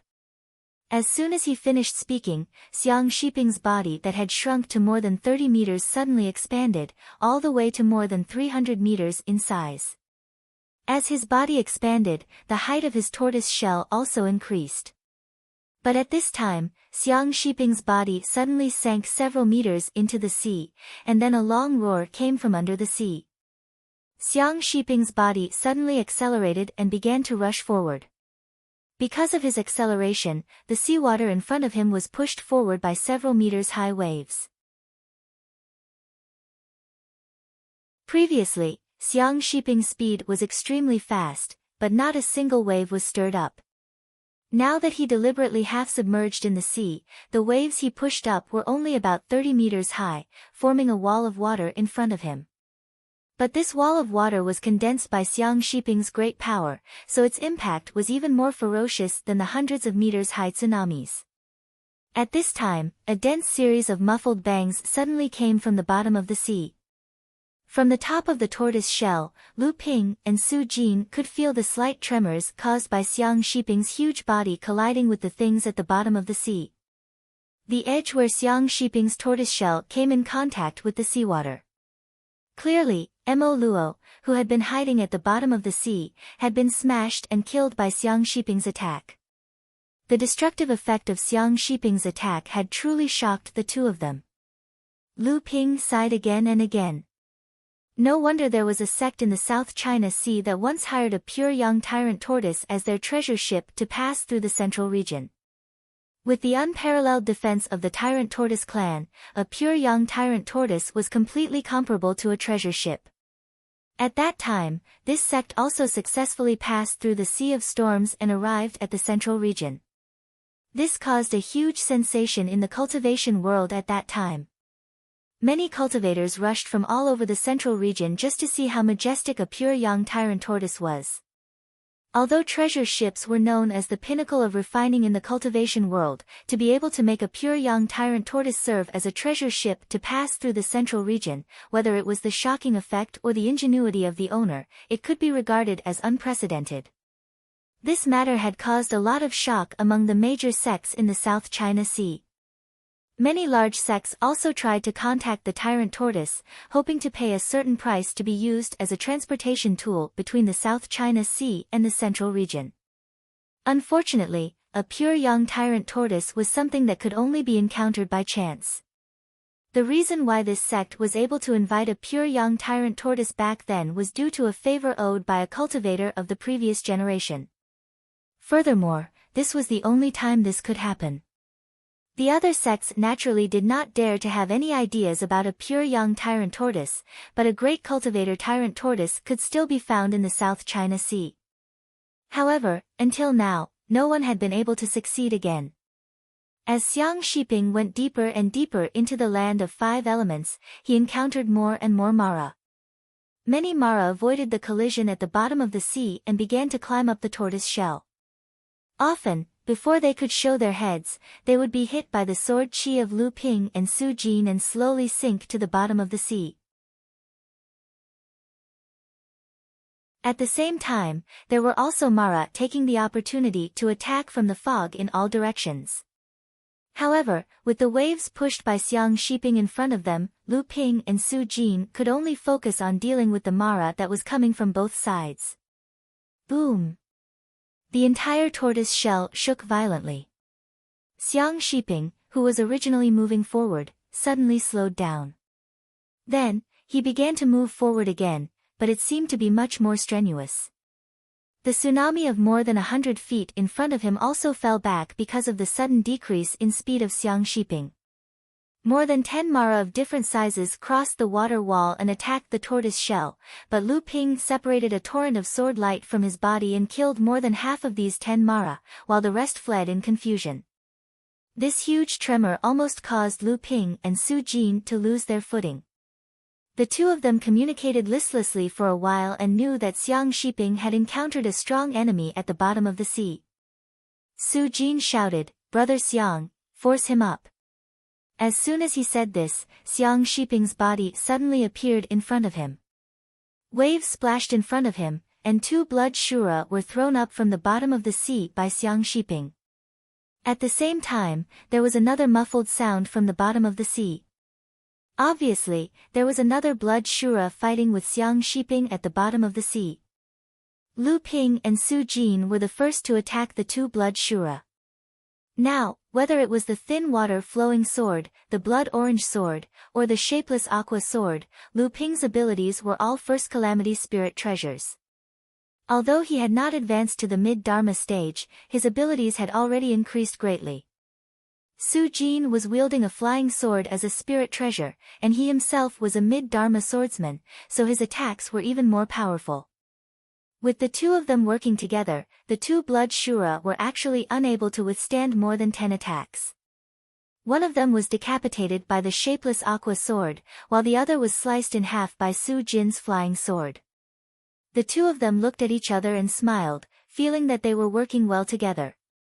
Without the two blood Shura blocking the way, the remaining blood Shura at the bottom of the sea could no longer stop Xiang Shiping's attack.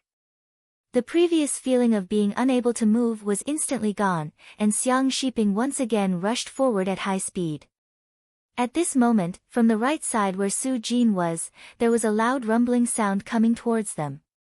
It seemed that another tyrant tortoise was also rushing towards them.